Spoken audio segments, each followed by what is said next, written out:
So good morning and welcome to all of you for this to this meeting on the SRI implementation in member states. In a nutshell, to recap the genesis of this event, we took the occasion of the joint final event of 4 projects focused on the SRI, some of them partly EPC and SRI, to put forward how useful they have been in developing and sometimes supporting the implementation of the SRI in member states. I will have the pleasure for this opening session to welcome Agnieszka Romanovic as the first speaker. So Agnieszka is my deputy head of unit of the unit CINEA D1, responsible among others for under the LIFE program for the LIFE Clean Energy Transition program, which has been supporting the clean energy transition in buildings and more specifically the SRI. Agnieszka. Good morning, everyone. So as Pierre-Antoine said, my name is Agnieszka Romanovic, and I'm really happy to welcome you for this meeting. I'm actually replacing Hans Rein, who is sick, so apologies for him not being here. But I hope you will still have a very good meeting despite of his not being here. I also would like to welcome people online, and I hope you have good connection and everything is working, hopefully. And I hope that you were not having too many troubles of getting here, because today it's a bit of a special day around Schumann area. So I hope that was not too much of walking around and discovering back streets of the Brussels Commission headquarters. I will try with the clicker, hopefully. This will work. Which one we're trying? Okay, all right. So a few words about CINEA. So CINEA is one of the executive agencies of the European Commission. We are dealing with climate, infrastructure, and environment. And one of the leading policies, or the umbrella policy that was behind creating this agency, was the European Green Deal. So we are basically behind all the grant agreements and all the implementation of the different programs that are supporting the Green Deal and all the policies which are under this umbrella. The executive agencies are very specific type of agencies because they're established only for the 7 years of the multi-annual work framework program. So basically the 21-27. And after this, the Commission will look again at the priorities, different programs that they are, and might reorganize the agencies as we did in 2020 for the 21-27 period. CINEA agency has 55 billion euros in the budget to execute in the 7 years of the programming that we are having. This is quite a lot, but as you can see, we have also the infrastructure, and those are quite big projects with many million euros behind it. The LIFE program, it's one of the oldest programs that we have at the institutions.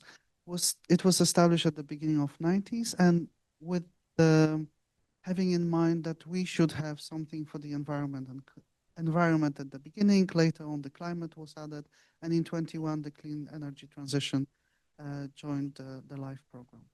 It's a little bit different program also, not only because of its length, but traditionally the LIFE program is bottom up. The set, because the clean energy transition came from the Horizon 2020, you still have those very specific topics, but we have tried last year to have the bottom up project as in the rest of the LIFE program. The LIFE program has 6.5 billion euros. The agency has 5 billion euros to execute for this program.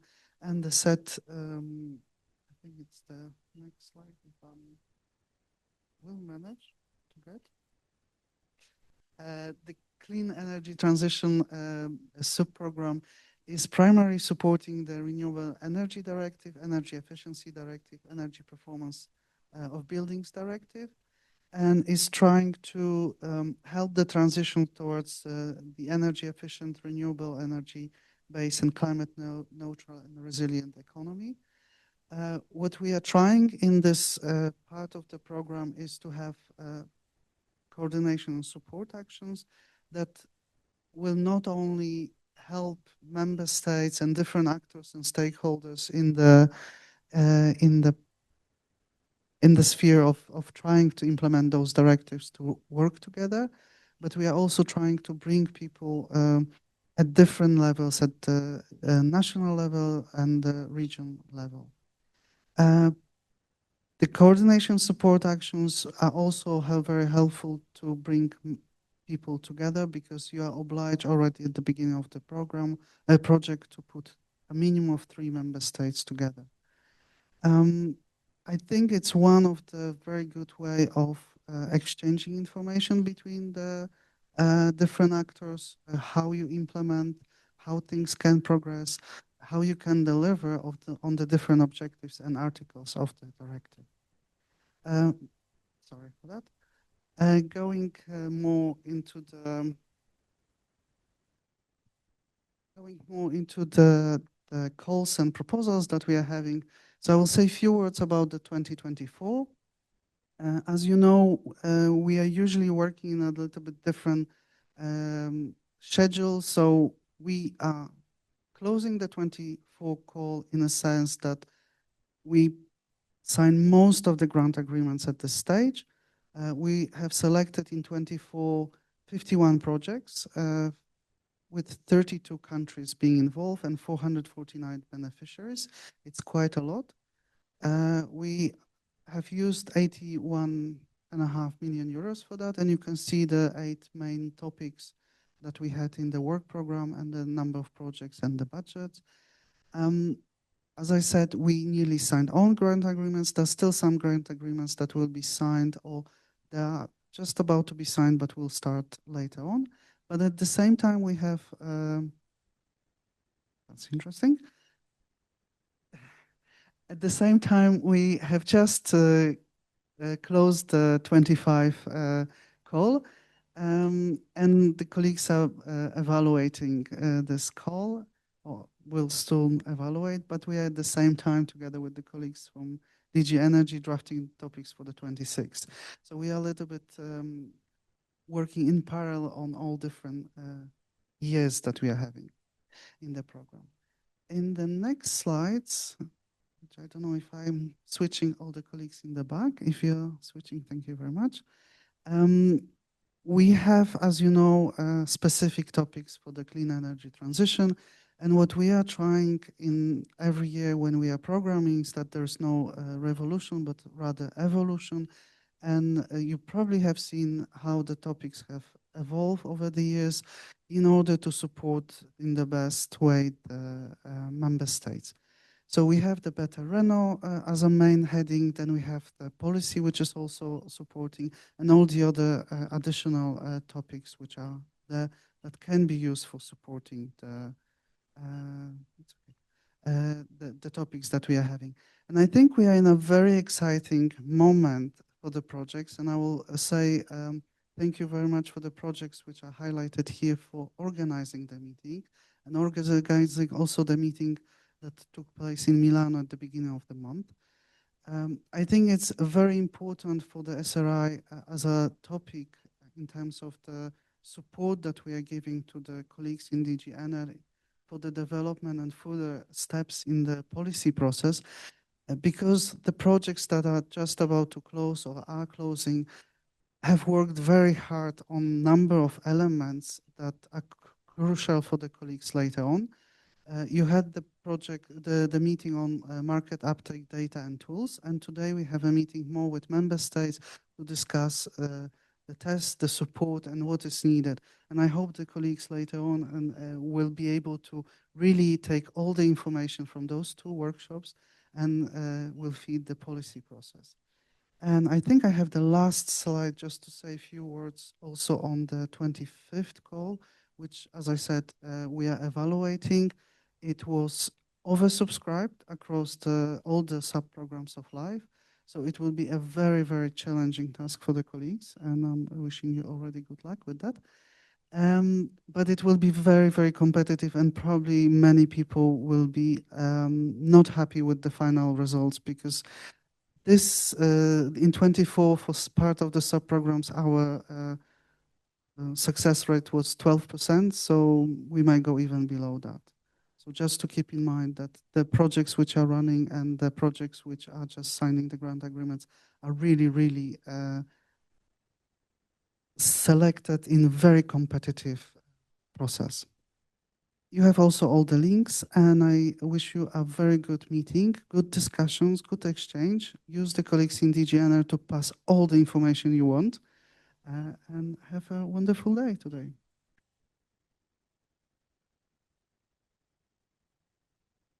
Thank you very much, Agnieszka. And it's not my pleasure to hand the floor to Serena Pontolio. Serena is the team leader for Buildings Policy and Renovation Waves at DGNR in the unit on buildings and products. Thank you very much, and good morning, everyone.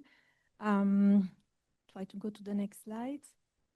Just to say that I'm here also with my colleague Buntan Ye in the first line, and he will be here the whole day to follow the discussion and then also provide further inputs to what I am starting to give you today.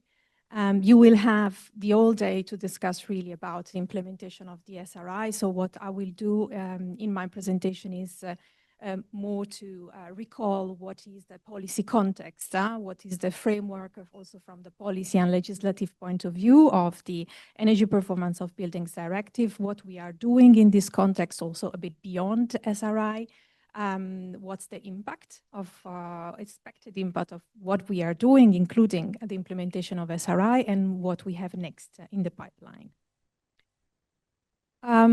This is, a slide which is very important to set the context. We are talking about tools, technologies that have an impact on the European building stock, to modernize the building stock, to make it more digital, more innovative, and more performing. And that's important in the energy policy broader context. That's the figure in the center is really crucial here. We have calculated that 52% of natural gas use in the EU is basically used and consumed in buildings directly or indirectly through electricity use.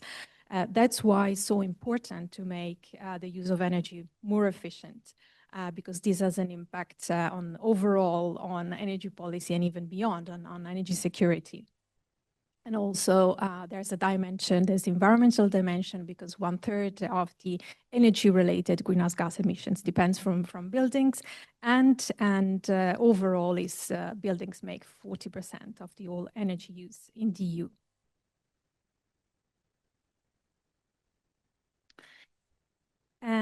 That's why it's important to always keep in mind what's the goal of what we are doing. I'll try to go back, and yeah. So there are three, I think, main areas that we can think about when we talk about energy policy in relation to buildings. And as I mentioned before, at the top, very important, is the impact on energy security and independence, because making buildings more efficient reduce the use of gas and the import of gas in the EU. And also, it's important for the energy system overall, because we can achieve a reduced need for investments in grid and in grid stability. And that's very important when we talk about a tool like the SRI, that is very important to improve the flexibility of the use of energy in buildings. Then, of course, the other very important impact I mentioned relate to affordability, jobs, and competitiveness. You know better than me that there are a lot of companies involved in the testing of SRI, providing tools that will be also assessed by the SRI framework. So there's also an important element of competitiveness, development of technologies, uptake of technologies, which is linked to energy policy in buildings, but also specifically to SRI. And of course, there's also the impact on the sustainability goals and the achievement of the energy and climate goals in the EU. Just a bit more on energy security. In my next slide, I mentioned before the striking figures regarding the use of gas in the EU, the importance on any import dependency, reduced import dependency, and reduced stress on the grid, being electricity grid, but the gas grid overall. So that was about the impact and the overall context, why we are doing what we are doing. And regarding the policy context, so the SRI framework is established under the EPBD, so the Energy Performance of Buildings Directive. And now we are in a very important phase. So we call it an implementation phase. We have concluded the phase of update of the EPBD, of negotiation of the text already some time ago. And now basically what is ongoing is the work, especially in the member states, to transpose the new rules of the EPBD in concrete measures, policy, and legal acts. You see here a bit of history to remind what were the steps that we have achieved by now, and also a little bit of a snapshot of what's next. Important to remember that so the text was adopted in May 2024, and we've given 2 years to the member states to transpose the new rules. And in fact, by the end of May 2026, this process will have to be concluded. We have been, from the side of the General and the Commission, supporting member states in this very important and also in very intense phase in the member states by providing guidance, and I will say a little bit more in the next slide. And a very important milestone coming up is also the submission from member states of the national building renovation plans, which are due by the end of this year in draft, and then the Commission will assess, and a final plan will have to be submitted a year afterwards. So that's a little bit the timeline regarding the implementation of the EPBD.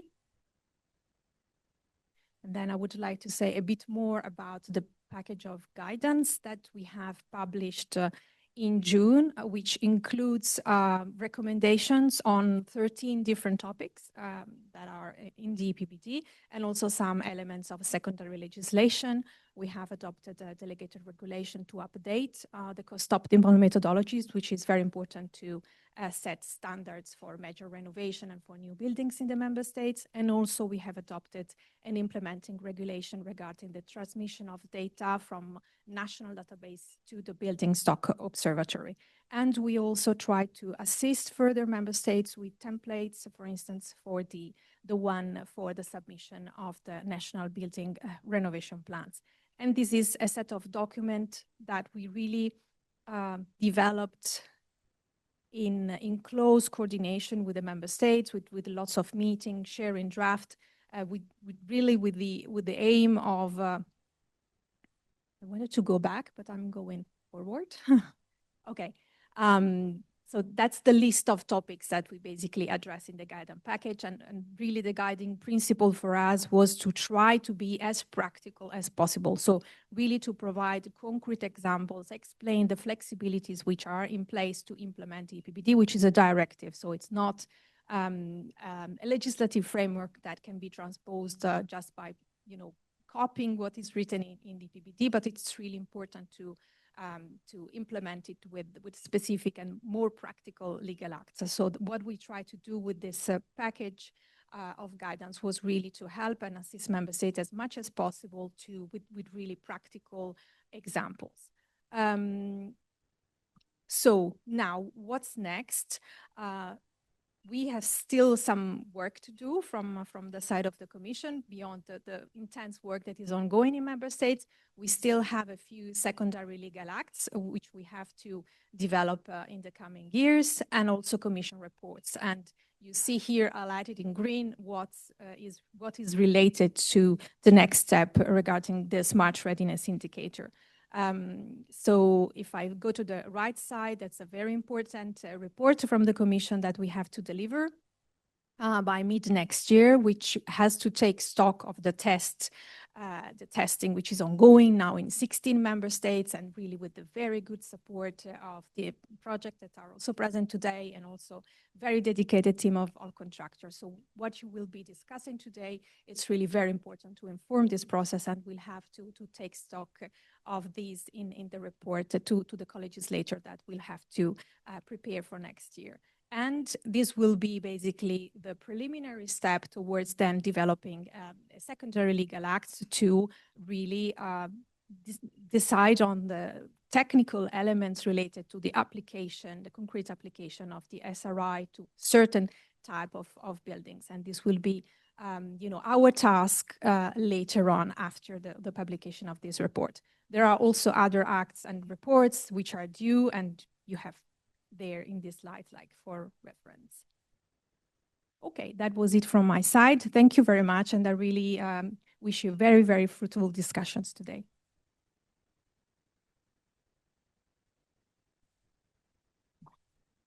Thank you. Thank you very much for this very relevant and important policy context. I would like now to introduce the last speaker of this opening session. So this is Christina from Vito. Vito has been supporting the development and now the implementation of the Smart Readiness Indicator throughout the years as a policy scheme. So, may I have the clicker as well? Thank you for the introduction. I also welcome everybody here today. As I said, I work for the SRI support team. My role is specifically more on the calculation methodology and modeling of scenarios, but together with my colleague Katarina Kosutova, who is coordinating the support team, we have prepared an overview, a short, brief overview of the test phases and the contribution of the live projects to them.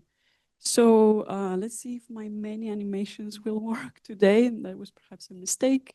Let's see. I have here an overview of the countries that have started a test phase. We started in 2021 with Austria, Czech Republic, Denmark, and France. And through the years, we have added 2 more countries in 2022 and 2023. 2024 was a boost with a lot of additional countries or regions here in Belgium that joined, and our last addition was Italy this year. So we have a total, as mentioned, of 16 test phases going on, which we think it's quite a good achievement. Out of these, we have 12 countries, member states that are supported by the different live projects, as I will show next. And 4 countries are supported directly by us, the SRI support team. Regarding the live projects, SRI-related projects here, I have an overview. I hope it's visible, which countries are supported by which project. SRI to Market is involved in 8 different member states. Smart Square, 5. SRI NACT is also involved in 6 member states. Easy SRI in 5 as well, and Tunes in 5 member states as well. As you can see here, and perhaps also on the attendance list, Greece is the most supported member state. Now, a little bit on the different focus of the test phases. We have tried to classify them a little bit, more or less.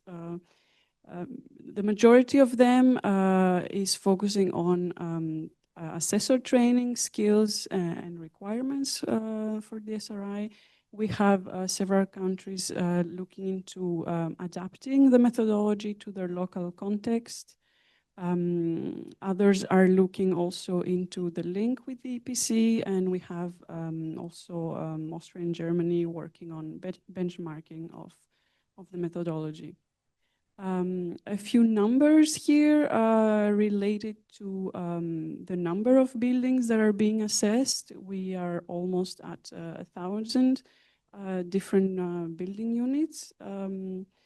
Out of those, 15%, 14 relates to residential buildings, and we have the majority that are non-residential units. And this is basically the same split between the projects that are supported by the LIFE projects and the 4 projects that are only supported by the support team.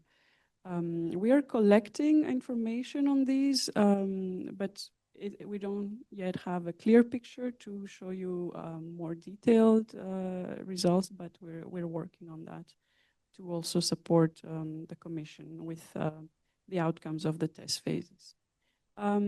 Just some quick overview of what the support team is doing. Our main activities involve supporting the member states in their test phases. We also have a help desk helping with the calculation methodology and we provide different material as well. We have the SRI platform for stakeholder engagement. This is structured in 3 working groups, including the member states, the LIFE projects, and also industry stakeholders. And we also have thematic task forces focusing on specific issues such as the calculation methodology, strategy and roadmap that we're developing for the Commission, and communication and dissemination as well. I'll say a little bit more about that in the next slide, but we also have this task of developing a strategy on the implementation and improvement of the SRI. We gather for this input from the stakeholders, the test phases, of course, and we also do some modeling work, which is what I'm mostly involved in this contract. And lastly, we have awareness raising and dissemination. We're maintaining the website that I will also show in my last slide with up-to-date material, events, etc. So regarding the SRI platform of the member states, this started in 2021 as a working group of the concerted action EPBD. We started with a few member states, 4 of which were also having a test phase. And gradually through the year, we have added more member states.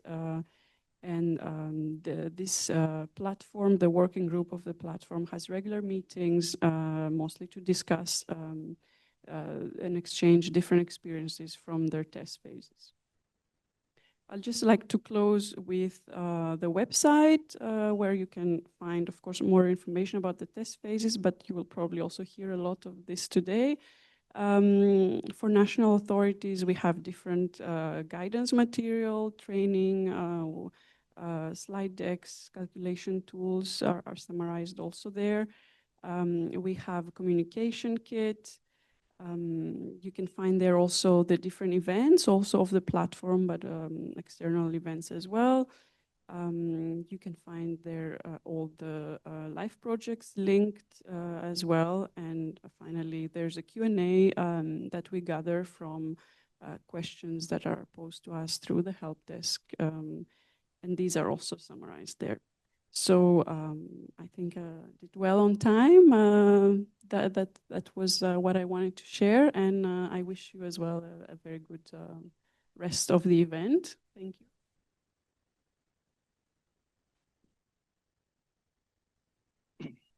So thank you very much to the 3 of you for this very enlightening opening of the day.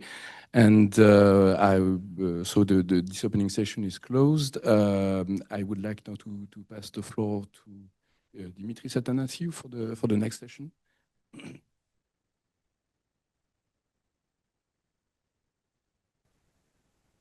Thanks a lot. The next session is about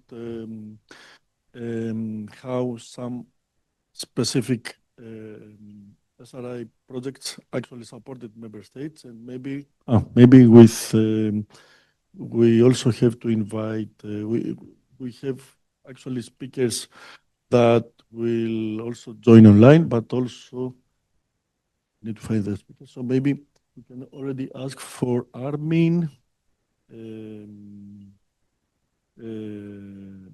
Zelle and Andreas to join the panel, but we will also have please join the panel, and Paraskevas as well, of course. But we will also have the opportunity to connect online and discuss with more people. Okay. So my name is Dimitris Athanasiou, and I am currently working for the Institute of European Energy and Climate Policies. I am the coordinator of the SRI to Market project, and in this session, the idea, as I explained before, is to present what two SRI projects, in particular EasySRI and SRI to Market, delivered with regards to support for member states and the test phases. So we're going to start with EasySRI and Paraskevas, who will briefly present the project, again, with regards to the tools and the SRI audits, but mostly, as I explained before, the idea today is to actually see how the projects supported test phases and member states in practice.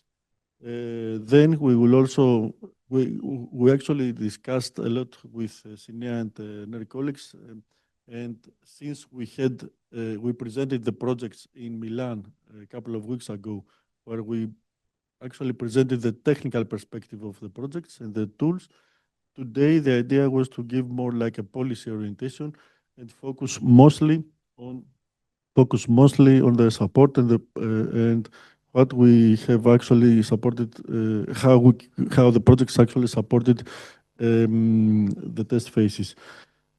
Following Paraskevas presentations, we will discuss a little bit. We will present the Greek test phase with Andreas, and we will connect online to also have a statement from the ministry. And then it will be for SRI to Market, myself to present the project very quickly. And I think it's a little bit slow, but it's okay. Yes, now I know.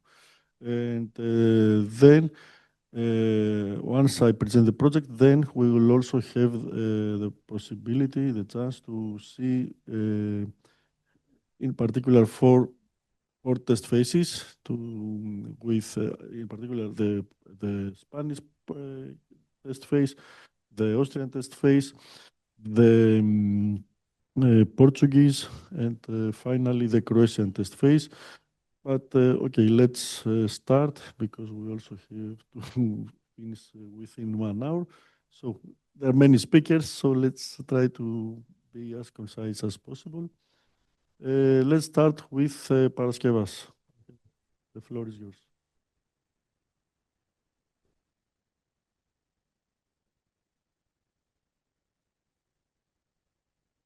Test. Okay.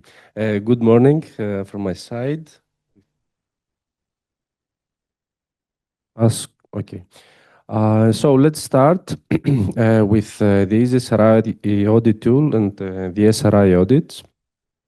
Yes, there is some lag with this one, but okay. So a few words about the EasySRI vision and what is the policy framing.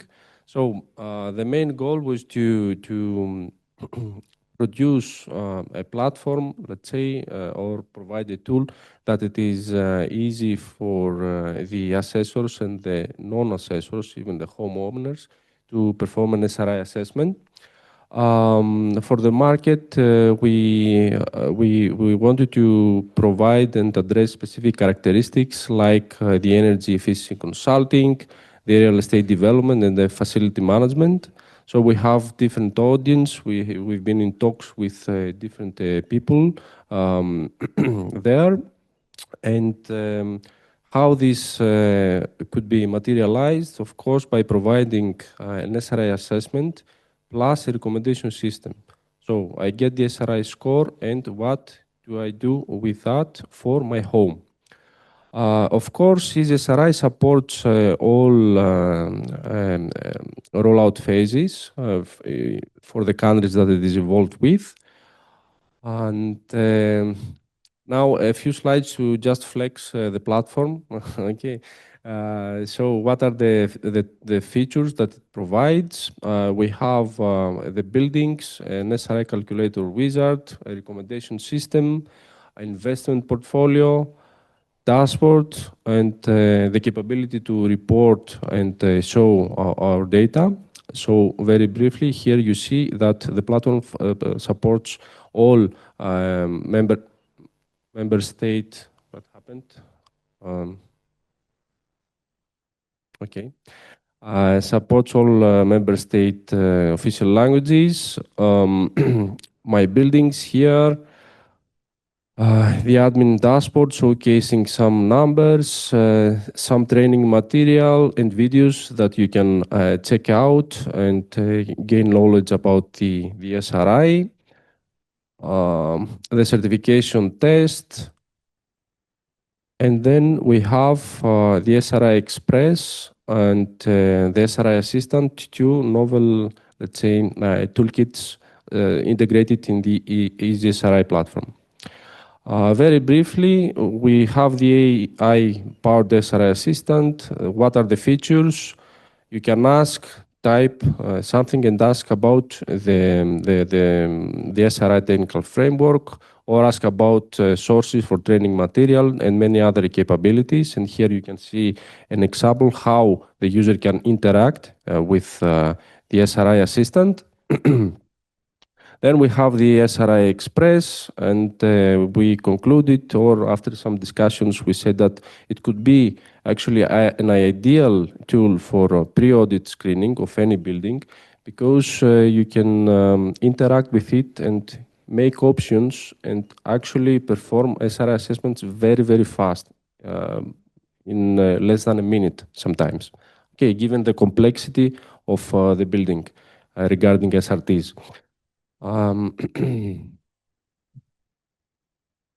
Here you see the comparison to your left of the SRI Express, how fast you can run an SRI assessment compared to the wizard tool to your right. Okay, to your right you see some forms, the wizard tool, you have to make choices, enable, disable services, state, choose the functionality levels, while with the SRI Express, you can just click on chunks and get the results very, very fast. Okay. So I will just skip that. And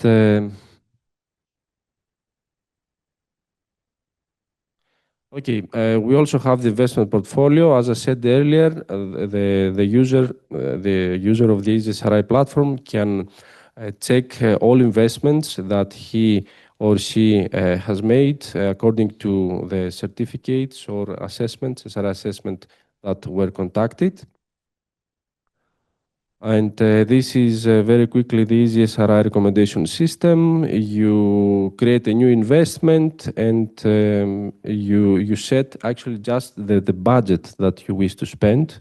And then the mechanism behind this at the back end will show you what is the total SRI score improvement and how much money out of this budget you should spend and on what devices below. Okay.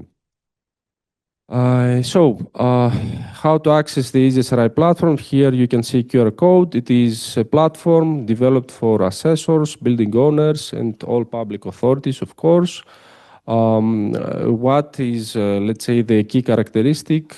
Of course, the faster SRI assessments, the upgrades that you can actually check out for your buildings, for your assets, and some typical use cases, the single building audit, all the multi-site benchmarking. And just keep in mind that in order to gain full access to the EasySRI platform, you need to be a registered user. Okay.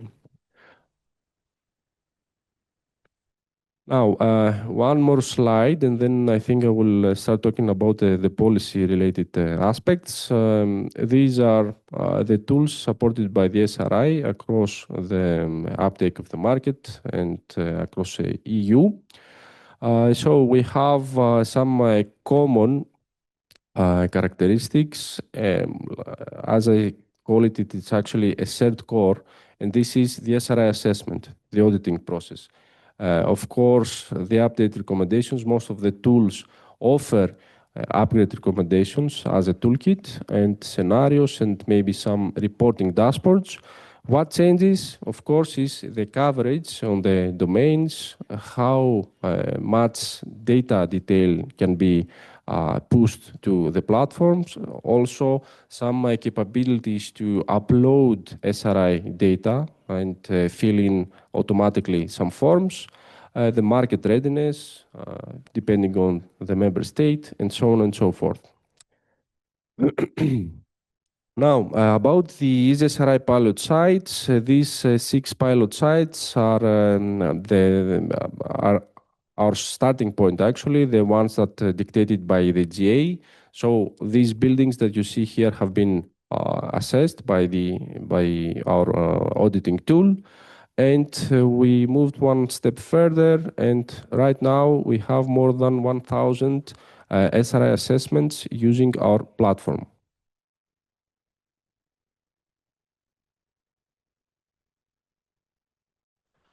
Okay, so some statistics here. You see that we covered most of the member states on EU.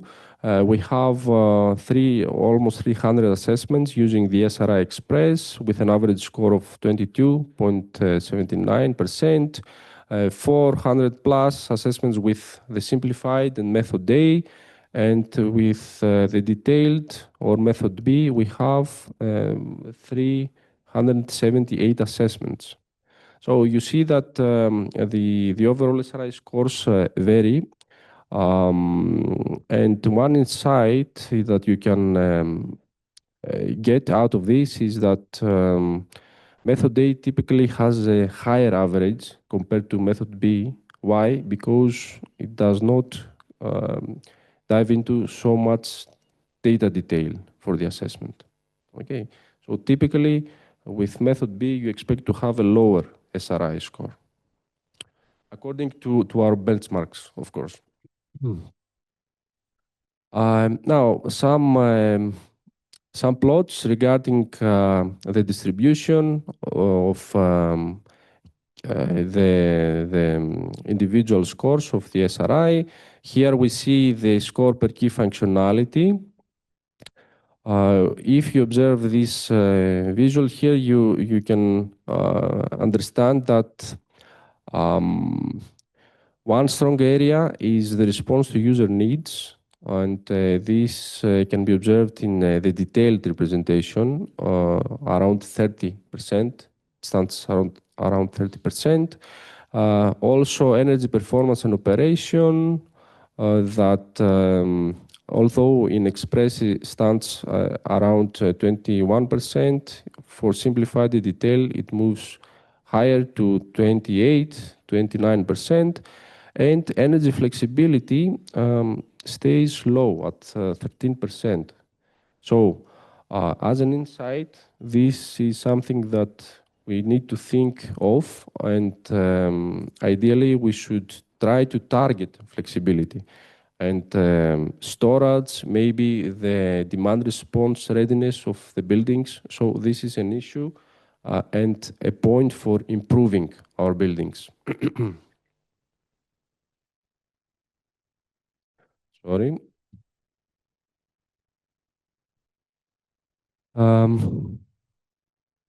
Score per impact criterion, similarly, I won't go through all these. Again, some prime targets for improvement, observing all these assessments, the simplified, the express, and the detailed. You can see that some prime targets for upgrade is, again, the demand response readiness, the storage, and also the fault diagnostics capabilities.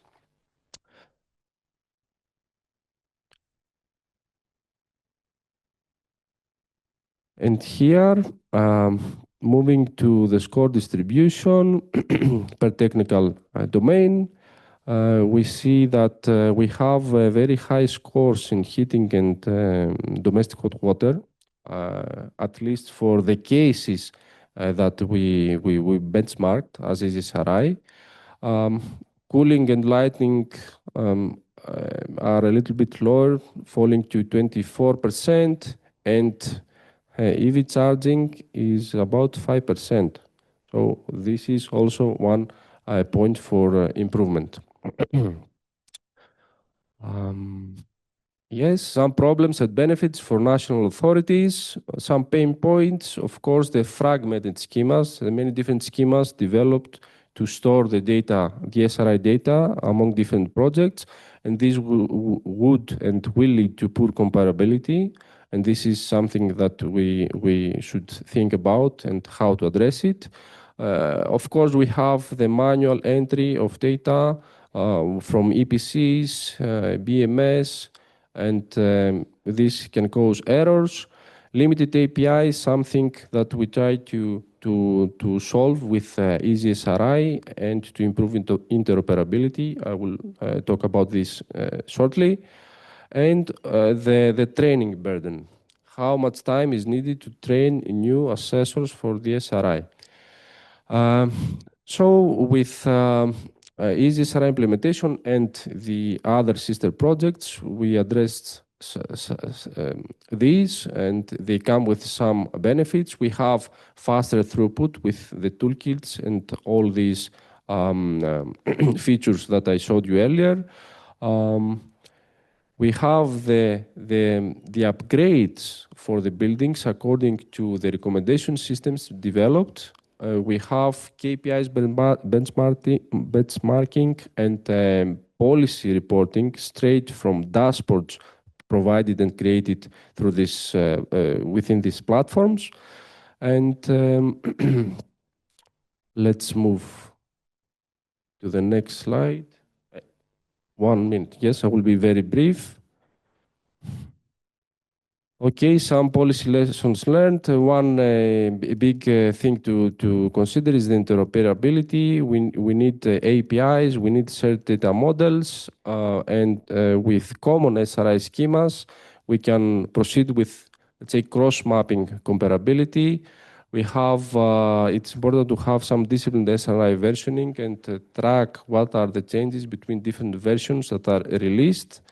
It is important to have, you know, the capability to import and export data in order to push, let's say, the uptake across the EU.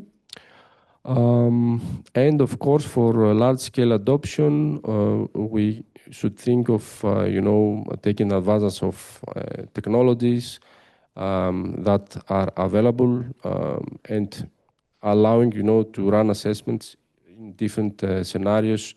And let's move to the last one. And I know, Dimitris, sorry, I'm losing time with this one. Okay.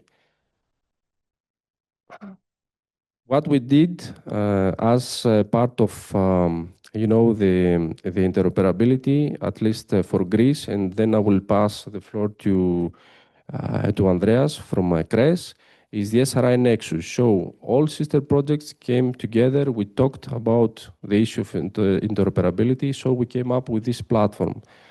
You can upload data as they come from the different system projects, and you can actually use this platform to see and track all the SRI assessments for reporting purposes. And this is the last slide that summarizes what I talked about. And I think we are out of time. Okay, I will give the floor to... Thanks a lot, Paraskevas. Very interesting indeed.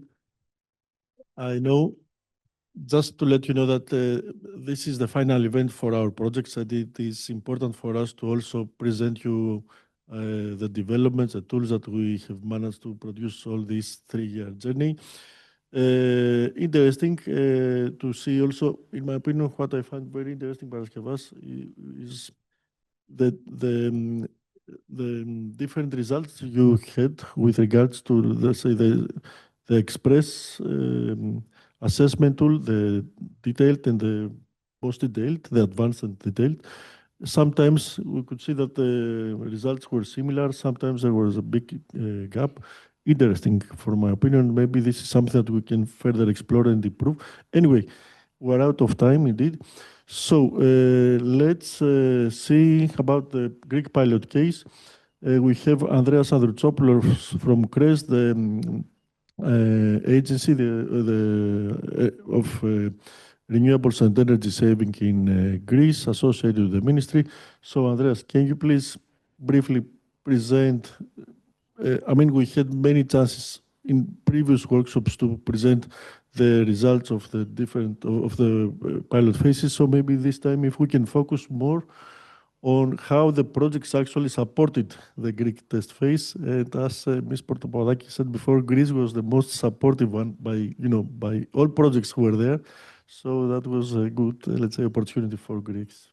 Andreas. Thank you very much, Dimitris, for the introduction. I will do my best. Can I have this?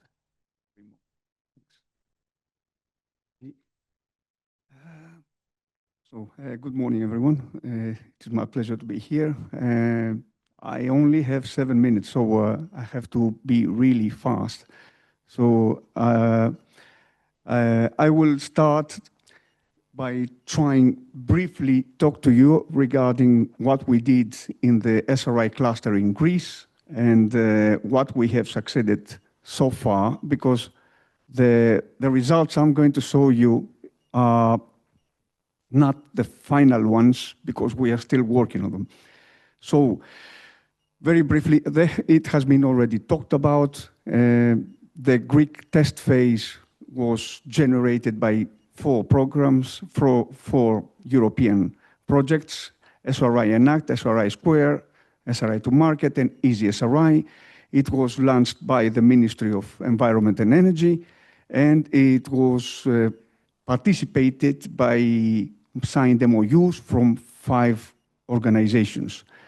The scope was very, very briefly talking to test the methods in Greek cases, both methods A and B, and try to collect as valuable data as we can in order to make the SRI application as practical as possible in Greece. The duration was 12 months, and it started last September, so normally we should have came up with the final results, but it's not true. We are working on them. I hope by the end of November we will have them.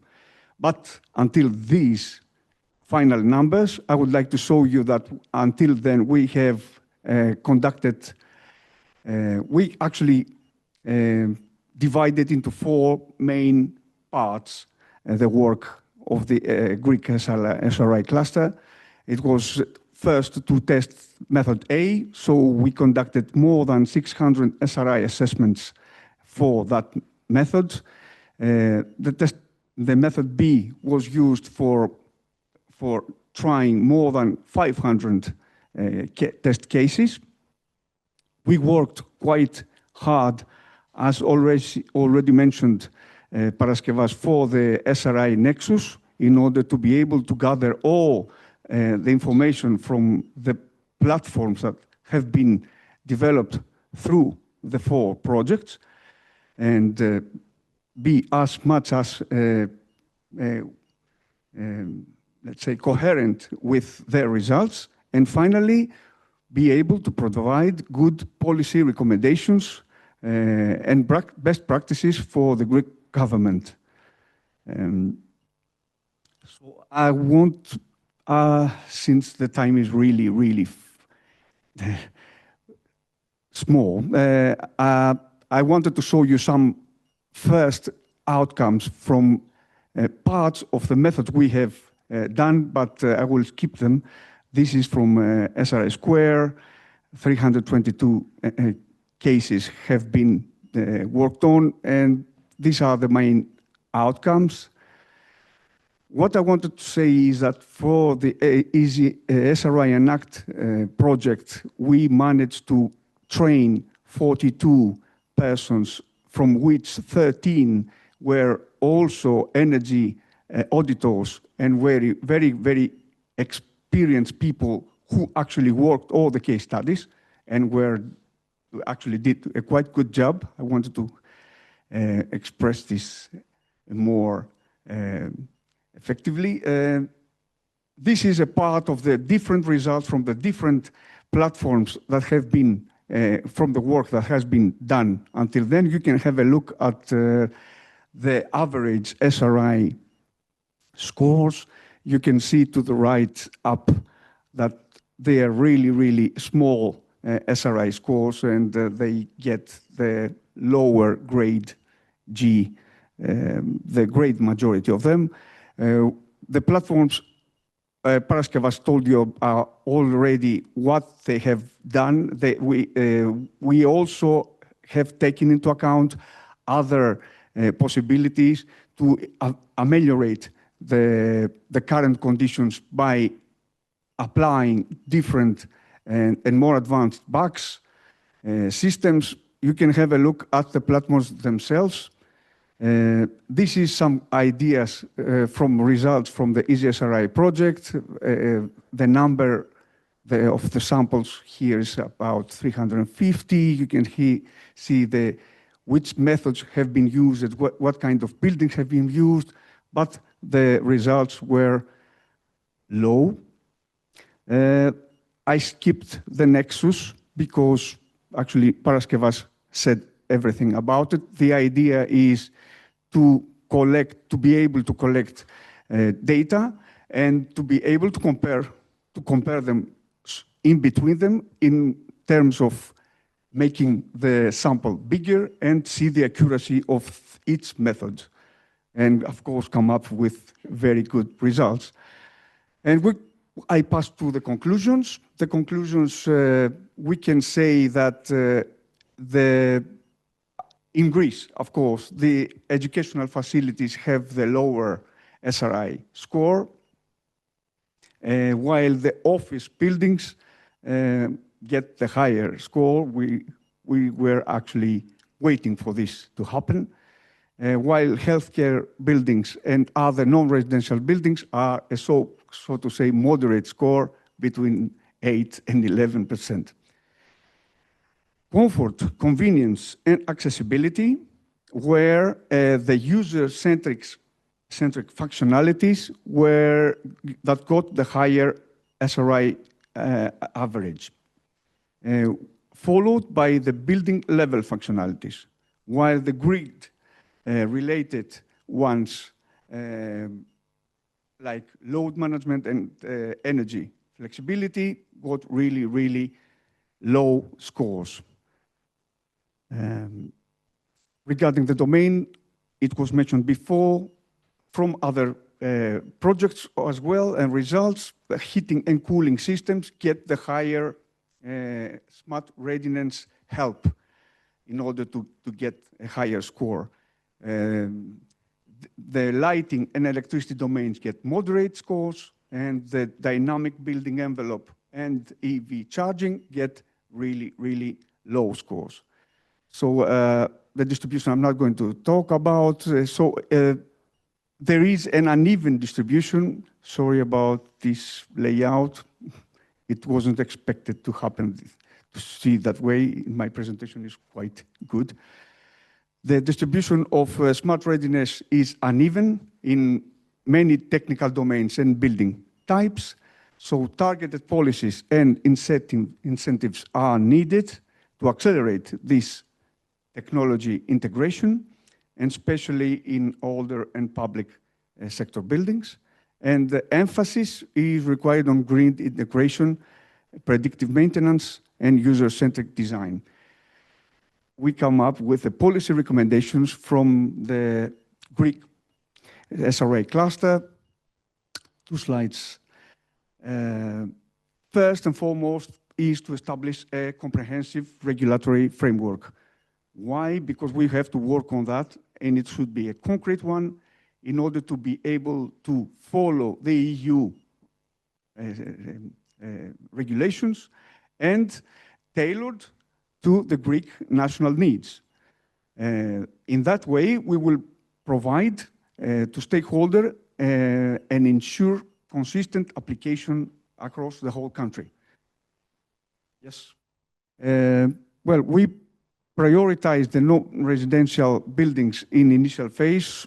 I think this is what we should start and work from that part, and then to expand it to residential sector, because in order first to gain more information, and I think it would be an easier task to do as well. What we also suggest is the integration of the SRI to the existing EPC system. It's much easier if the platforms are already existing. It will be much easier to integrate it there and to be able to get all this information at the same platform. A very, very important task. Financial incentives, it is a crucial part, definitely are going to be needed in order to boost the SRI acceptance and integration. So tax reduction subsidies or grants will be very, very important task for the country to help its implementation. Training certification programs are very, very important for the whole country in order to understand and be able to use it as more effectively as possible, the SRI procedure. Data management, cybersecurity, I think it's definitely a need. Awareness and social acceptance, another very important part, because if we don't show the good results of the SRI indicator, no one is going to follow them. Finally, monitor the progress and adjust accordingly the policy related to the results we have gathered so far in a due time. So that's in really, really brief, the results from the Greek SRI cluster. Thank you very much. Thanks. Thanks a lot, Andreas. Let's see what the ministry now has to say. Can we connect online with Vicky Sita, who is the Director General of Good morning. for Energy, the Hellenic Ministry of Environment and Energy. So, good morning. Can you hear me? Can you hear me? Can you hear me? Good morning. Yes, we can hear you. Okay. Good morning, everyone. It's nice to see some familiar faces that I haven't seen for quite a while. And good morning to everyone else attending this event. My name is Vicky Sita. I serve as Director General for Energy at the Hellenic Ministry of Environment and Energy. And it is a pleasure to be with you today. I would like to thank you for the opportunity to participate in such an important event, given that it is touching upon innovative tools, namely the SRI that we've been talking about. Before I begin, I would like also to express our sincere appreciation to all live SRI projects that have provided valuable insight and support to the Greek Ministry during the test phase. Their work and collaboration have been thorough and of great importance in advancing our understanding and capacity for the Smart Readiness Indicator and the requirements for its implementation. I apologize, but I have not a very good connection. So overall, the Ministry's view for the SRI is very positive. We believe that the SRI has the potential to facilitate a digital and green transition for the tertiary, namely, or to begin with, the tertiary building sector, in order to deliver significant benefits to all actors involved, namely building owners, service providers, construction market, and ultimately the end users. Of course, we equally acknowledge that its design and implementation involves certain administrative, technical, and maybe what we would like to see more is a cost assessment challenges, but that applies to all new policy instruments. Smart buildings, we believe that can act as active participants in the energy system, supporting flexibility, stability, and cost-effective decarbonization. Through the support of the LIFE projects, we were able to gain valuable insights on the assessment process and the smart readiness task force, but also on the broader ecosystem that must accompany the SRI to make it successful. The projects provided a holistic approach, but the previous speakers have covered most of them, so I wouldn't like to take your time on that. And finally, I would like to stress the importance of communication and stakeholder engagement, because this is something that I picked up on what Andreas recently said there. Raising of awareness is very, very important while launching a new policy instrument. And this managed to bring together representatives from public authorities, academia, industry, professional associations, forcing a shared understanding of the SRI and what it can offer. We see it as broader strategies, given that it's also part of all those strategies and priorities that we set within our NECP to decarbonize our building stock and the public sector and accelerate the digital transformation. I wouldn't like to take more of your time. So in conclusion, I would like once again to thank the European Commission and all the LIFE SRI project for their continuous support and their collaborative spirit. Thank you so much. Many, many thanks, Vicky. Good to see you again, and good to hear actually that we supported. That was the plan actually for the projects, to be there for member states, and good to see that actually we could somehow contribute to the SRI uptake in Greece. So I don't think that we do have time for questions. So maybe we can, do that during the network breaks, the coffee break, the lunch break, or even better, during the cocktail, if we manage to go there. So let's directly move to the next project, SRI to market, that I had the honor to coordinate at some point.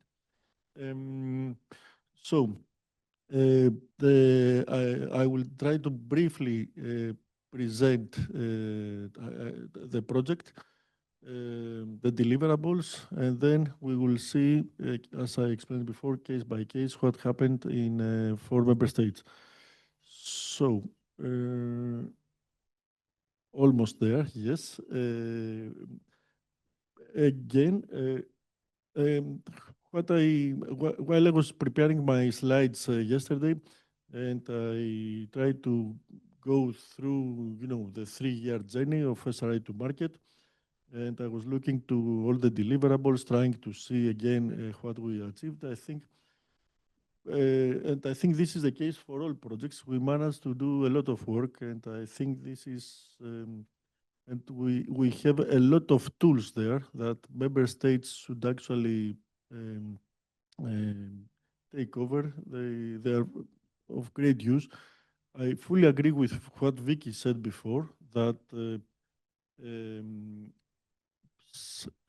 with what Vicky said before, that the joint, let's say, support of SRI platform together with the LIFE SRI cluster, with the SRI-related projects, and then the 3 more projects related to EPCs, all together, I think they could, and the test phases, I think that all this work together create the environment for, a smoother uptake of the SRI in member states, which will happen, let's say, first phase with the EPBD transposition, as Serena said before, May 2026, and most likely for large buildings, SRI, the implementation for SRI will start in 2027. Anyway, so SRI to market was a project that was originally designed to support member states. When my colleagues drafted the proposal, I wasn't part of this proposal phase. as presented by Christina before, some member states already had started with their SRI test phases. Some others were in the process. So the idea for SRI to market was actually use lessons learned from experienced countries and try to see how we can actually transfer all this experience to other member states. How could we promote them?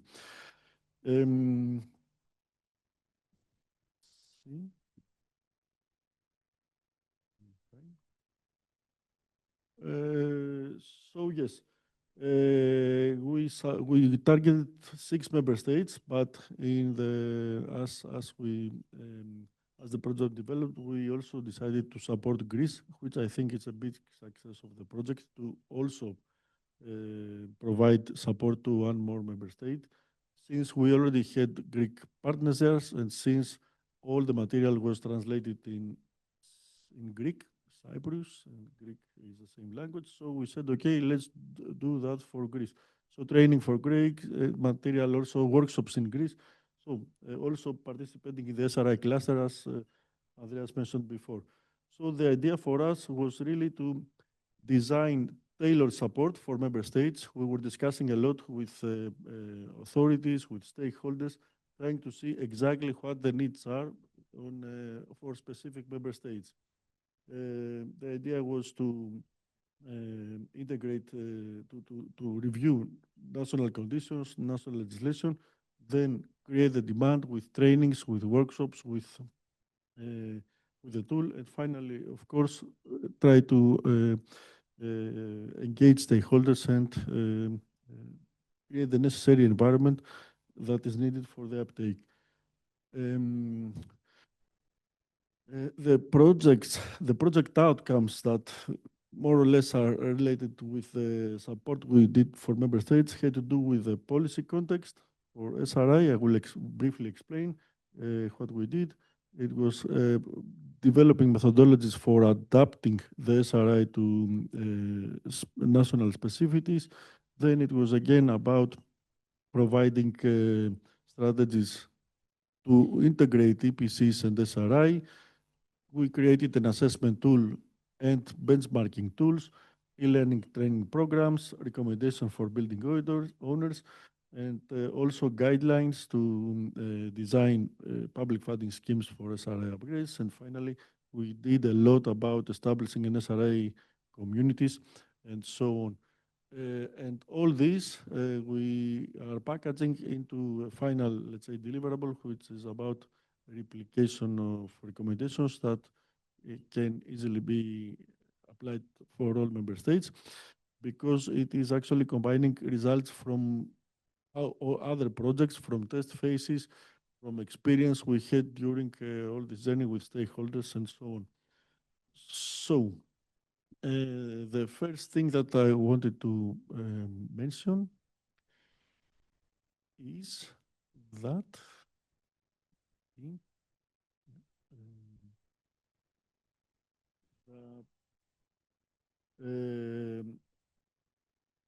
I'm going to start with some basic insights that maybe have already been mentioned before about what we discovered from the various test phases. I think Andreas already mentioned most of them about the need to increase the awareness. We found out that people do not really know about SRI. And I'm not talking about the national authorities that they have to implement it. I'm mostly talking about engineers, architects, or even citizens. This is something important, and we need to pay respect to it. Important for incentives, as we said. Very, very important is the capacity gaps. So yes, training is needed, upskilling if you want. And also, I think it is important to see SRI as part of an integrated system, integrated with other policies, EPCs, of course, but also digital logbooks, renovation passports, incentive schemes. This is something that maybe we can discuss further. when it goes to national authorities, I think that now it is evident for everybody that the ministries at some point, this is the time for them to start working as they are working on the EPBD transposition. They have to make informed decisions on how to actually integrate the SRI into their, let's say, legislative or regulation framework. It's not easy. I know from firsthand because I used to work for the ministry, so I know how difficult it is, the experience of the EPC scheme, for example, and I know that something similar has to be done for SRI. So there is a lot of things that member states have to assess before they start transposing or implementing. And this is exactly what the test phases tried to do, and that was what our projects also tried to do, supporting testing phases and supporting member states. And I think this is very important as our projects actually are concluded now, that it is, for me, it is very useful and important for member states, no matter if these member states are the ones supported by the projects, all member states can only be benefited from what we have delivered, the tools, the training materials, the reports, the policy recommendations, everything is there for everybody to use. Let's try to see case by case what we achieved.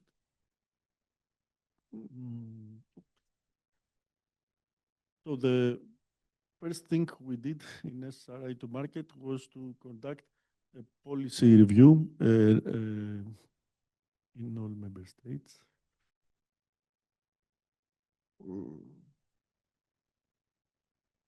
Point there. So this is something that member states, in any case, need to do. They need to see what they need to assess their policy framework, the legislative framework. It is important to have a thorough analysis of all the different regulations, technical codes, and so on, to see what the interlinkages is. And then this is what we did for each and every member state that we supported. And then we try to also incorporate results from workshops and stakeholder engagements, aiming to a final SWOT analysis, if you want, to see exactly for each and member state what the strengths are, what the opportunities are, and so on. This is something that member states should also do, let's say, within the framework of impact assessment. But we have already done this, and this was actually the basis for the deliverables for the work we would do in the next phases of SRI to market. Perfect. Then the second, let's say, task, deliverable, whatever, was to see exactly, since we had from the first deliverable the review, the national review, the second phase, to see how can we actually adapt the SRI calculation to national specificities. So we developed a methodology, step-by-step methodologies to see what exactly, how, depending on the national condition, what is the best case with regards to weighting factors or to domains, what could be used, what not. The idea here is that no matter if some changes needs to be done, this has to be very transparent and communicated to at EU level as well. We need this interplay so that we, at the end of the day, we all have a good idea at European level as well of how the SRI will work. Okay.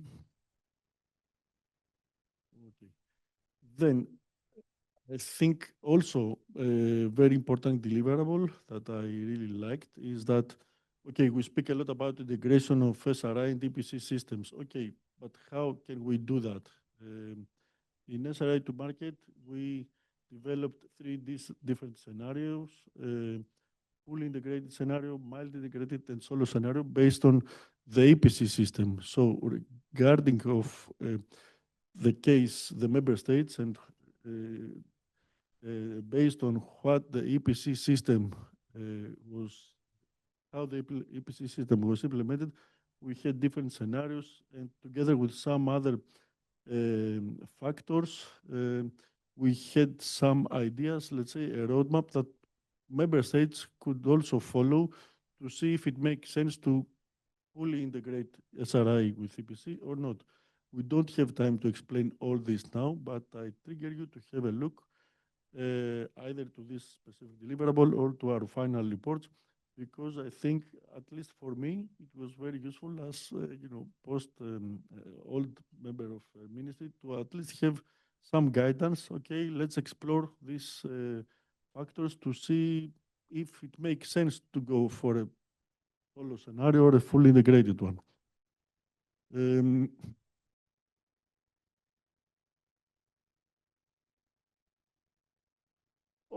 Okay.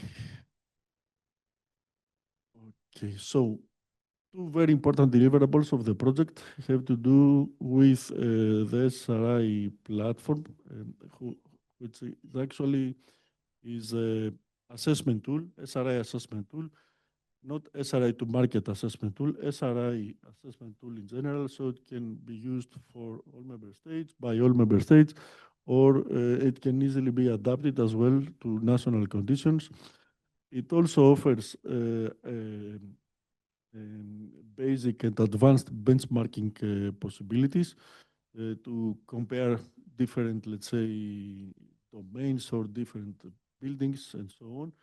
And it also, we have also incorporated in this tool a quick exploration tool that all stakeholders, for example, building owners can easily check and see, for example, based on some reference buildings, how their case, their home, their building would actually score and how they can actually improve the SRI score. Very important for me. I think the tool, hopefully, we try to exploit this tool as much as possible with some member states, some authorities. We're discussing with some software companies. Let's see, because I think it is also important to also use these tools. This platform, the SRI platform, is also the platform facilitating I don't know why this is happening. The e-learning training platform. So we provided some training material, and I think that it's quite advanced, and all member states, all national authorities could have a look. I think this is something that we are working together with SRI platform at some point. And we offer three different stages of, let's say, certification, depending on the user, let's say, engagement. So the first level is only about somebody that would like to have basic information about the SRI. Then there is a second level for more advanced, let's say, users. And then if you want to have access to our SRI tool, then you need to have the third level, the golden level, where you can become our SRI to market certified auditor. And then you can also, have access to the tool and make SRI assessment with that. This is only to ensure that the data, the projects that are there are, let's say, of high quality, so that we have better benchmarking results. And okay, it goes. I don't know why it goes super fast. Anyway, we did a lot about national dialogues and, as I said, stakeholder engagement. This is very, very important. Again, here we developed a methodology of how to do so, mapping stakeholders, let's say, in the targeted sectors, and then try to classify them and in 3 different levels, depending on how engaged they wanted to be. So the core team involved stakeholders or informed. So we try to deal with each and every, let's say, case differently, and so that we engage them according to their engagement. And okay, not easy to. We also have created these SRI communities, which are actually LinkedIn accounts, and we urge you to follow us in this. It will remain live after the end of the project, because we want to see, since we started, we still want to keep it alive and follow the support we can.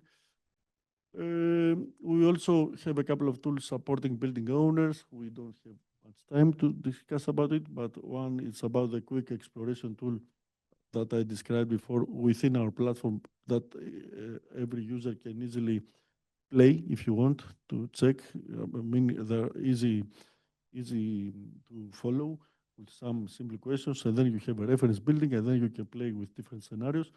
And based on that, we also developed a more advanced tool where you can actually introduce detailed information about your specific house, the heating system, and so on, and then have more detailed and information about the scores and the expected savings. And finally, this is what we are packaging, everything together in some replicable guidelines, and we use results from other projects as well, from workshops that we've had, from interviews, discussions, but also from sister projects and for the test phases. And the idea is to also align it with the task force of road mapping of the SRI platform. So we try to follow. We work closely with the SRI platform colleagues to also contribute to the process that they will have and be of as any use as possible. We don't have time to go into details, but I think that in general, I would say that what we developed and delivered in SRI to market, it can be used as a guidance, let's say, or as a methodology for different elements that member states can follow. We will try to package everything in our final publishable report and also in the recommendation package so that everybody can use. So we need to run now to the, let's say, targeted test phases. And let's start first with the Spanish case. We have here Guadalupe Gomez Ruiz from the Institute for the Diversification and Saving of Energies in Spain, which is a body assigned by the Ministry for Ecological Transition through the Secretary of State for Energy, and they also coordinate different requirements of the EPBD, including SRI. So we pass the floor to Guadalupe. Okay, thank you. Good morning, everyone. I'll try to explain very briefly why the project support was instrumental to the Spanish test phase. These are the main pillars of our member state testing phase pilot: the platform, participants and stakeholders, plus the building sample assessed. Within the context of the live project SRI to market, the technical management of the platform for the e-learning and the training program that also tests the calculation methodology is carried out by the National Renewable Energy Center, CINEA, with the technical development by Effinovatic. CINEA also manages the database that collects real SRI case studies, which substantially enriches the results of the official test phase. One of the biggest contributions of the LIFE project to the testing phase was the engagement of participants in the Spanish pilot. It was crucial to involve stakeholders and introduce SRI into the national dialogue, as seen on the right, I have to say that more than 900 students were registered in the training program. On the left is shown the panel of assessors surveyed on the platform who finally committed to audit buildings. And it has this composition below of different professionals from academic, public, and private sector. As part of LIFE project, we can see that, that participation has been extensive over these 3 years, allowing the dissemination and communication of this new concept to professionals who had not heard about SRI before, which would not otherwise have been possible. These are the milestones of the different meetings with the National Working Group annually and with the Committee of Experts twice a year. Another key factor of the testing phase is the wide range of buildings tested, with the dedication of the previous assessors, lending greater consistency to the results obtained. The sample of buildings that takes part of the official test phase is above the 50 cases initially expected. In this slide, the map shows that those buildings are located across the entire country, and the charts below provide broad information about the different typologies, effective rated output, and usage distribution of the buildings. And here we have the lessons learned from the LIFE project. It has played a pivotal role in advancing the national deployment. A well-structured timeline facilitated implementation, and there was constant and active engagement of stakeholders over the time, and the platform became a primary instrument. Regarding the conclusions that are taken into account for the final report of the Spanish test phase, they will focus on identification of training needs through surveys and feedback from assessors, the availability of the web tools, the quality of the required input data, which might be common to other task position requirements under the EPBD, and the suitability of the methodology. Regarding the next steps, Spain is in the position to meet the reporting deadline for the non-binding test phase expected at the end of this year. And future regulatory measures should be coordinated with other relevant requirements for transposing the EPBD into Spanish law, focusing on integrating the results into the EPC systems from a technical and an administrative point of view, as well as synergies across all those obligations. And I think that's all. Thank you very much for your attention. Thanks a lot, Guadalupe. Interesting, very interesting indeed. And many thanks for joining.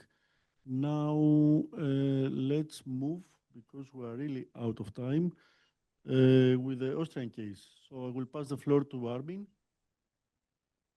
Knotzer from the Institute of Sustainable Technologies in Austria, in supporting the ministry. And then we will follow with Sabine Camille from the Federal Ministry of Economy and Energy and Tourism. So, Armin. Thank you. Yes, let's try with the slides. Otherwise, we can pass to Sabine online. No, but in general, I can conclude it with a few words without slides. Austria has very much benefited for these national working group meetings. We had, as you already know, we were the first country using test phase, let's say, for Austria, and officially started the test phase in 2021. And that was the reason why we was there before SRI to market, but then we used SRI to market very much to have these regular meetings with the ministry, with the Austrian Institute of Constructing Engineering, which is the body representing the regional governments in Austria, and they are implementing these things. And so we had these meetings, 11 of them, for example, and we had additional panel expert meetings and also meetings with stakeholders, at least 3 of them. We had a lot of interviews with stakeholders, and this, of course, very much helped Austria to focus on our main points, developing the methodology on national conditions. And the second thing, of course, also these tools you already mentioned, this quick exploration tool where everybody can use or step a little bit into the methodology and use it for oneself.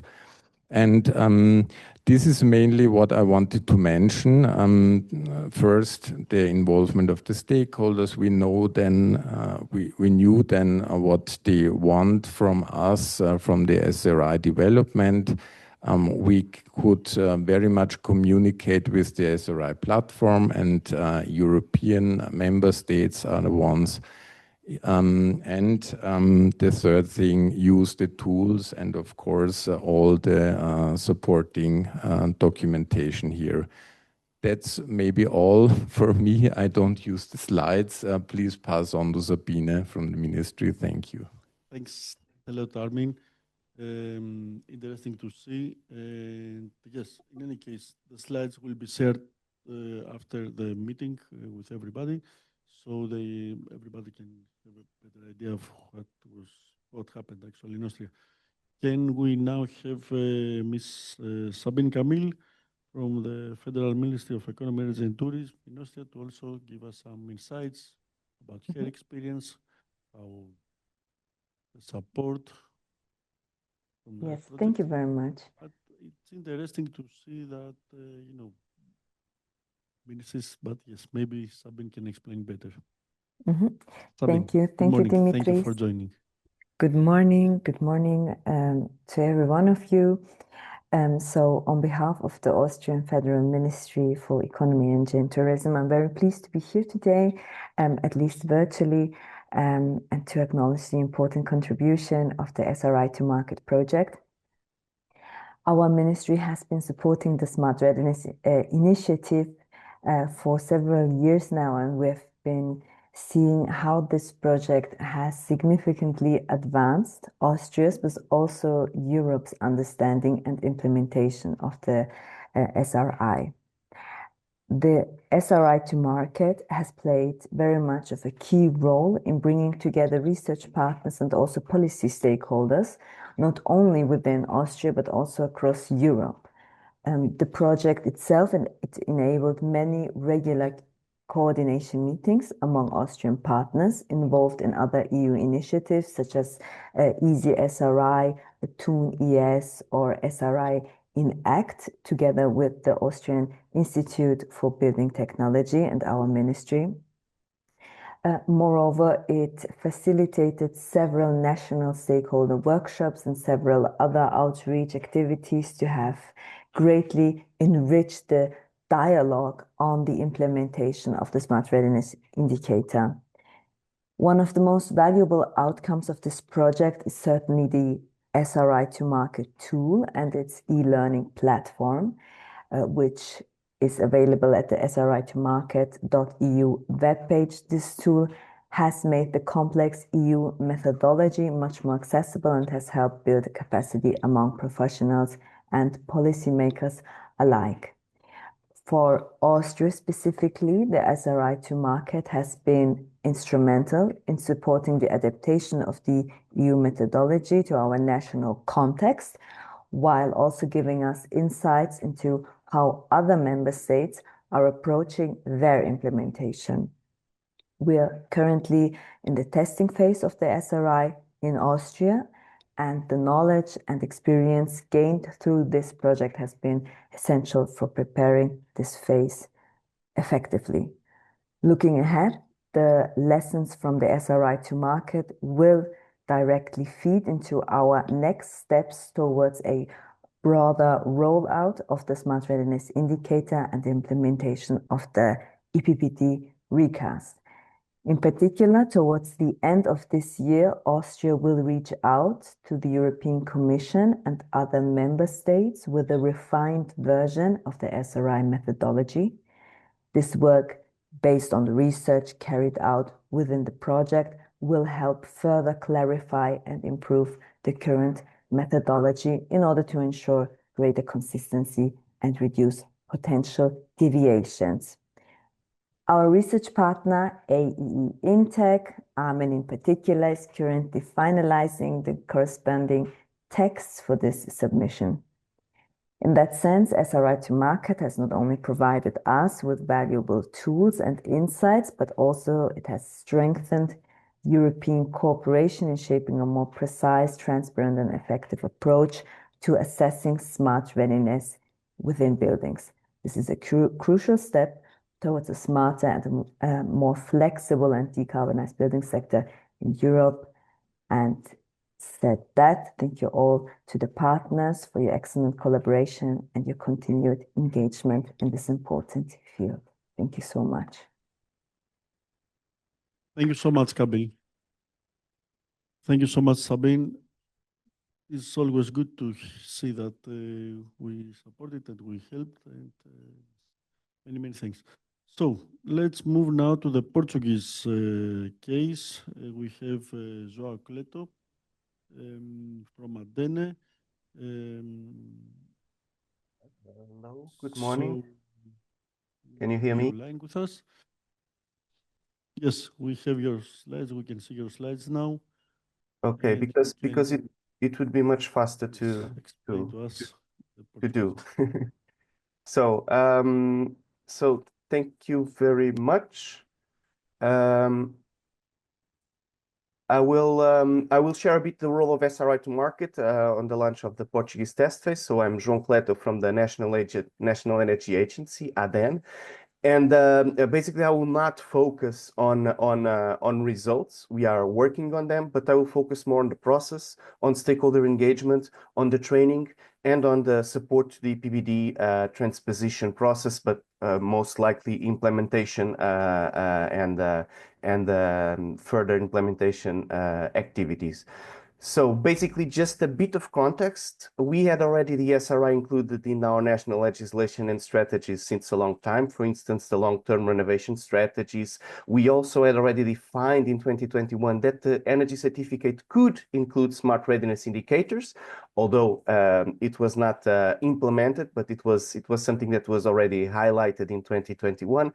And we have been involved in several European projects. So there has been support and knowledge sharing to support us in developing the SRI test phase as an energy agency.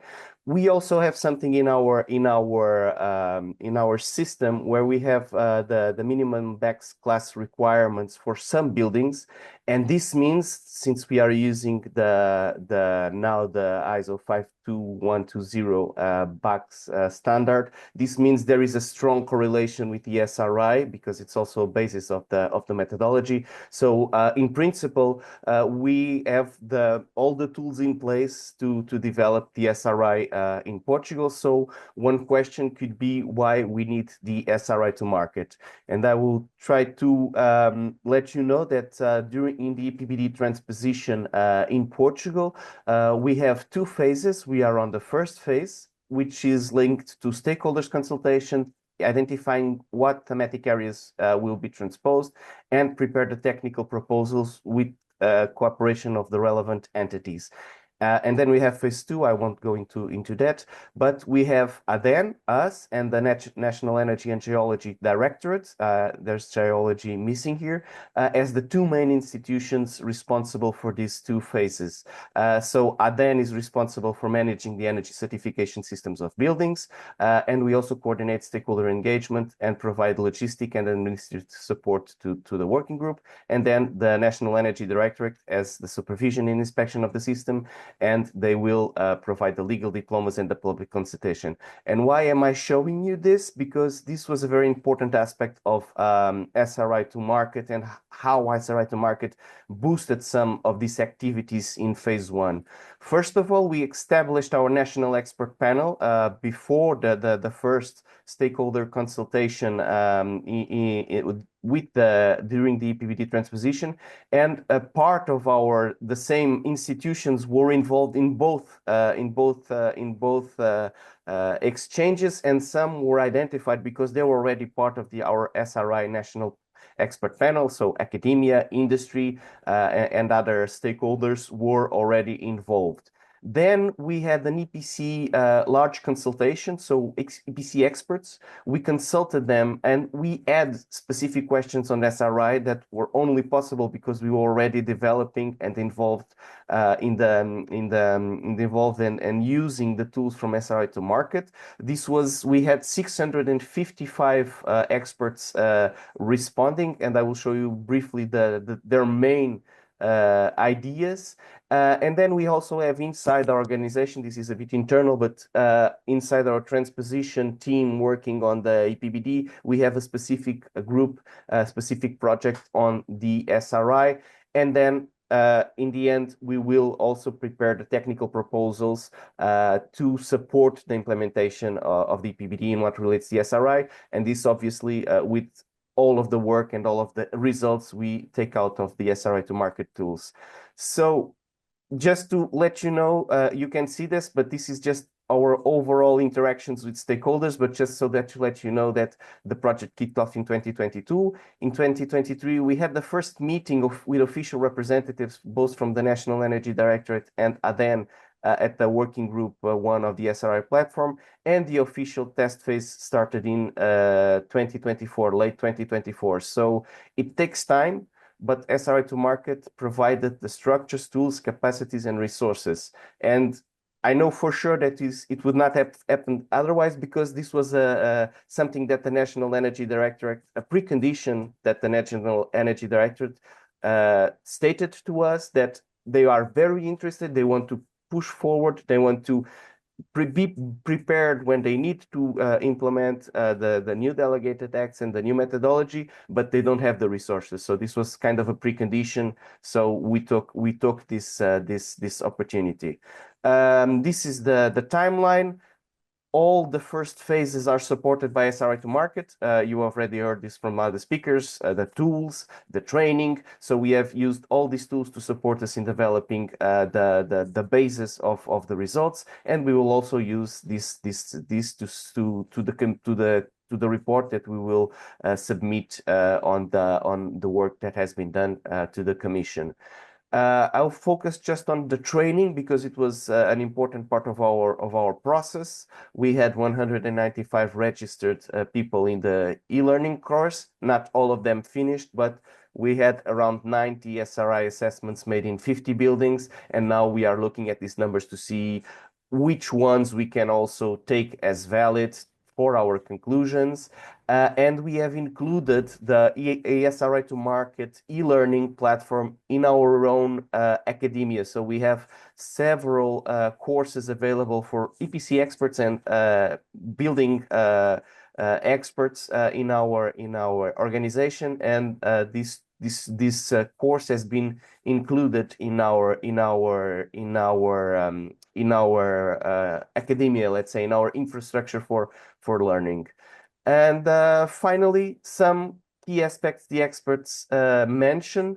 They are not aware of the SRI. They believe the full implementation should only be after 2027. They also believe that it should go beyond the BACS standard, which is a good thing. We could think that since they are already using this class from the BACS, that they would like for it to be all streamlined, but they want it to be streamlined, but to have additional value beyond what's on the BACS standard. And they believe that additional training is a must. And this was also a new signal to us, because we thought that since some of them were already trained in the functionality levels, that they would not match additional training, but they pinpointed all of them that additional training is really needed. So, and from our trainees, it was unanimous that the web tool is useful, and 69% believe that the standardized calculation should be available across the EU, and we are still looking at other results from our experience to see what we can take out of them. Next steps, well, I mentioned it, I'm not going to detail, but we will go deep into the results during this year, then try to finish the report by December, and then use all this information to capacitate the implementation of the SRI in the coming years in Portugal. That's it. Thank you very much. Amazing. Thanks a lot, João.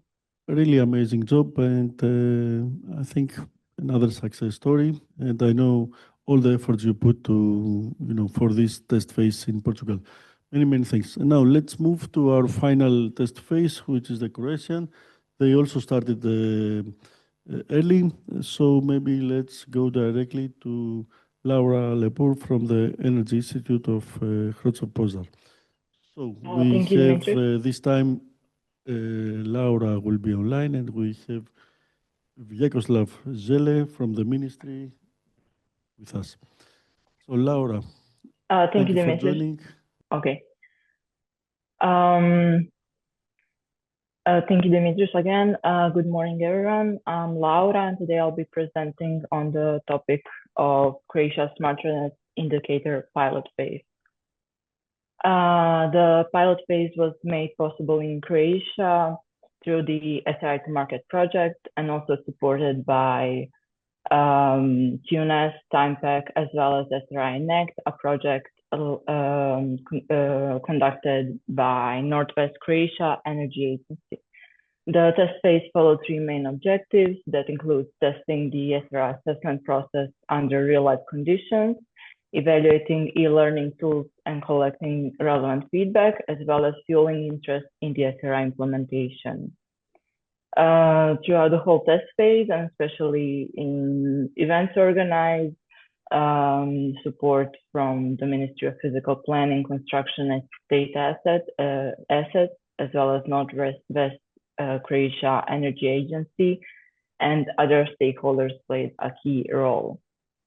Some of the knowledge sharing and training events organized include SRI platform working group meetings, 2 national expert panel meetings, a workshop where results from both SRI to Market and SRI Enact projects were shared, a QNES workshop, and most notably Answer training program, where 21 participants were walked through the key aspects and practical applications of the SRI using the SRI e-learning platform.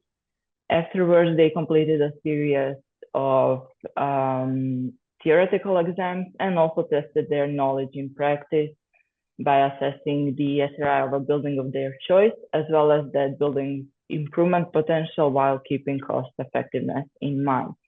Another event is in the works where the test phase will be presented to the ministry. At this moment, SRI to Market e-learning platform has 65 registered participants, out of which 26 have completed the course and unlocked the SRI expert badge.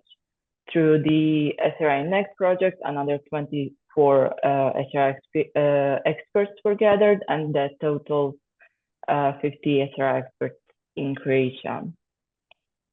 In the test phase, the SRI to Market platform was used for assessing buildings for SRI. Here, residential and non-residential buildings were almost equally represented, and they scored the average SRI of around 16%.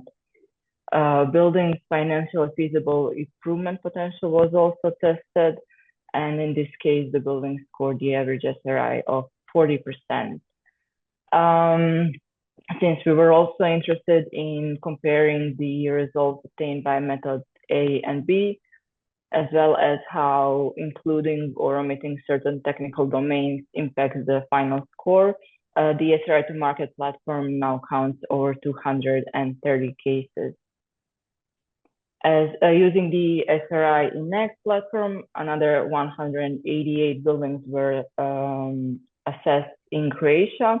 Out of these, 59 were further analyzed in order to diversify building types, since this scope mostly consists of educational and healthcare buildings. The further analyzed scope has the average SRI score of around 9% for both residential and non-residential buildings. And lastly, regarding some preliminary conclusions and lessons learned, we found that the implementation of the default methodology is key for consistent and comparable SRI scores, that integrating SRI with EPC reduces cost, simplifies process, and leverages shared data, and that uniform methodology and proper expert training are essential for producing relevant and comparable scores.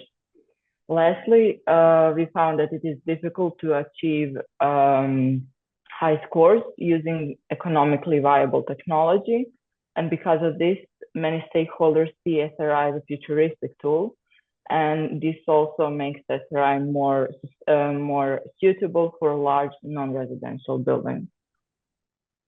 And that's all. Thank you for your attention. Many thanks, Laura. Interesting. Thank you so much. And finally, we give the floor to Mr. Vyacheslav Zele from the Ministry of Physical Planning, Construction and State Assets to share his experience. Thank you. The test phase of the Smart Readiness Indicator in Croatia represents a major step forward in promoting smarter and more sustainable buildings. We are deeply grateful to the SRI to Market project, which made it possible to introduce the SRI concept in Croatia and lay the groundwork for all our current activities. Thanks to SRI to Market, we successfully launched the national test phase and created a strong foundation for future development. Through engaging stakeholder workshops, we heard valuable perspectives from industry experts, policymakers, and building professionals. The project also supported the training of the first Croatian SRI experts and the creation of educational materials that will continue to serve as key resources in the years ahead. During the test phase, we applied the SRI methodology to real buildings, gaining practical insights and measurable results that guide our next steps. These experiences help us make informed decisions on how to best implement SRI across the country. Another important milestone was the development of the SRI assessment tool in Croatian, which making the process more accessible and user-friendly. We also extend our thanks to other important initiatives, including TUNES and SRI Enact, whose contributions have enriched our work. Still, we proudly emphasize that SRI to Market was the driving force and true foundation for everything achieved in this area in Croatia. Thank you. Thanks a lot. Thanks a lot, Zalem. So before we go for our coffee break, and just to let you know that we can extend it by 12 o'clock. So please, everybody be back at 12 o'clock. I think that my general impression is that we finally made it. I don't know what Per-Antoine has said, who is our project officer, to really support member states. We did our best, at least. We developed the tools, we provided the resources, we have the trainings, the policy recommendations, and everything there, workshops, I think very important.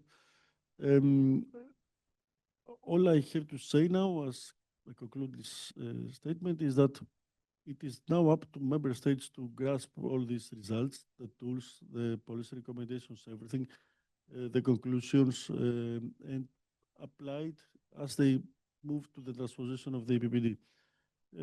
We are happy to continue the work with member states when needed, if this is possible. And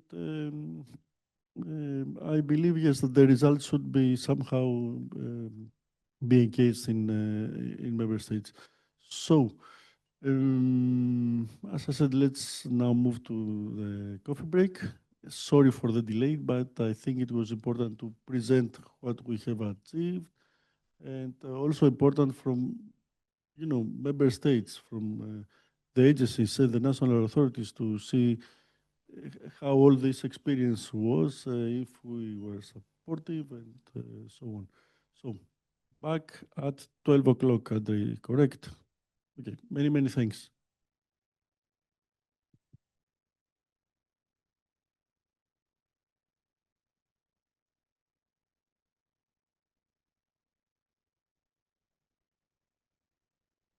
Okay, after this coffee break, let's start this last panel discussion for the morning. We are going to discuss on the cost and benefits of implementing the SRI. Since this morning, we had very good presentations from the projects on what they have developed, the tools, the training programs, the recommendations, a lot of interesting also aspects from the member states. But with this panel discussion, I would like to go back to the fundamentals of the SRI. So why are we implementing this new scheme? For what benefits? And of course, if we talk about benefits, we also need to talk about costs. So next, please. So it's my pleasure to introduce the speakers that are going to participate in this panel discussion. We have Buntan Iya from DG Energy, European Commission. We have Bonnie Brook representing the stakeholders, let's say. And we have 3 projects representatives, Paraskevas, representing EasySRI that was already presented this morning, Paris, representing Smart Square, and Dimitris, representing, as you know, SRI to Market. And my name is Sophie Dourlans-Caranta. I'm working for R2M Solution, but also for the SRI support team that has this contract with DG Energy to support the testing and implementation of the SRI with member states.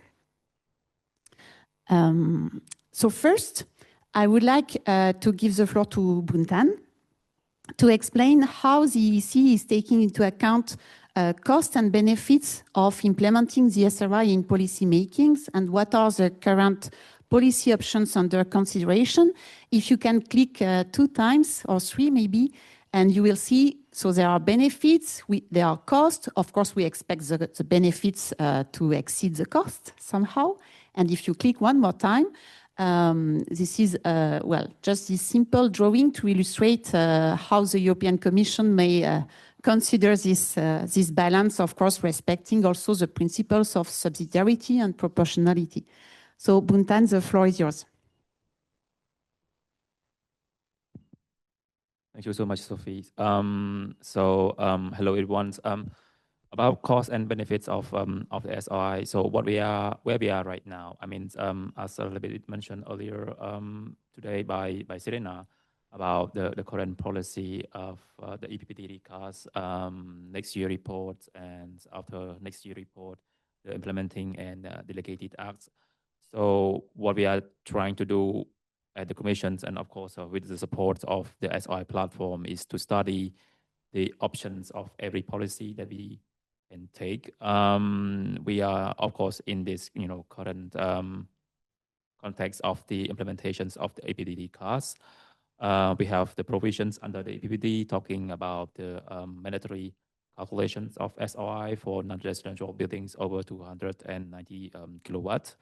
But we have at the same time the need or the necessity of having the framework that are simplified, that is not perceived as additional administrative burden for the user and for the member state as well, I suppose. So all of this thing has to be taken down in the equations, and as mentioned by a little bit by Christina this morning, so we are in the midst of studying all of these different options. We are very much would like to take into account all of your opinions. So the things that is done or have been done by the projects are very valuable for us.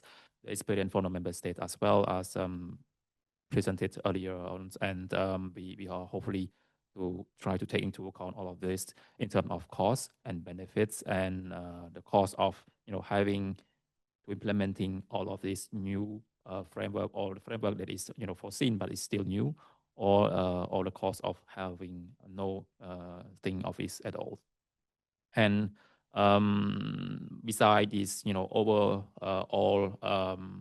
big line of policy change, I might say, this opportunity would allow us also to take into account any other stuff that we need to perfect the SRIs, as we just mentioned earlier.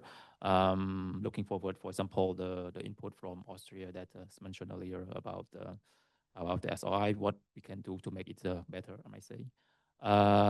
Make connections to other policies that we have or are still implementing. I'm talking about at the products level, for example, the code of conduct, or any other specific policy that we haven't taken into account yet in the SRI, and which we can consider as useful and should be taken into account. So all of these are to be studied as well. Thank you very much, Buntan, for this introduction. And I propose to move to the part on the benefits. So you can click a couple of times and you'll see the benefits of this. So just to explain first, we are going to discuss the benefits, then in the second part, the cost. And at the end of each part, you will have the chance to ask some questions to the speakers. So first, concerning the benefits, there are multiple benefits of implementing the SRI, as you know. And on this slide, we wanted to have a kind of structure to present these benefits in a structured manner. So we have the benefits at building level that are illustrated or that can be directly assessed by the SRI itself with the first two functionalities of the SRI. So if you can click 2 or 3 times maybe already.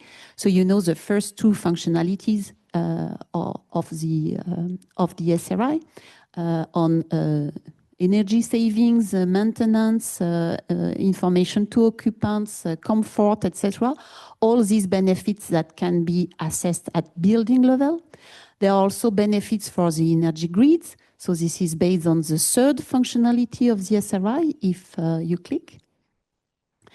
And so this is, of course, a very important aspect also of smart buildings and why we need smart technologies. It's also to support the grid. And there's also a third type of benefits, if you can click. This is for the EU competitiveness. So this is not reflected in an SRI assessment, but this is also a very important aspect, and we'll try also to tackle this during our panel discussion. So maybe if we start with the benefits at building level, I would like to give the floor first to Bonnie.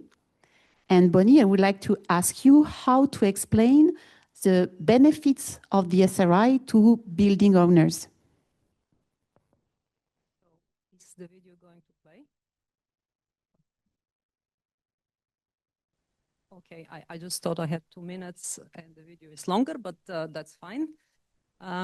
So the directly affected stakeholder group would be the building owners and then building investors as well. So that's why in the working group 3, so the stakeholders working group on the platform, we have created a communication video for the impact and the value proposition, let's say, for the building owners and investors through the smart readiness indicator. So what does it mean and what would it bring? the Smart Readiness Indicator, and why this is important for you as a building owner in the EU. In a fast-changing world of rising energy costs, evolving regulations, and increasing tenant expectations, what's the smartest move a building owner can make today to safeguard the building asset for tomorrow? To assist you with this, we have the Smart Readiness Indicator, a standardized EU framework that evaluates your building's ability to optimize its performance, enhance occupant experience, and interact with the smart grid. The Smart Readiness Indicator assesses the automation level of building services like heating, cooling, lighting, EV charging, and other important domains. Think of it as a scorecard for your building's ability to efficiently sense and optimize its performance. If you manage a non-residential building with over 290 kilowatts of heating, cooling, and ventilation, the SRI is expected to become mandatory. Smaller buildings and other types of buildings, like residential buildings, can also benefit from the SRI framework if you as an owner decide to implement. The SRI assessments help uncover ways to reduce energy and operational costs using smarter controls and automation. See this as your guide to relevant smart building improvements. High-performance smart-rated buildings are more appealing to tenants, investors, and future buyers, and can therefore directly impact your bottom line and long-term value. With decarbonization targets and ESG reporting growing more rigorous, the SRI provides credible, standardized evidence of your building's readiness when supporting disclosures and sustainability efforts. The SRI identifies where your building can benefit most from smart upgrades like dynamic lighting, automated heating and cooling, grid flexibility, and interoperable systems.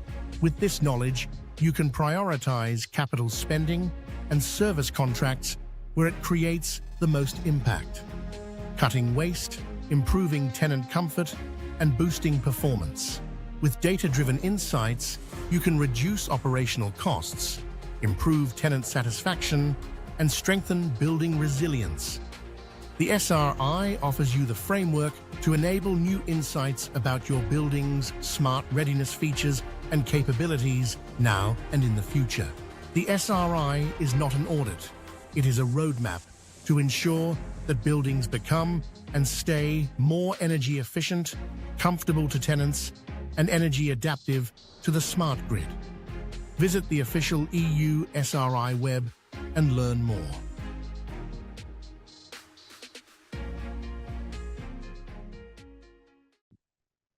Thank you. Thank you very much for creating this video. Personally, I think it's very good, and it's really important to adopt the language of the stakeholders we are targeting and to mention, well, what is important to them. Maybe Paraskevas, you can also a bit elaborate on this and on what EasySRI has done in relation to understanding the building owner's viewpoint on the SRI. Yes, sure. As EasySRI, what we did regarding that respect, we went straight to owners and we provided a structured survey plus some follow-up interviews across a few countries, of course, 3, 4 countries, I think, and we got 3 clear messages. The first one is about the value of SRI. So they like SRI when it explains how their building will behave in the energy system and turns their building into something that is smart actually, but also practical. So they require clear capabilities and evidence, of course, to show to lenders and buyers, but also the regulators per member state. The second message is about the concerns that were raised. So they want to be pragmatic, of course. They are pragmatic, and they are worried about the cost and the complexity. Also, the reliability and the maintenance and all these things that have to do with the dependency from IT and vendors to get these SRTs. And another big issue is whether the occupants of the buildings will actually use these advanced features. So they want some proof that this will actually work, and they want to see it in real operation. The third clear message we received is about the tools. They don't want to stop just to the scores, showing the scores, the classes as we present them. They want to have some concrete, clear update paths for the buildings, and also see what is the payback and the risk if they decide to upgrade their building.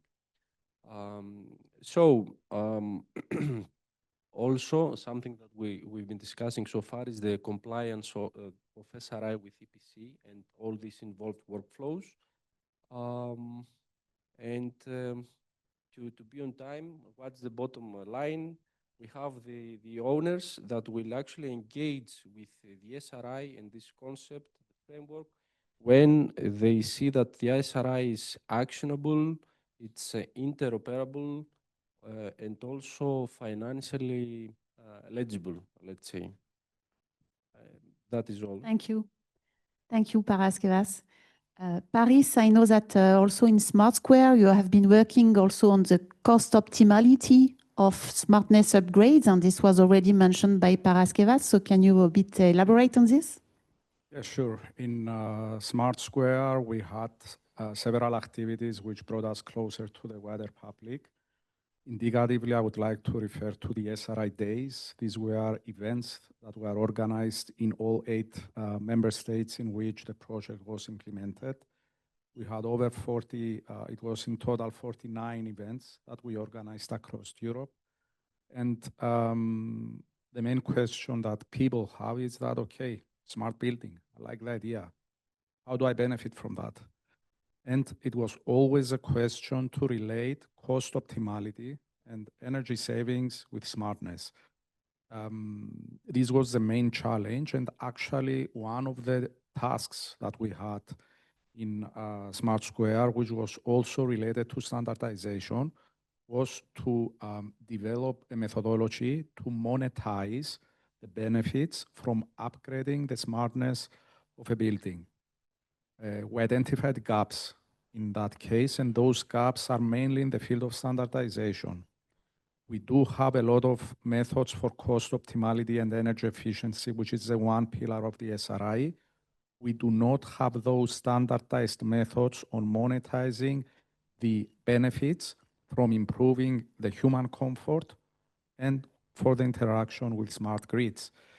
Actually, we were able to develop and deliver a methodology that was mainly based on the cost optimality from energy efficiency with indicators that were reverse engineered. That is the allowed investment to achieve a certain SRI score based on given financial data. This was a contribution of Smart Square. Thank you. Thank you, Paris. Very challenging indeed to monetize all the benefits generated by the SRI. Dimitris, what about SRI to market? This morning you mentioned some tools also, providing some recommendations on smartness upgrades. So what can you say about that?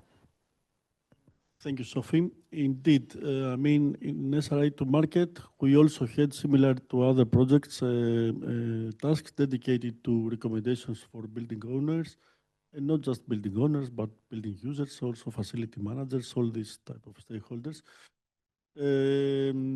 Because we wanted in practice to explain what SRI can bring, how people can be, how users can be benefited.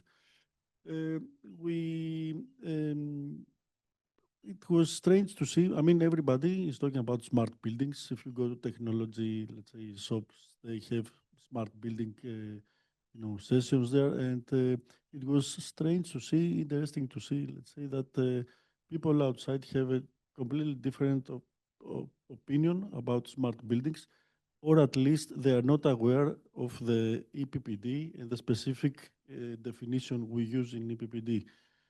So they only think that smartness is something about changing the lights, LED systems, and things like that.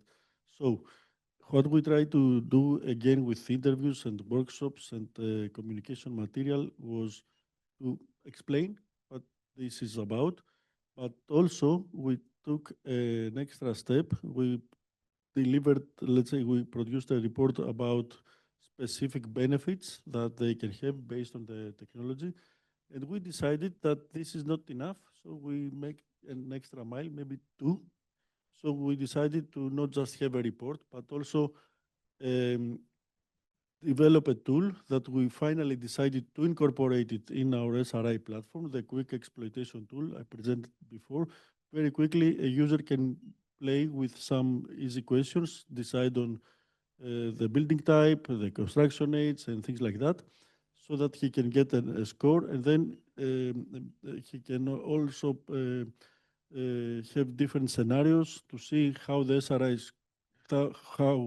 SRI score can be upgraded with specific technologies.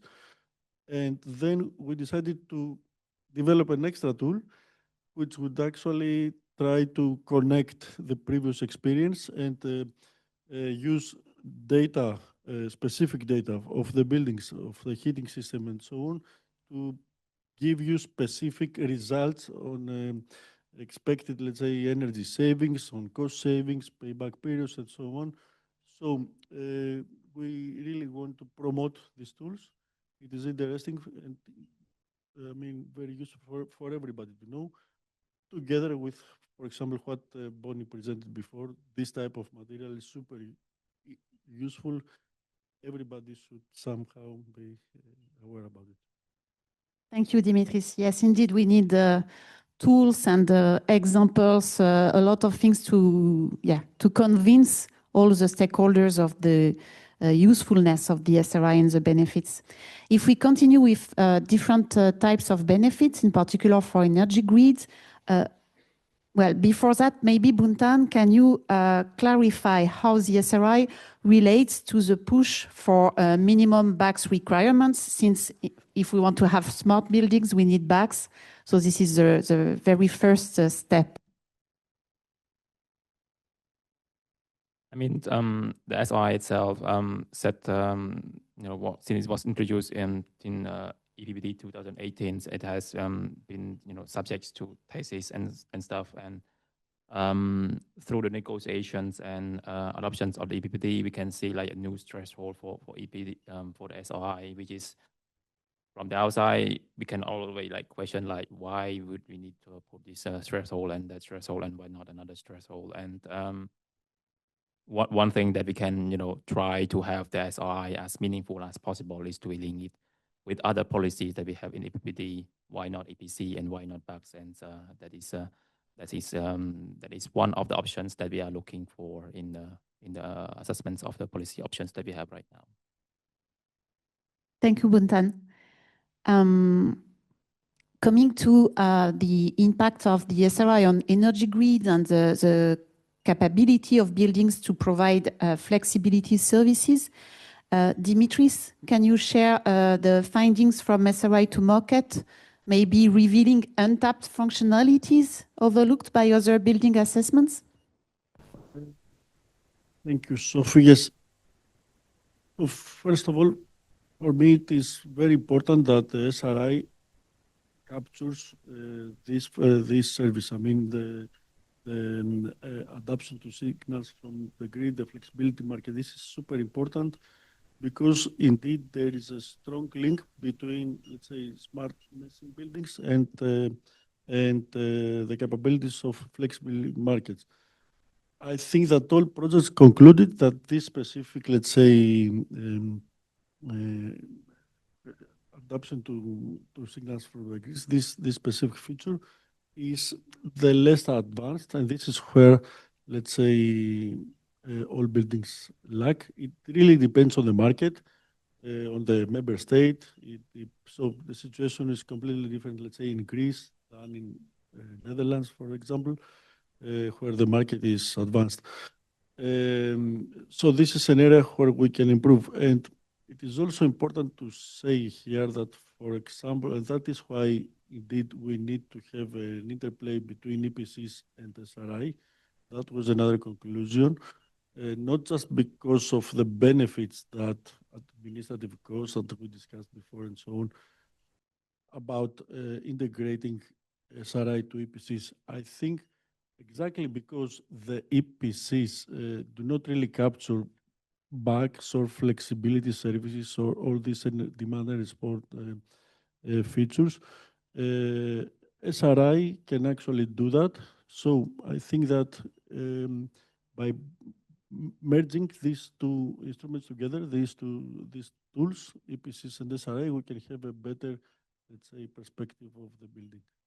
Thank you, Dimitris. Paris, what about the findings from Smart Square regarding the impact of the SRI on flexibility markets? It's widely agreed that the weakest pillar of the SRI currently is the third one for all buildings. That is their ability to interact with smart grids. This is something that we have seen in almost all cases that we evaluated in Smart Square. In Smart Square, and this will be presented in the next session, we have developed a very clever AI-based way of collecting data from buildings, the so-called call center. And in terms of that, we were able to assess over 5,000 buildings across Europe, targeted in 10 member states. And the general outcome out of this assessment is that in those member states that we have enhanced features of smart grids, these the buildings score better with regard to the grid flexibility. And the main conclusion that we extracted was that we might, and this is also integrated into the Cyprus testing stage report, which is to be finalized in the next weeks, that we might consider to be more flexible for the flexibility of the buildings in the grid. That is giving a smaller weight, at least to those member states where the smart grids features are still not that developed. For example, in Cyprus, we have minimum elements of smart grids and buildings there score very low. So this was the outcome of the analysis, which was implemented under the call center activity that we had in Smart Square. Thank you. Thank you, Paris. A very good insight indeed, and there is some room for member states indeed to adapt the SRI methodology. Paraskevas, also this morning you mentioned some results on flexibility. So how can EasySRI help in that regard? Yes, I would agree with the other speakers that actually flexibility is the main pain point for the SRI scores. So we see, for EasySRI, we actually see the SRI playing a very practical role in opening buildings to the flexibility markets. We think actually SRI being something like a flexibility passport for the buildings, it will help make a site or a building's ability to shift load and make this actually visible and comparable. How can this be done? Of course, by assessing the controls, the sub-metering, let's say, capabilities, the storage, the EV charging. All these are aspects that can be linked with the flexibility of the sites. Then we also value the flexibility explicitly, if I'm allowed to say, not just for the efficiency. For example, when you want to preheat on renewables or shift the cooling load, this will, let's say, lift the kilowatts and the consumption for a building, but it will lower the system costs and the emissions. So SRI, we believe, should surface and weight those services when they exist, of course. Next, we connect assessment to investment, as I said earlier. So SRI points to specific controls and metering capabilities and interoperability upgrades for the buildings. And of course, these are the keys to unlock demand response and also the local balancing if it is possible, and also frame them with some basic capital expenses or operating expenses for the building owners. So another mention regarding, the link of SRI with EPC, because it's very important. We foresaw this aligning of SRI with the EPCs and the operational data of buildings to cut on the transaction costs and let the aggregators and the DSOs onboard the buildings at scale. This is something very important that we need to look for. So in short, we framed the importance for clear signals, proper evaluation, some roadmap for investments, and these, we believe, will enable the easy market entry of SRI. Thank you, Paraskevas. You mentioned demand response. So I would like to turn to Bonnie, who is also representing the Smart 10 Association, so representing the flexible demand management industry. So what's your viewpoint on this? Yes, actually, all my fellow panelists have already mentioned aspects of it, especially Paraskevas. He almost took my words without actually previous preparation together. So, two things. In order to build the energy system that we have to move to, if we want to cut carbon emissions, we do need the smart demand and the smart supply. So we need the whole system to be smart in order to be able to respond to very various signals. And this is especially important for the energy security of Europe. So from the point of view of stakeholders, building owners are not going to invest in something that is not going to be ready to get some gain, let's say. So they have to have some benefit immediately in financial terms in order to make investments. Sometimes they would make long-term investments, but that requires very stable policy environment, regulatory environment.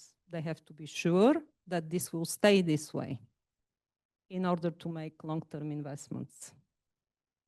So, nevertheless, knowing that Europe is going in this direction, to be ready to participate in this new energy system, people have to start understanding at least what it means and how to do it.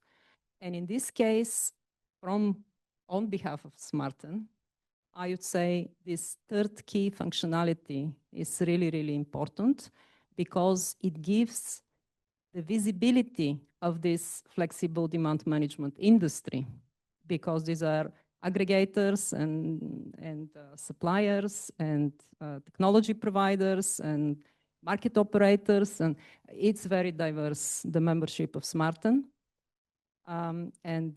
In order to even for these different stakeholders to invest in their businesses, it is important that the Smart Readiness Indicator acknowledges equally the energy flexibility of a smart building. Thank you, Bonnie. You mentioned energy security at European level, but let's move also to the competitiveness of the EU economy. And so I would like to ask Dimitris, so you are coordinating the road mapping activity task force of the SRI platform. So are you considering this impact on EU competitiveness in this work? Coordinating, first of all, supporting Paul Guaide with this, with preparing the roadmap, but still, I would say yes and no. First of all, I mean, when it goes to competitiveness, EU competitiveness, I think it's needless to say that the SRI, which is both a policy tool but a market tool as well, and if well implemented and combined also with financial incentives and so on, it's a strong push towards smart technologies. And smart technologies are also something that is highly promoted by many, let's say, European companies. This is something that, yes, I would say that there is a direct link between the SRI and smart technologies, and that is a huge push for, let's say, EU competitiveness. One thing that we discuss in this roadmap that you mentioned before is something different, but still relevant. It's the single market needs. We shouldn't forget that in the EU, we all under the same market umbrella, the single market needs, and SRI should also operate under this, let's say, transparency and clear rules. So here, I'm talking about, for example, the need for transparency, clear rules, clear, let's say, understanding of what a smart service is. And we have, let's say, the previous experience to rely upon the energy services, let's say, the energy services framework, or the EPCs, the energy performance certificates framework. And this is something similar, I think, that we should also be discussing when we go to SRI. So we need, let's say, standardized procedures so that we are all under the same rules. We need cybersecurity, very important, and I think this is the discussion in Brussels right now. Interoperability. So all this will create a stable framework for everybody to work in the same system. So this is something that we're working, and it is indeed very, very interesting for the market as a whole and the EU competitiveness. I think they are also. Thank you, Dimitris. Bonnie, maybe can you share very briefly the viewpoint from the smart building industry in Europe? Yes, so Dimitris started with a couple of the points. So the common standardized elements of the SRI framework are absolutely critical for the EU competitiveness, because if the stakeholders that have to deliver the SRI on the ground, if they have to jump over obstacles to basically, one of them is 27 different flavors of regulations, is something that does not help the industry. So then, of course, the efforts are put in something that, in a way, reduces the potential or the capability of the industry to be competitive at international level as well. Now, talking about innovation, however, on the other side, I think that through the Smart Readiness Indicator, that will spark a lot of innovation in Europe. And then Europe would be able to, so talking about clean tech industry, Europe would be even more competitive than today with clean tech technologies, property tech technologies, services as well that could be exported when needed. Thank you, Bonnie. Buntan, maybe can you react on this on behalf of DG Energy? Yes, maybe I'm a bit biased, but I'm coming from DG Energy, and for me, energy is very important. So when we're talking about competitive, for once, totally agree with all has just mentioned. Competitive in the sense that manufacturers who are involved in the smart technology, smart tools, and smart equipment has to be promoted, because SRI by itself is what is a measurements that we are using, or we hope to use for orientating the policy, the public policy to a better place, I may say.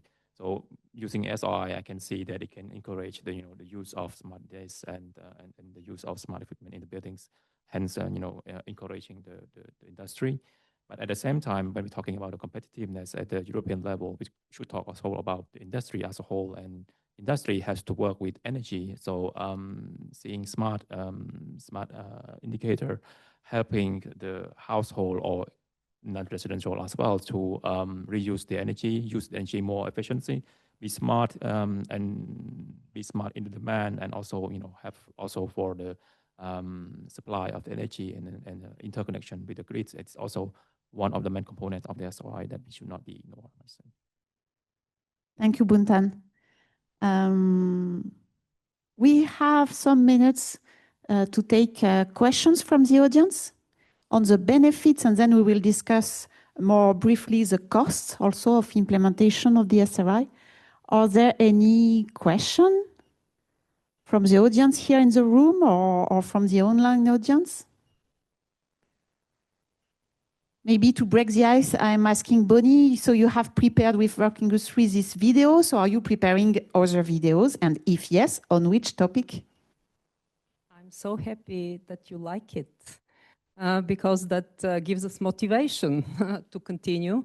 And I heard from all these projects actually before that this is a weak point, and we need to raise the awareness throughout different stakeholder groups. So the next group that we are considering targeting with the next video would be the building operators. So the facility managers, building operators, they have different tasks. So and there is probably a role of other ones, but certainly that would be the next one. We're trying to, I mean, all of them are important and play a role. However, we are looking at who is going to be affected first. Thank you, Bonnie. And how to help them. We have another question here. Erwin Cornelis, representing ANEC Consumer Organization, and let me focus to the residential buildings. Perhaps not the first focus of SRI, but still, well, residential buildings were included in quite some countries, and some cases have been developed. And if the SRI results, the results of the assessments were presented to the building owners in the residential sector or the tenants, what were actually the benefits they saw from the results? What were the insights that they gained from these results?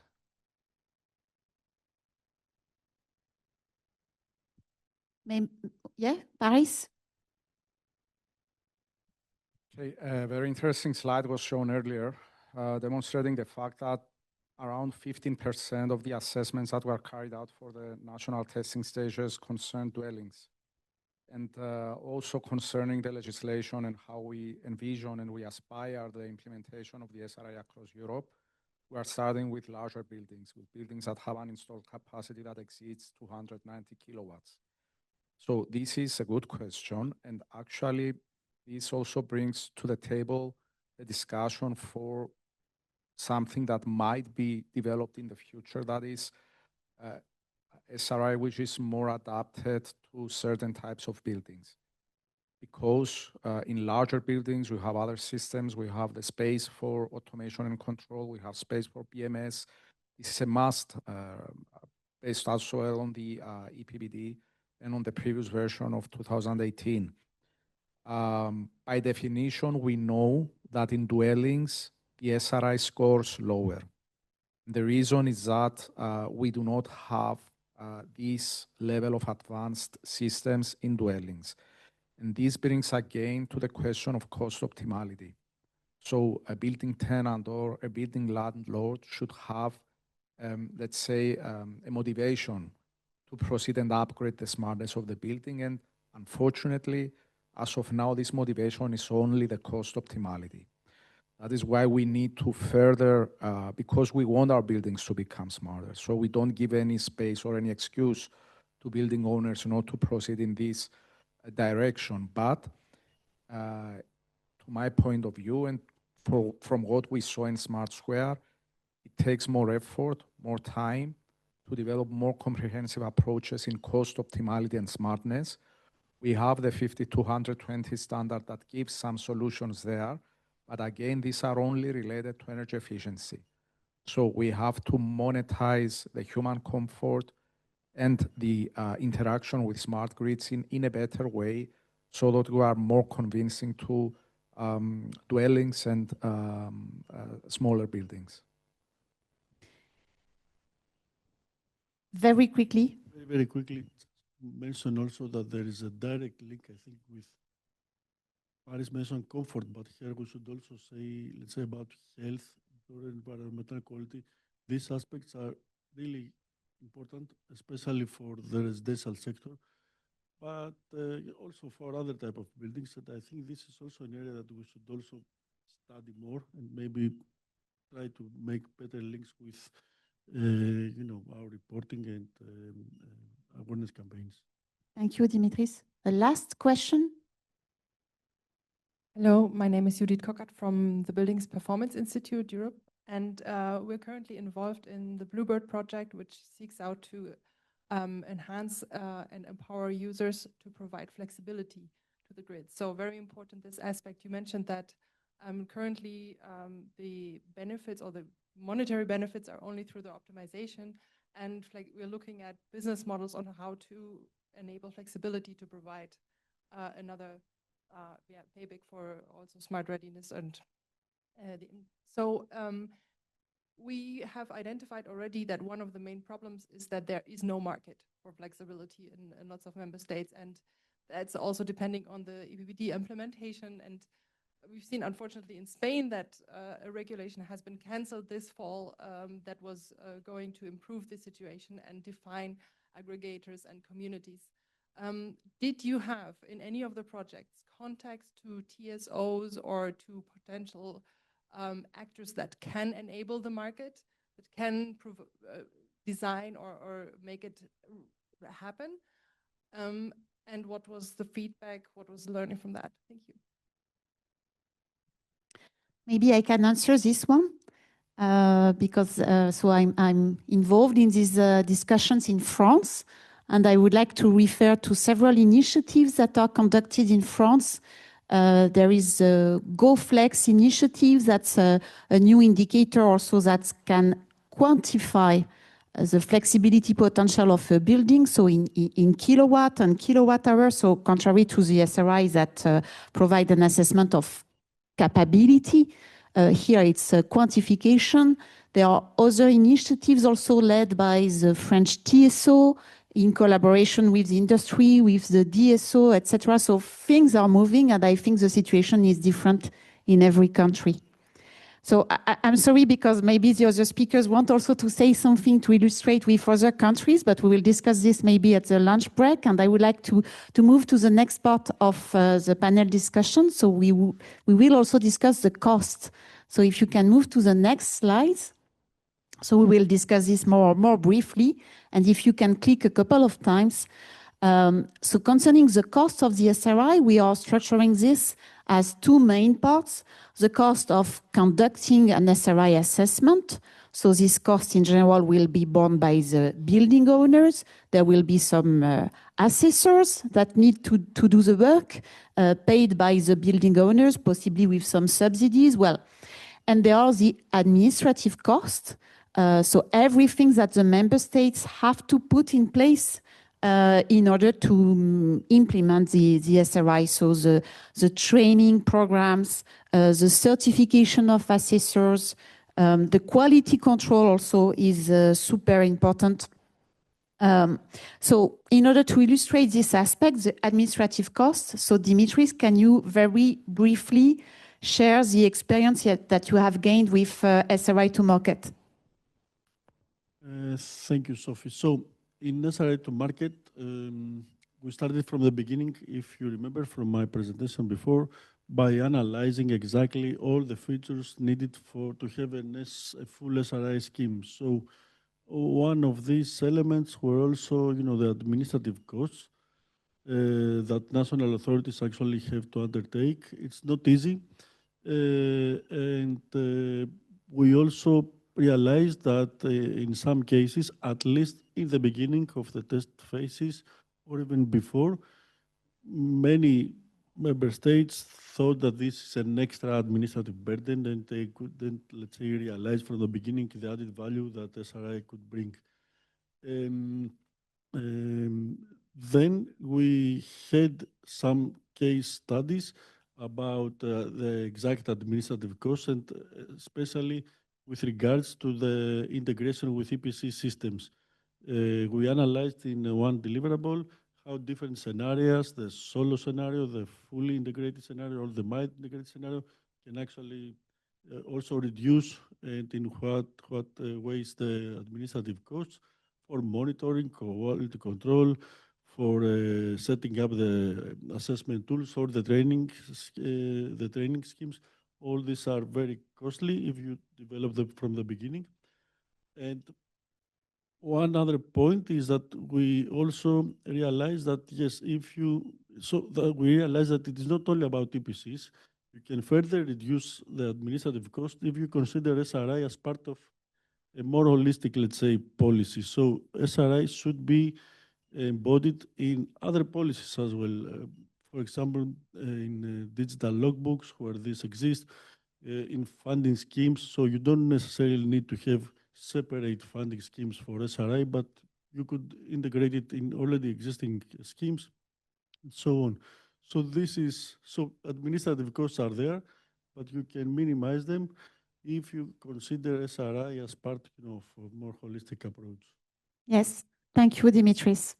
Paris, what about the role of standardization in minimizing also the administrative cost of implementing the SRI?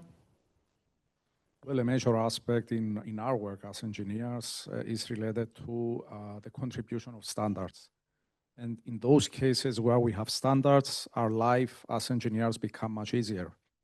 This was something that we identified in Smart Square, and that is why we committed ourselves in the project, and we were able to deliver that. And this is a success story of Smart Square, to deliver a CEN workshop report that describes the required steps for an on-site audit. And actually, this is a gap that we have at the SRI. And actually, we believe that the outcome was very important because at the end of the day, it was also adopted by TC 247, Working Group 7, with the purpose to become a standard and to be upgraded to its next level. Now, given this experience that we gained from this procedure, we were able to align the work required for an SRI audit with the work that is currently being implemented for an energy audit. And if we would discuss about the assessment costs, we would see them being comparative to what we have for an energy audit. Of course, all projects capture the dimension of integrating the SRI audit either into the EPC audit or to the energy audit. And actually, in Smart Square, we were able to develop and deliver a report that describes the common aspects of the EPC and the SRI and what can be jointly collected. To close with, I would like to mention that what we have seen from Smart Square was our inspiration for the next project, the Smarter EPC, Sophia project that you coordinate, in which we exactly discuss this aspect, the integration of the EPC into the SRI. Thank you. Yes, thank you, Paris. Paraskevas, what extra administrative savings can be generated by the easy SRI approach? Yes, we believe that easy SRI cuts some admin work by doing what? By making the building smart readiness data persistent and also reusable. So according to our design and implementation, a single building record, you might consider it as a logbook, something like that about the building, ties all SRI info to this specific asset, to this building. So you don't need to make any reassessments for the building. You rather do it for the new SRI assessments. So these reassessments, let's call them that way, are actually delta updates to the building. So they don't come as fresh data insertions or additions to the building. Of course, a standardized delta schema supports the autofill from autofilling prospects. You can add SRI data from Excel's example. But we also have some data validations that check for completeness of your data, the formatting, some other cross-field checks. And this is something quite important, I believe, because it cuts down on back and forth corrections for your data. So we also have some version history that shows to you what changes and why it changes. And this is something that makes audits, checks, and in the future, let's say, the incentive verification much easier and faster. So as you all said, the other speakers, that way we actually foresee the linkage with the EPC becoming quite easier and keeps somehow the national and the EU reporting, I dare to say, simple across different portfolios of assets. To sum up, what is the net result of what we achieved? We get actually fewer forms, fewer errors, and faster approvals. And this will lower the verification and also the reporting costs at scale. Thank you, Paraskevas. Paris, according to your experience from SmartSquare, so what can you say concerning the duration of an SRI assessment and the corresponding cost for the building owner? Well, in the SmartSquare, we were able to demonstrate a quick assessment with method A, which was also the basis for the call center that we have developed, according to which the building owner, through a procedure of 20 very simplified questions, can deliver a first assessment based on method A. If we also read the regulations and what Vito delivered to us, method A should not be an assessment that has a duration of more than 30 minutes. This is what we have in our documents. So obviously it depends on the method that we follow. If we go for a detailed method B, that could even take days to reach a conclusion. But for the quick method, things can go very fast. I also saw this morning Paraskevas describing that you could even deliver method A in a few minutes. And this was a similar conclusion from EasySRI. So again, it depends on the level of detail. It depends on the purpose. It depends on the scope.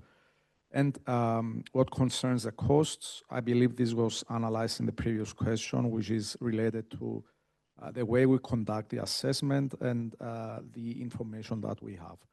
But for sure, we cannot give a certain price. It's that much per square meter. This, I think, it will take more time for the markets to reach these conclusions and deliver these metrics. Yes, thank you, Paris, for this insight. So Paraskevas, indeed, this morning you presented this SRI Express tool.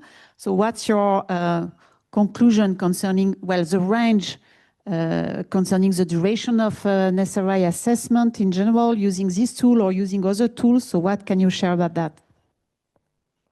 Yes, sure. As you said earlier, here the aim is to reduce the assessment time, the SRI assessment time.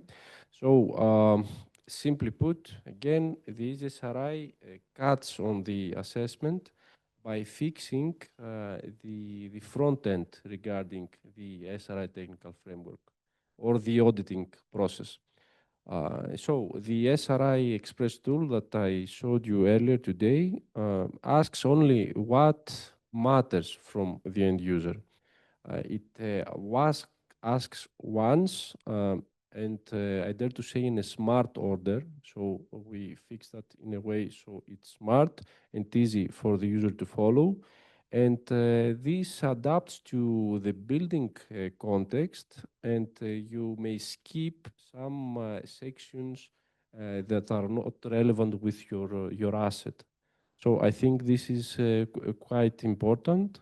And sometimes with this flow of the SRI Express tool, you can also use some sensible defaults for the assessment. So we also reuse data according and abiding with a schema, a consistent schema, and you can also put resources, pull data from existing resources, as I said earlier, from Excel sheets directly, or even duplicate your assessments that you have contacted. You can duplicate them and then update just specific fields for your new assessment. So this is something that will allow you to avoid some retyping and also keep all the schemas aligned. We also have built-in data checks and quality checks, and this is something that helped us during the development to catch some inconsistencies quite early and reduce the reworking later. With a guided flow in general, when you want to start the process and finish it, it means that you have, let's say, less specialist effort when you insert your data, and we believe that you also get lower training overhead, and of course this results in more consistent outputs, of course.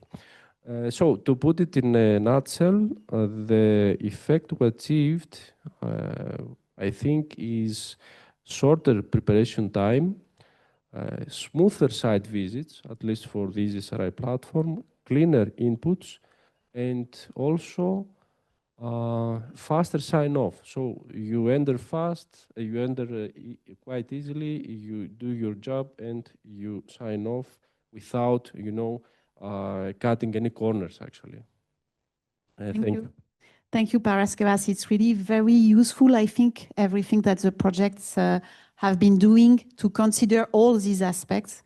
And I would like to give the floor maybe to Bonnie to conclude on costs. So what's your vision on the cost of implementing the SRI? And we will conclude on this.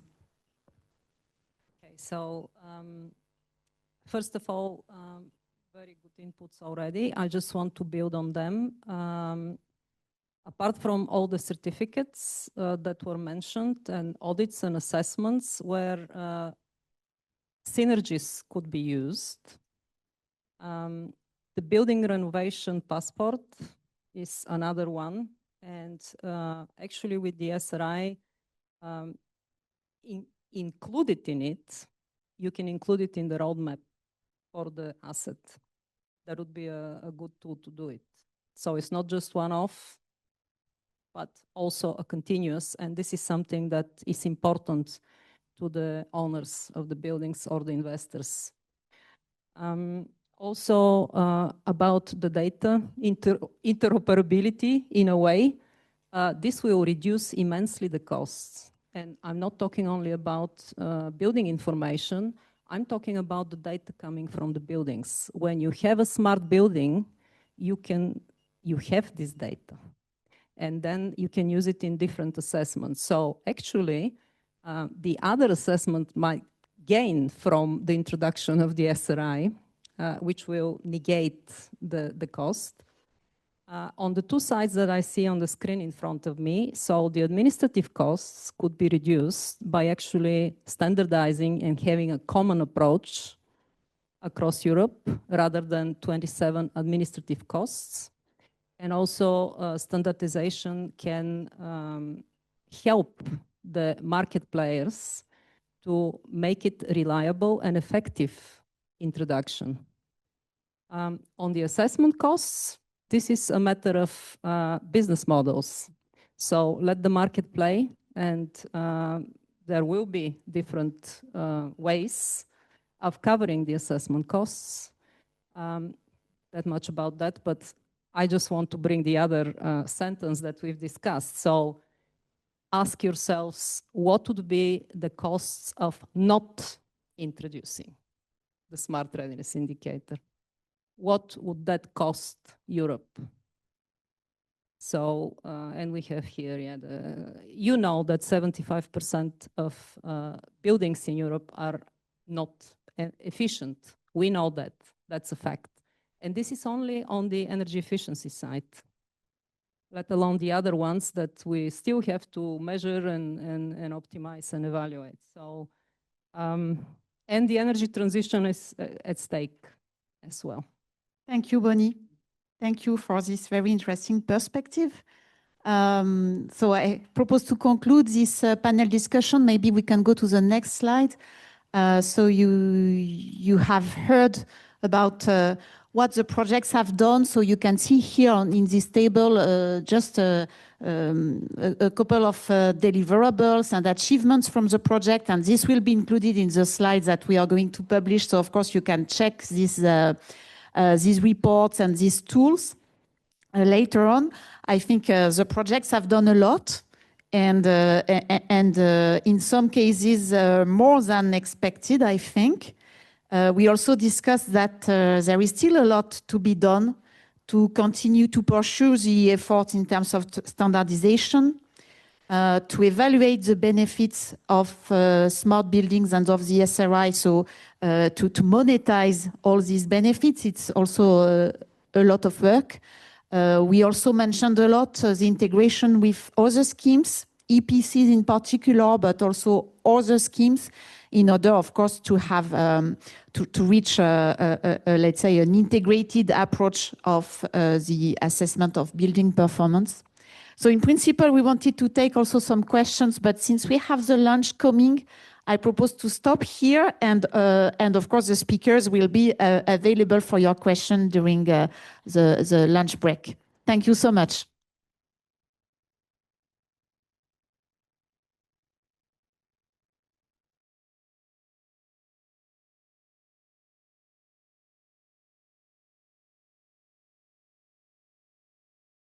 I hope you're still ready to take things even further than they were taken earlier today. It's my pleasure to introduce the next session. I'll just do the introduction and then I'll go back to my laptop and provide support with all the Zoom and technical issues. So I kindly ask my colleagues in the audio video team to go to the next slide, please. And I call my dear colleagues from Smart Square Project, Paris Fokaides. Please, Paris, come and join me. We will then have Nicolas joining online from Cyprus, telling us more about the testing phase. Together with Paris, we have Pablo Carnero from Riva, also representing Smart Square. Please, Pablo, join us. And we also have colleagues from Tunes Project and ENEA. I called on stage Tatiana and Luca, please.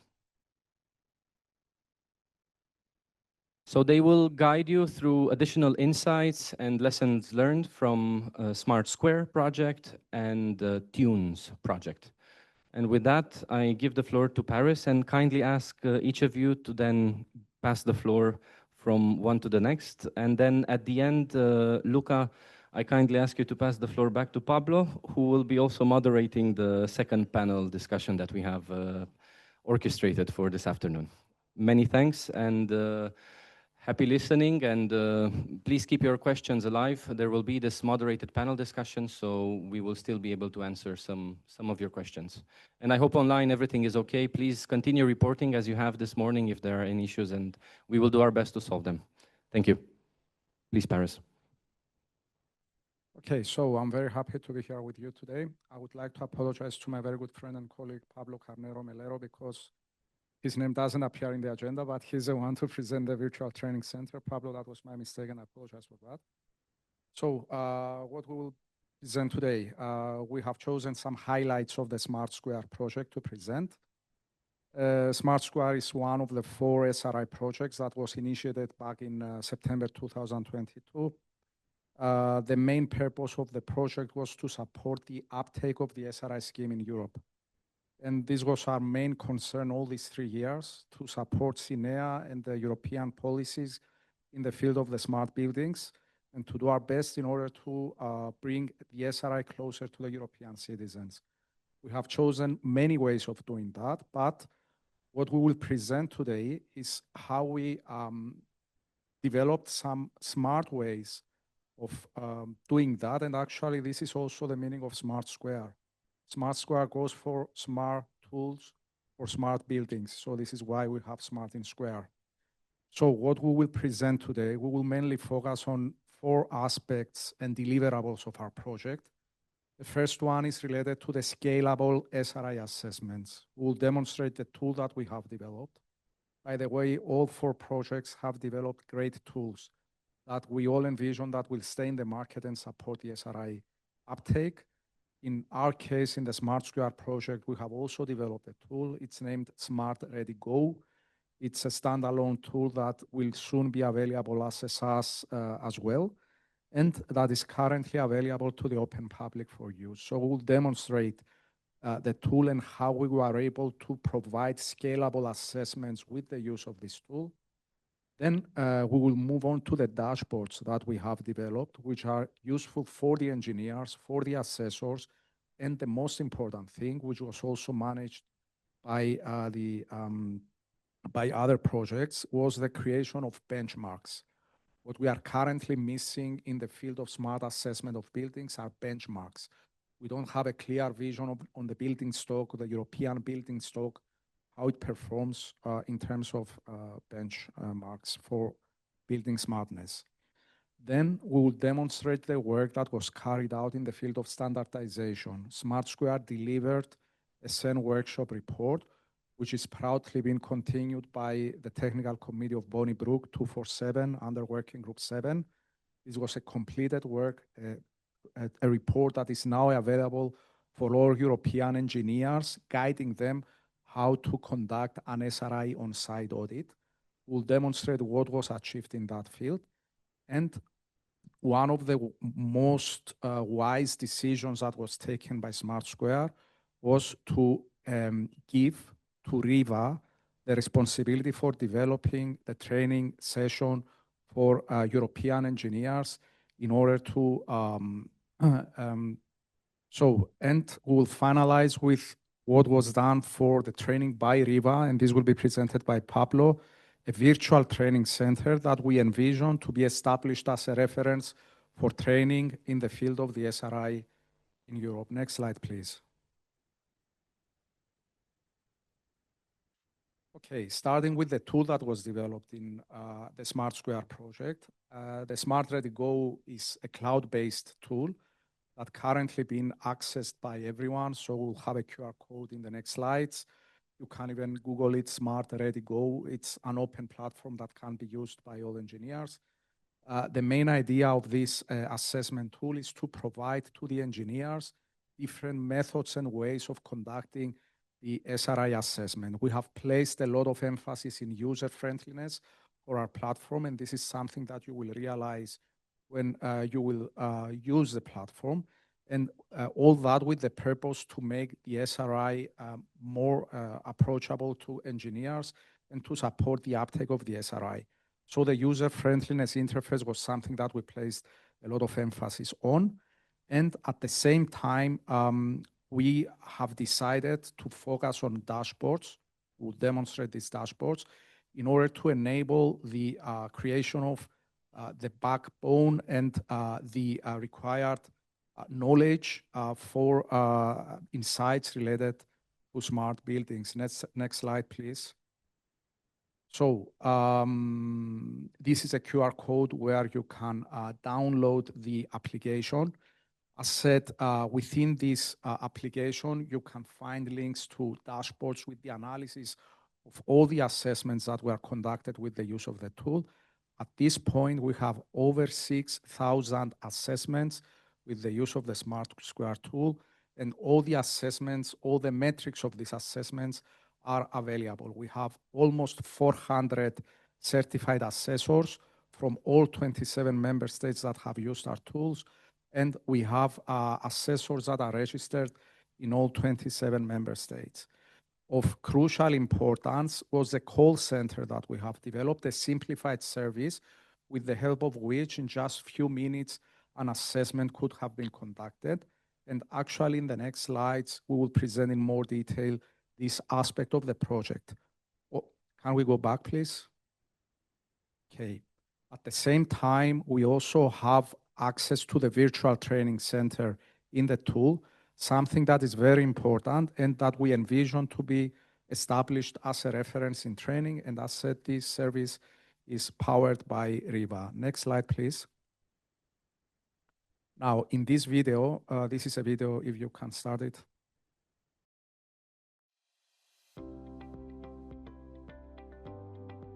So in this video, we demonstrate the tool. This tool was, as said, developed and delivered for simplifying the SRI assessment. A very important aspect of the tool is that it is translated into all 24 EU member state languages. It allows for the generation of detailed reports. It's also responsive to multiple devices, and it's fully automated in the sense that the performance is conducted with simplified methods.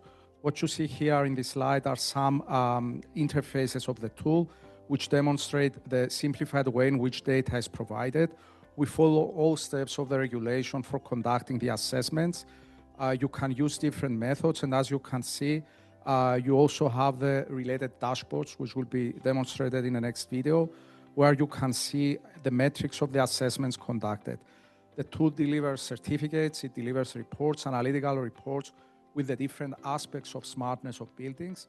And this tool has been tested in agreement with other tools that are being used in the field. It's also referred in the webpage of the Commission of DGNR as one of the tools that can be used for implementation of the SRI assessments.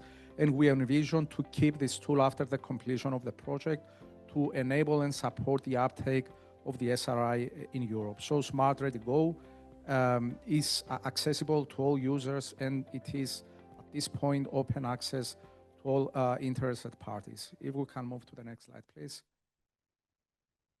Something smart that we have developed from Smart Square project was a so-called call center. What is a call center? The call center is not related to a telephone center, but it is the procedure where we collect data for assessments by using a service, which is a Polefish service, according to which we trace users online. We address a simple questionnaire with 20 questions. We collect the data, we do the analysis, and we communicate to their email at the same time the results of the assessment that was conducted. Now, this tool explores AI features in the sense of collecting and choosing for the users to address the questions. And it's iterative in the sense that we repeat this procedure until we get the number of assessments that we wish in order to do the analysis of the SRI and to consider the results that we collect as representative. Next slide, please. Now, with the use of the call center, we are able to implement over 5,000 assessments.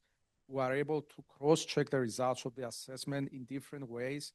And we are also able to visualize these results and extract concrete conclusions with regard to the performance of the smartness of buildings across Europe.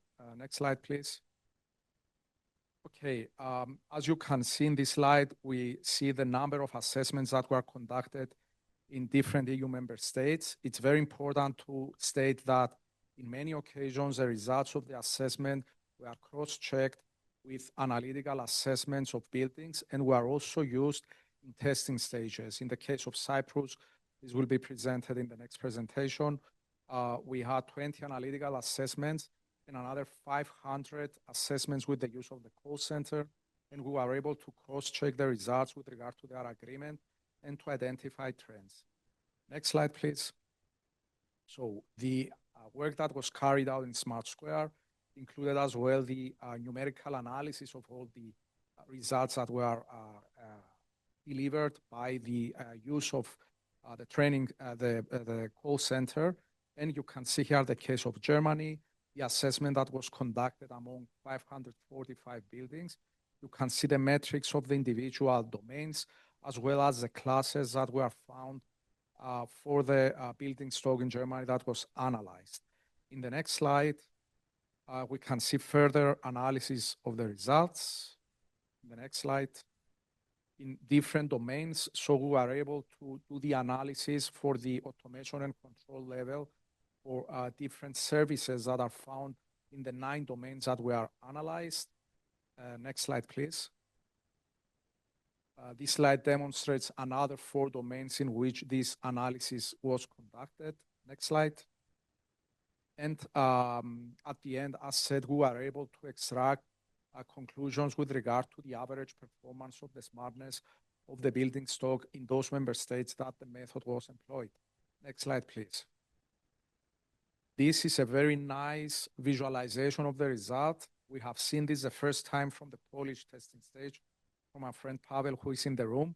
What we were able to do was that we were able to visualize the analysis of 540 buildings in 10 member states and to see and identify those domains and those services where automation performs better in Europe. This is a result of Germany. We have another 4 slides that demonstrate, if we can move on to the next one, that demonstrate what is the performance of the automation and control systems based on this analysis in different EU member states. We can move on to the next one.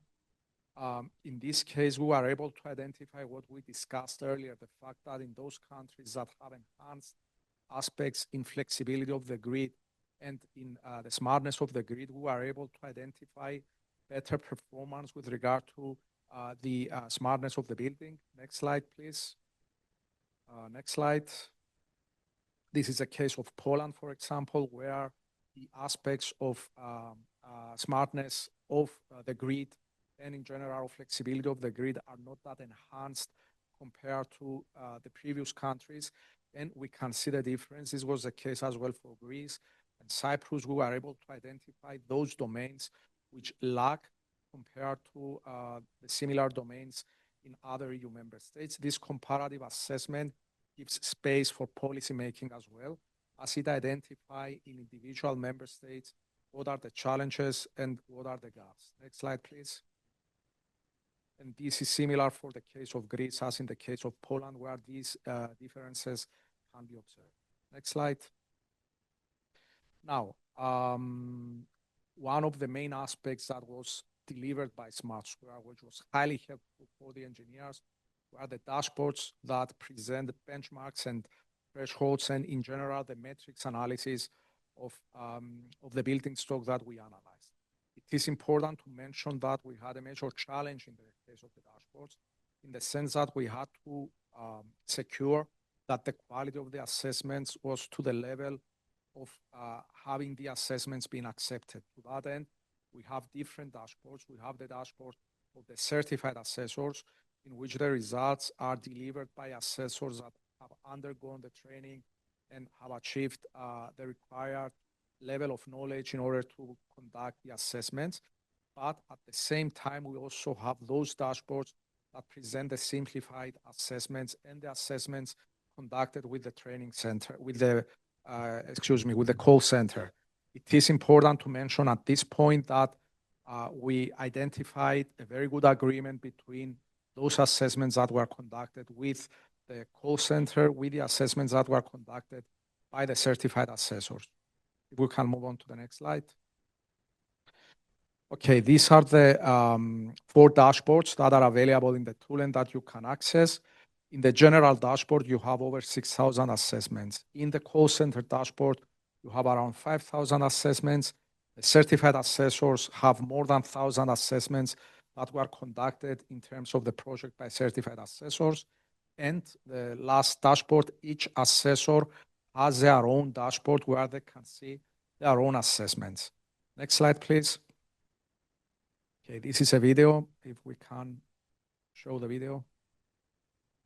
Okay, so in this video, you can see the dashboards that are available in the tool. And as you can see, those are the dashboards that are accessible by all users, the 3 dashboards. And if you are logged in, you have access to your own personal dashboard. You can choose for the country, you can choose for the assessment method, you can choose for the domain, and then you can see the analysis of all the assessments that were conducted in terms of the project. And the reason we have implemented that is to give insights for the actual status of the SRI in Europe at this point. And you can do the analysis for all the domains and see what are the conditions for each individual service that is considered by the SRI for each assessment method for each EU member state. Okay, we can move on to the next slide. Right. The last part of my presentation concerns the work that was carried out by Smart Square project for standardization purposes. And then I will give the floor to Pablo to present the work that was done for the Virtual Training Center. Now, it was one of the purposes of our contract to deliver a CEN workshop report that describes the steps followed by an assessor on site in order to conduct an SRI assessment. It is important to mention that we recognized the importance of aligning the assessment of smartness of buildings with current practices related to energy assessments. For that reason, our strategic decision was to consider that the assessor that goes in the building will do at the same time the energy and the smartness assessment, or at least to give this perspective to the assessment. That is why we tried to align the smartness assessment with the energy assessment. And the exercise that we conducted was that we took all required steps for an energy assessment, and we have adapted them to the smartness assessment of the building. If we can go to the next slide. This resulted, Andre, next slide, please. This resulted to a new method, to a new assessment method that was actually delivered based on the existing energy audits standard. On the right side of your screen, you can see the existing energy audit procedure. So the 9-stepper procedure that we follow according to 16247 for the energy audits. And you can see for each step of the energy audit what applies for the SRI on-site audit in the building. This was the exercise done, and out of this exercise, a new 7-stepper procedure was developed with all the required detail that describes the steps that an assessor should implement in a building when conducting an SRI assessment. At the same time, and this was mainly contribution by Riva and the co-chair of this CEN workshop report, Pablo, the conditions for SRI assessors and the training requirements were as well described in this CEN workshop report. We can move on to the next slide.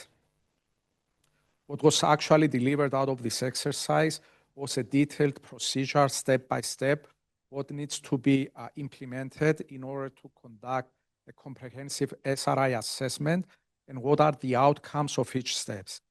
At the same time, templates were developed and delivered, describing what needs to be documented, as well as examples of completed audits were delivered in this report. We can move on to the next slide.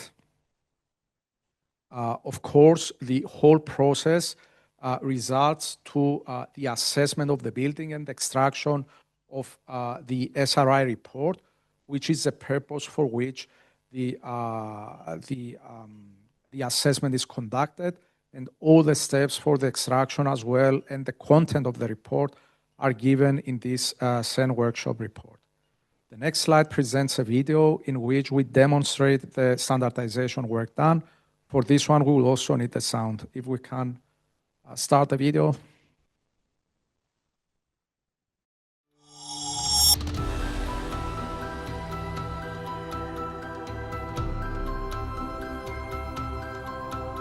The Smart Readiness Indicator, introduced under the EU's Energy Performance of Buildings Directive, lacked one critical element: a standardized method for on-site assessment.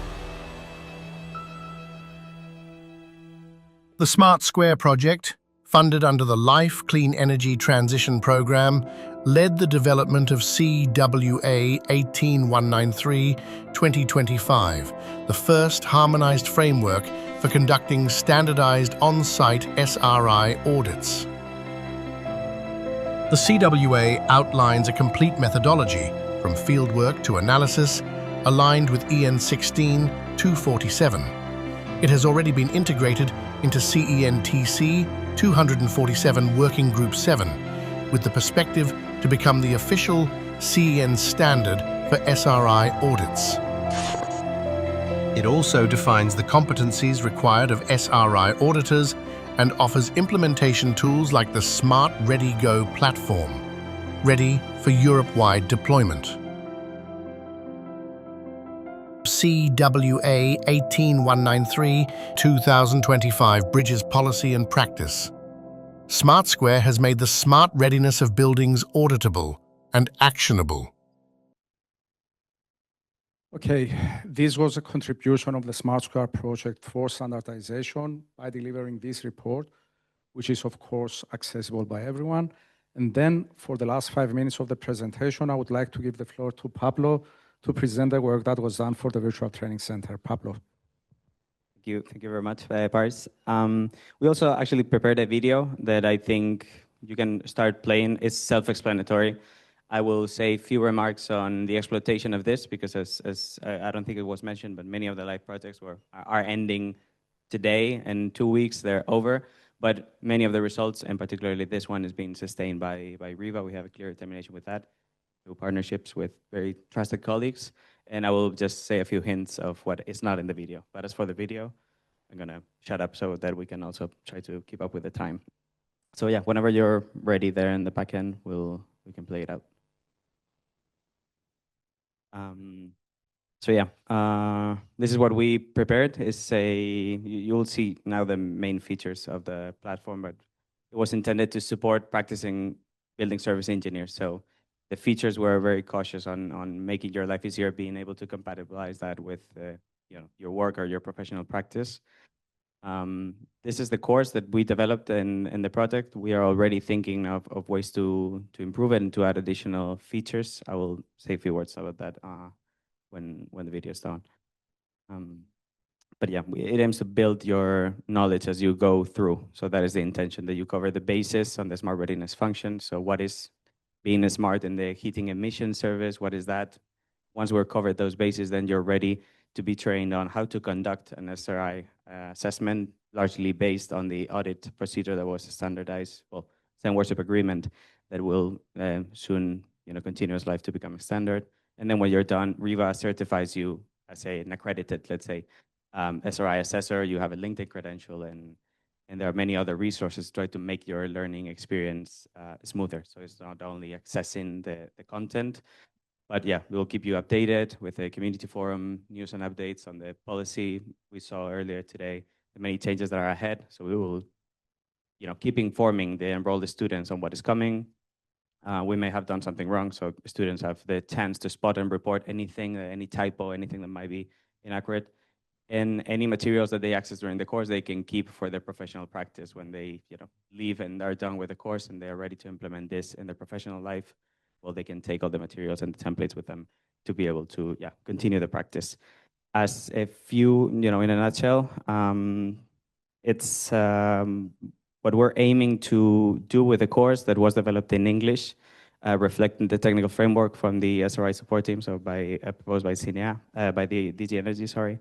We have adapted it also, and this was beyond the scope of our contract, by the way, in German, Italian, and Greek. So we are determined to build on those adaptations that already took place and expand the training to be able to cover as many European countries as possible. For that, the role of REVA in the Federation of European Heating, Ventilation, and Air Conditioning Associations is instrumental, but we need also trusted partners to support us in this quest.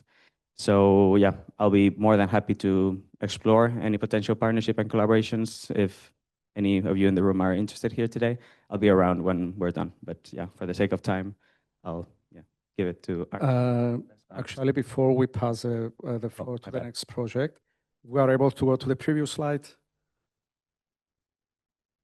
Just to make a last reference to our consortium of the Smart Square project.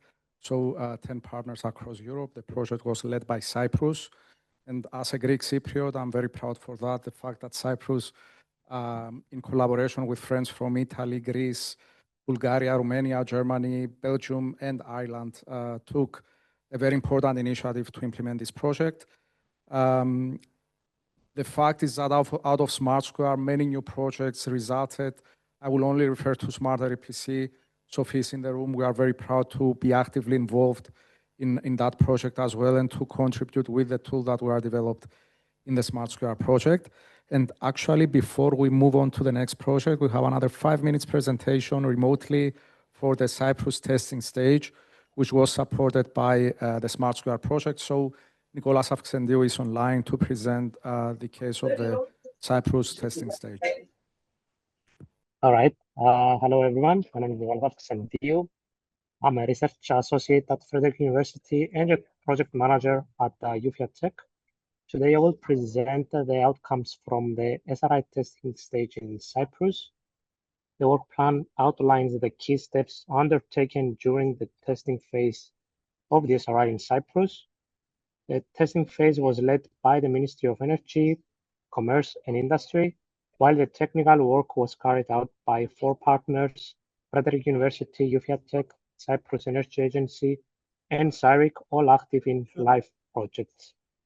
The implementation period was from spring 2024 to spring 2025. Regarding the methodology used to carry out the assessments, first, a diverse sample of 20 buildings different in type, age, and location was selected. Then the necessary building data for the SRI assessments were collected. The assessments were performed using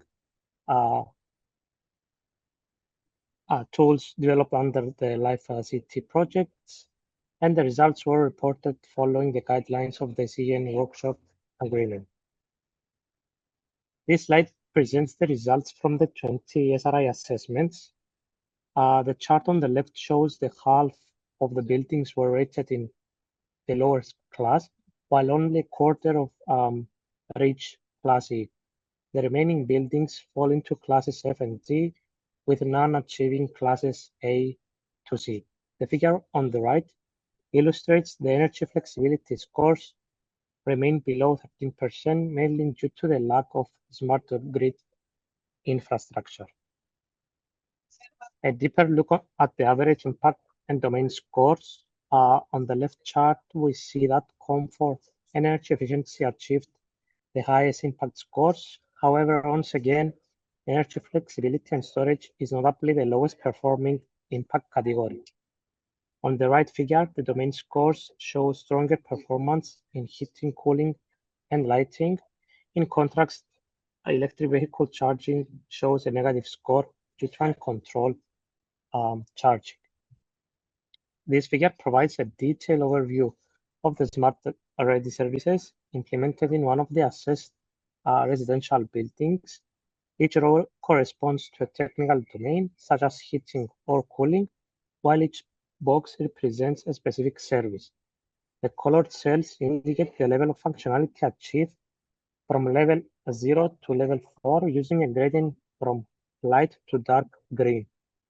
This approach offers a new and visual way to present SRI results. Similarly, this diagram demonstrates a detailed breakdown of smart services implemented in one of the assessed commercial buildings. Lastly, in this figure is displaying the average smartness level of each service based on the 20 assessments conducted. Heating, cooling, and electricity domains often reach functionality level 2 and 3, featuring room level controls and energy monitoring. These services are more prevalent in newer buildings. Lighting systems show mixed results. Some newer buildings have smart features like automatic lighting and presence detection, while others still rely on manual controls. For all 20 buildings representing the average building stock, the procedures described in CINEA workshop agreement were fully implemented. This agreement is providing standardized procedures for on-site audits supporting the assessment of the SRI. For each building, a complete report was filled in, following the template and the structure of the agreement. After conducting detailed assessments on 20 buildings in the Cypriot building stock, over 500 additional assessments were carried out using Method A to validate the initial results. Both datasets revealed a consistent trend of low smart readiness in the Cypriot residential building stock, regardless the assessment method used. Higher SRI scores are closely linked to the presence of building management systems and integrated control technologies in commercial and institutional buildings. As part of the methodology, the concept of typical buildings in Cyprus was defined and emphasized. A visualization was developed based on the SRI assessment results to represent a typical building. The aim of this visualization is to help the general public better understand the smart readiness characteristics of a typical buildings. In conclusion, the Cyprus SRI testing revealed a wide range of smart readiness levels across the building stock. Notably, 50% of the assessed buildings fall into the lowest SRI class, indicated limited integration of smart technologies. A major finding is the consistently low performance in the third SRI pillar, pointing to a lack of infrastructure for demand response, energy storage, or smart grid connectivity. Looking closer at the functionality levels, heating, cooling, and electricity domains often reach functionality level 2 or 3, featuring room-level controls and energy monitoring. However, newer buildings are more likely to include smart lighting, while older ones tend to rely on basic or manual systems. On the other hand, dynamic envelope control, EV charging, and centralized monitoring are largely absent. In fact, the EV charging domain showed a negative average score, highlighting how uncontrolled charging can negatively affect grid flexibility. Thank you for your attention. Okay, so this was a Smart Square project, and now we give the floor to the Tunis project. Yeah, okay. So next slide, please. Maybe even, yeah, next already directly. Next slide, please. Yeah, thank you. So first of all, I would like to give an overview, so who we are, what project we are. So TUNS brings together 7 national energy agencies or representatives, 3 technical universities, and Empirica as coordinator and BRG expert. The aim of the project is to support 7 member states in the preparation to the next round of EPC and SRI policy transposition. So we are really a policy-focused project. The project lasted for 2 years and is finishing now.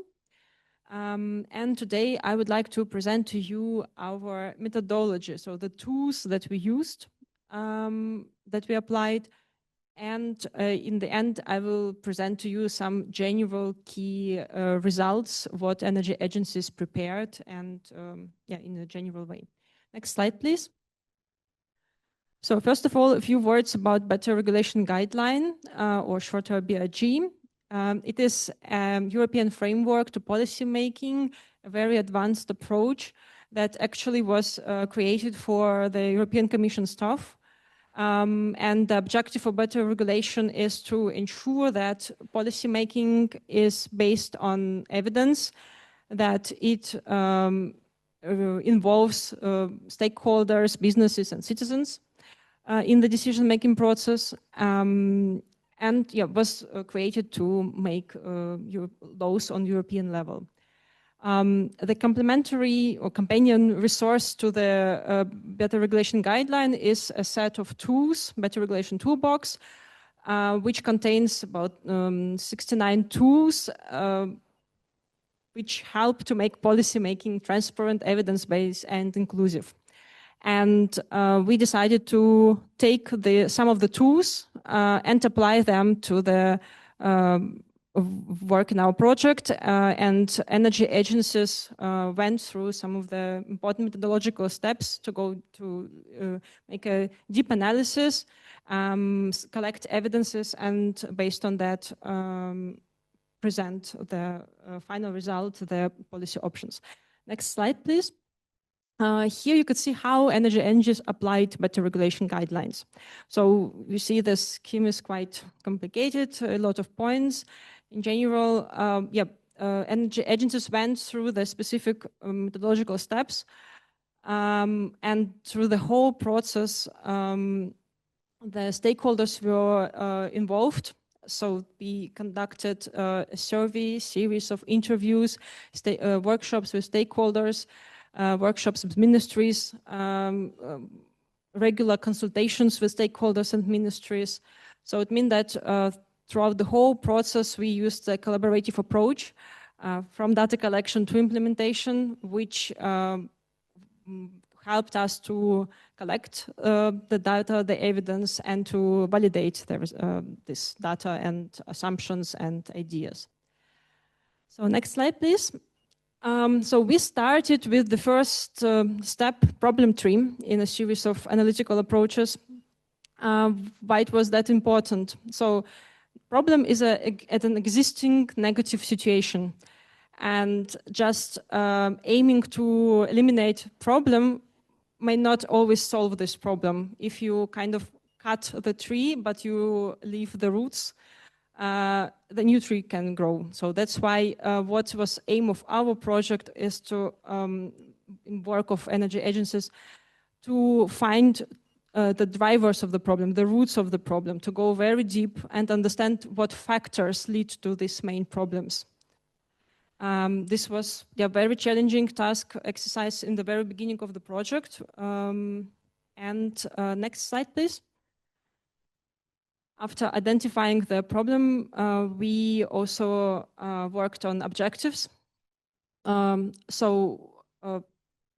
We had to identify the specific objectives, which are measurable remarks on what policy options should achieve in order to change the drivers of the problem, to focus on exactly these roots.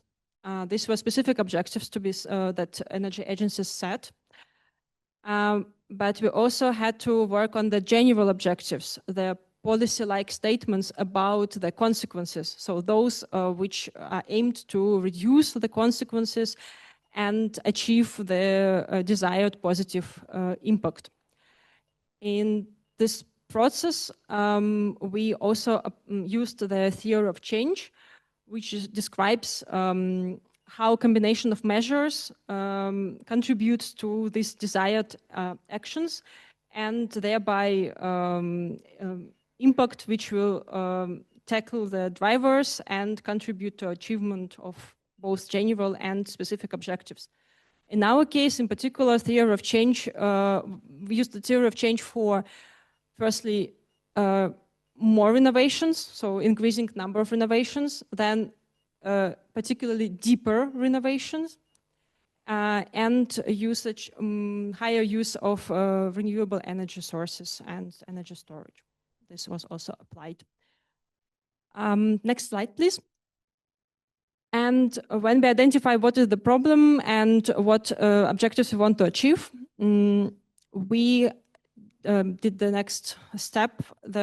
We had to collect policy measures. So exactly this steps, this statements, what will be implemented or can be implemented. The policy measures were collected in one tool. You can see just one piece of the tool. They were divided into pillars, the main thematic areas, which included several pillars on EPC, several on SRI, EBRP was also included, integration of the tools, and so on. The measures in this tool are based on EPBD articles and good practices, which were also collected in the first stages of the project when we collected the good practices from other European projects and national projects. Each measure, as you could see, contained reference to specific EPBD article and contains a remark if this measure was mentioned as a mandatory or optional one. And in this same tool, energy agencies firstly identified what is the baseline in their countries, in member state, what they are already doing or what is already decided, what is going to be implemented. And the rest of the measures were divided into the, sorted into the basic, advanced and comprehensive policy options. So the policy options of 3 levels of ambition, starting with the basic one, which is the kind of simplest form of intervention with minimum changes, resources used, required. And the comprehensive policy option was the highly ambitious, which requires then, of course, much more investments of resources and costs. So this tool was used was basis of work on policy options by energy agencies in Tunes project, but we also make this tool public. It is in open access on our website, and we believe that other member states also could use our tool. Next slide, please. Thank you. So after energy agencies designed the policy options of different level of ambitions, of course, they had to understand which is the best, which is the most effective. And for that, we conducted quite big impact assessment. And as a part of the assessment, we deployed qualitative and quantitative tools and multi-criteria assessment. So here, this criteria included the effectiveness. So this is an extent, so how well a policy option achieves objectives, both specific and general ones that were identified before. And efficiency, also qualitative assessment of all effects over time relative to the baseline, accumulated over time, and generally this was based on cost-benefit analysis. Coherence criteria showed or helped to analyze how well the policy option interacts with the relevant legislation, if it contributes to it, and so that most importantly doesn't contradict to the existing national and European legislation. And proportionality is an extent that to a degree a policy option is doable for all stakeholder groups. So what is necessary to be done. So analyzing each policy option in all these criteria and conducting cost-benefit analysis, the energy agencies could understand, could see in the result which policy option, which level of ambition is the best in their context for their needs, and which option would be preferred one. And the next slide, please. And in the end, the main result for energy agencies, they developed national report following all the steps that I have described to you. You could see the structure of this report. It is generally based on each methodological step, starting with an analysis of current situation and setting of objectives, coming to the description of baseline and policy options, applying theory of change, conducting impact assessment, and identifying the preferred option. The very last chapter in the report was dedicated to the rollout pathway. So energy agencies also thought how this preferred option can be developed, not developed further, but implemented. Yeah, what are the steps with the timeline? I have to make here a remark that energy agencies are in charge of these national reports. So right now they are not public, and it is a decision of policy or of energy agencies if it will be published, and ministries as well. But we encourage them to make it public. So these were the methodological steps, and now I would like to present you some of the general overview, general results, general tendency, what we noticed during the project based on the national reports that were developed. The next slide, please. Yeah, this is an overview of policy options that were designed by energy agencies. This is a general, doesn't mean that every country, every energy agency had the same. This is just general tendency, what was the intention, how to divide the measures. So basic policy option was generally a collection of mandatory EPBD requirements. And it mostly included EPC measures. For example, measures that were aimed at some changes or unification of EPC layout and content. It was also important on this level already to speak about the national database and some central information points website. Awareness campaign was also included in the basic option, as well as expert certification system. So countries talked about some unification of the points and just forming a basement for future changes probably. As you could see, as for the other tools, just BIP appears on this level and also in a voluntary manner. Speaking about the next level of ambition, higher level, the advanced policy options, this already included not only mandatory, but also optional EPBD requirements. And here we see that, again, the level goes higher. That's why the measures also go stronger. So it already also includes deeper renovation advice, financial incentives and subsidies for vulnerable households, one-stop shops. BIP and SRI are voluntary, so SRI appears only at this level, so higher level, as just an introduction, beginning of integration. But what's also important to notice, they think not only about just, for example, raising awareness and explaining what is SRI or starting at some test phase, but also at the same time starting the SRI training, also some unification, creation of the system, and so on. Speaking about the highest level, the comprehensive policy option, it included also mandatory and optional EPBD requirements and some additional measures.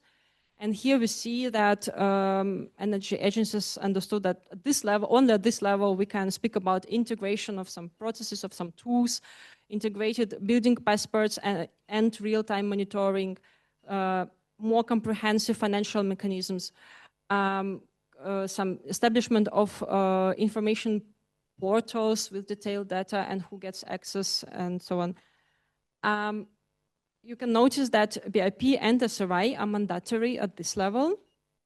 And they also talked about interoperability between EPC and SRI. So SRI appears as a complementary tool for EPC, BIP as well. And here, for the comprehensive policy option, energy agencies described that they wish to establish interoperability and kind of interconnection between databases or between tools and so on. Looking at this policy general like a summary of distribution of measures into 3 policy options, you may think that energy agencies decided that we will go only for basic one and we can't invest in advanced and comprehensive option. And you will be wrong. And it's interesting that after conducting impact assessment, cost-benefit analysis, and checking all this effectiveness and efficiency, proportionality, so all criteria, most energy agencies who were participated in the TUNS project decided to go for advanced and comprehensive policy options. What does it mean to us? It means that they see that implementation of further development of EPC, implementation of SRI and BIP, setting the interoperability of these tools and systems and databases in one step as one set of policy option will bring a lot of benefits. So it means that, yes, it costs, but all the impacts, environmental impacts and social impacts, economic impacts and general benefits was that high that just few countries decided to go for basic option. Doesn't mean that basic is bad, not. Basic is, as I already mentioned, it sets a very good basement for next steps. Yeah, it also has to be done. Everything depends on the context of the specific member state. And next slide, please. Here I would like to present some of the numbers, the result of cost-benefit analysis and some of the environmental and social impact assessment results. This is not absolute numbers. This is relative numbers relative to the baseline. We tried to extrapolate them to the European level, forecasting for the EU population in 2050. So that's why it's just general numbers that we could refer to. So it means that if we, first of all, you can see that all the numbers are positive. Yeah? So it means that there is impact in energy savings, in social assessment of social impacts. Cost-benefit analysis is also positive. And it can bring, if other member states also go even for the basic policy option, implementing only required mandatory EPC requirements, it will already bring benefits on the EU level. The next slide, please. As I already mentioned, the last chapter in the national reports was the rollout pathways. And of course, it differs from country to country how they proceed. So energy agencies planned the steps to enact the preferred policy option with estimated timing. And I just summarized some of the most general steps. What is interesting to see here that according to the timing suggested by 7 energy agencies, we see that already in next 2 years, we can come to the technical implementation step. And after that, we are coming to the point where we are just controlling and updating the policy and monitoring and seeing what else needs to be implemented or corrected there. Next slide, please. So I would like to wrap up the project achievements and say here that, so first of all, about the better regulation guideline, which was again created for the European level.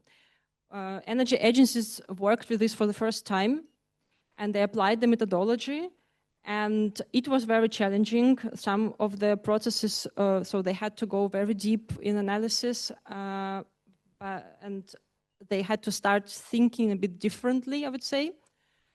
but the approach was appreciated both by member states and by the ministries who agencies consulted with and presented the result with. So we see that this methodology is working on national levels as well. We have collected a lot of data. So we, as I already also said, we had interview and survey and a lot of workshops with a lot of participants, a lot of stakeholders involved. This also contributed not only to our project, but also to knowledge exchange. We shared tools and we shared the practice collection of good practices with sister projects on the next-gen EPC cluster, on SRA cluster, and survey and interview results are available on our website. The technical universities who are partners in the TUNS project, they are preparing the journal paper, which will be published soon. And probably the main result is that we believe that the methodology used in TUNS is highly replicable to other member states. And that's why also we are sharing our tools. So practice collection, methodology, policy measure tools, everything is available on our website. And impact assessment tool is also available upon request. You could write to Empirica. Yeah, that was a long way to this final result, but I'm very proud of when I heard this presentation of the final reports by 7 energy agencies, what they decided to go for and how they understood the current situation better and how now they can see the perspective, the alternatives and plan better way. And I would like to give now the word to Luca Lanotte, ENEA, an Italy Energy Agency, who went through all the steps with us and who could share how TUNS contributed to SRI test phase in Italy. Thanks, Tatiana. Okay, good afternoon, everyone. I'm Luca Lanotte from ENEA, the Energy Efficiency Department. Next slide. Okay, I would like to show a few slides on SRI test phase, as this is the first opportunity to present it during an SRI joint event. And the second part, I focus on the support of TUNES project. Next, please. Okay, this is the timeline of test phase. It was launched by the Ministry of Environment and Energy Security in March 25, and it will end in February 26 with the report to European Commission. The test phase is conducted by Ministry, but with the full support of ENEA. So the duration is 1 year. In the first month, we involved in the stakeholder engagement. In June 25, we start the development of an SRI web platform that will serve both as a calculation tool and a database of assessments for ENEA. And last month, we start with some specific trainings to individual professionals and companies and the SRI assessments. Obviously, during all this year, ENEA is promoting the test phase, the launch, the results, and so on. Next slide, please. Okay, at least 30 assessments will be carried out with case study covering buildings of different uses and climatic zones in Italy. We want to focus on non-residential buildings with a nominal power over 290 kilowatts since the first obligation. We are applying only the method B, and we are evaluating also some possible adaptation, for example, revision of weightings or considering Italian climatic zones in the calculation tool. And then it's important for ENEA to standardize the assessment procedure and the approach, I think, developed, derived by the audit energy, the energy audit developed by Smart Square. It's very useful for this point in Italy. And so we will have an average, we will present to European Commission an average SRI based on a representative number of case studies reflecting the Italian building stock, and the calculation of SRI of some exemplary cases to understand what is the maximum score that SRI can achieve with the current technologies on the market. Next slide, please. Okay, just 2 slides to show the first results. This is about 3 office buildings as exemplary cases, with starting with advanced smart technologies installed. We are considering all domains mandatory, and the overall SRI is about 40–45%. I think is in line with the best score of the other projects.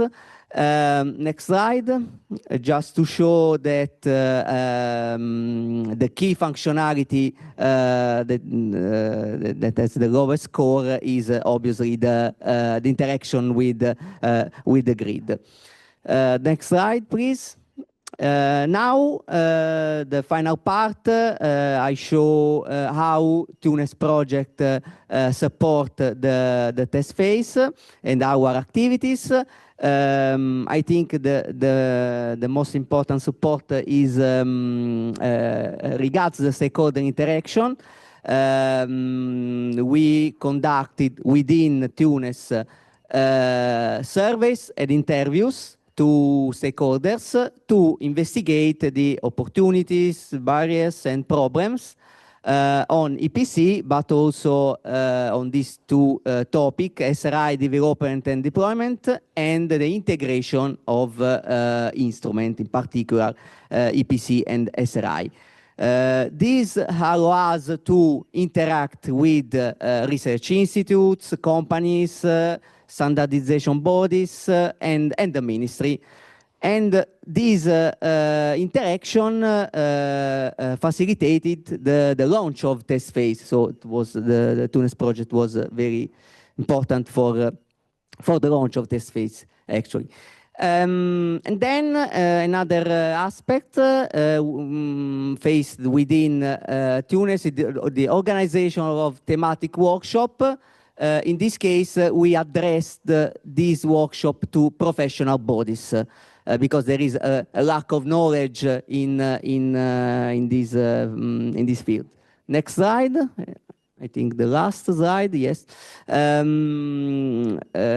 During the test phase, during the project, we worked on this flow, starting from the problem 3 on the objective 3, explained by Tatiana before, the selection of policy option, and the calculation of impact assessment. Within the activity in impact assessment, I just show, I think, an interesting number regarding Italy, and what are the buildings involved in the first SRI obligation, so over nominal power over 290 kilowatts. We estimated that 1/3 of the total of non-residential building stock is interested to this obligation. This is a significant value for Italy. That's it from my side. Thanks.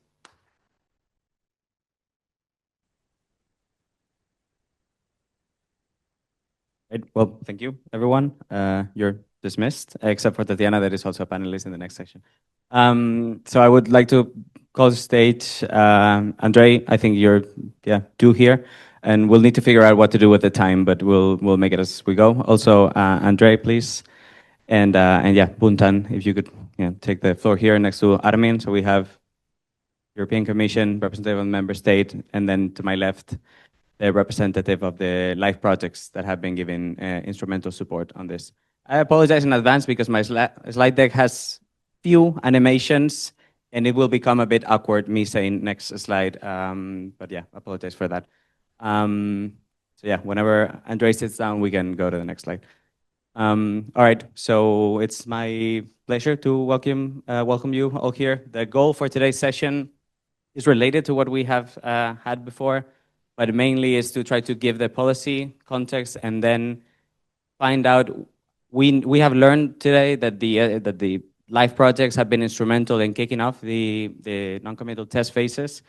What we aim to answer in the last panel is how can the life projects be instrumental to facilitating the implementation. So the testing that is clear to everyone by now, but what instruments, what guidelines have they developed in a way that the actual implementation of the SRI can be facilitated, particularly aligned with other schemes, other provisions. Next slide, please. Okay, it's good. I don't see any of the animations, so it will be less awkward. This is going without me saying anything, so now it is. Can we go back to the third slide? Yeah, so the idea, I will try to intervene the least, so the moment that I drop the microphone, hopefully I won't be able to take it again. The thing is that we envision for this to be a conversational style. So I have some backup questions and everything, but my goal would be that the projects themselves, that by the way, were funded under the same call that was bound to making the instruments work, so making the SRI and the EPC work, that they themselves will share some commonalities, but also they're different in their own way. So it'll be good that the conversation flows. Participation from the audience is welcome, and you are the ones that rule. If you have more questions, then probably we'll delay a bit more at the end of the session on account of the accumulated delay. Next slide, please.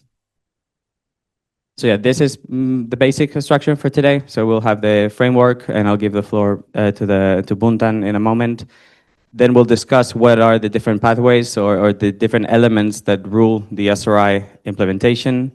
And then we'll have at the second part of the panel, the actual panel discussions in a way that we would like to know what the life projects have been doing and how can they support the actual implementation of the SRI.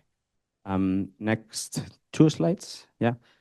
So yeah, Buntan, I don't know if you could share a few words. You said already something earlier in the morning, but mostly focused on the panel and costs. So with regards to the implementation and streamlining the SRI in the view of the EPBD. Yes, thank you so much. So EPBD 4, I like the number, I might say. We have EPBD since a very, very long time, I might say, and a lot of revisions and recasting, I might say, and the last one is, it is EPBD recast. And one thing that many people kind of remark already, EPBD itself become more and more not just a energy efficiency directive, but more and more like building code at the European level, if I may call it like that. In the sense that more than just energy, we have included in this directive more and more aspects. We're talking about fire safety, we're talking about whole life cycle assessment, we're talking about technical buildings system, talking about smartness indicator, of course. And I think one of the main challenge that we have to do is, well, we have all of this in the directive. It is the directive, the member states still have some capacity or flexibility in terms of implementation. So, and not everything, everything is in there, I might say, but to make everything in there and coherence, that is another story. And I think that is one of the main challenges that we have to do and make it happen right now. The implementation, the successful implementation of the EPBD. So one of the topic that is not the latest, I might say, SOI is already there in the 2018 version, but this 2024 one is supposed to be reinforcements of these provisions. Highly probably going to be mandatory for non-residential buildings, like non-residential of buildings. So one of the challenge that we have to make sure really happen is that it is inconsistent with all of the other existing policy or provisions that we have, not only in this directive, like I have already heard a lot of time already, consistency with EPC, synergy with EPC, consistency with BAC's provision, for example, but also take into account all other aspects as well. I have mentioned already a little bit this morning about code of conduct at the products level. The SI itself, it's a tool that member states have been tested, and we are still, collecting the feedback and experience. So nothing is going to be set on stone, I might say. So if anything, it could be perfect. We'll take the opportunity of this to perfect it, and yeah, that's I think that is the focus that we're doing now, and hopefully the report that we're going to have in 2026 could deliver this. Great. So I understand if you could go to the next slide.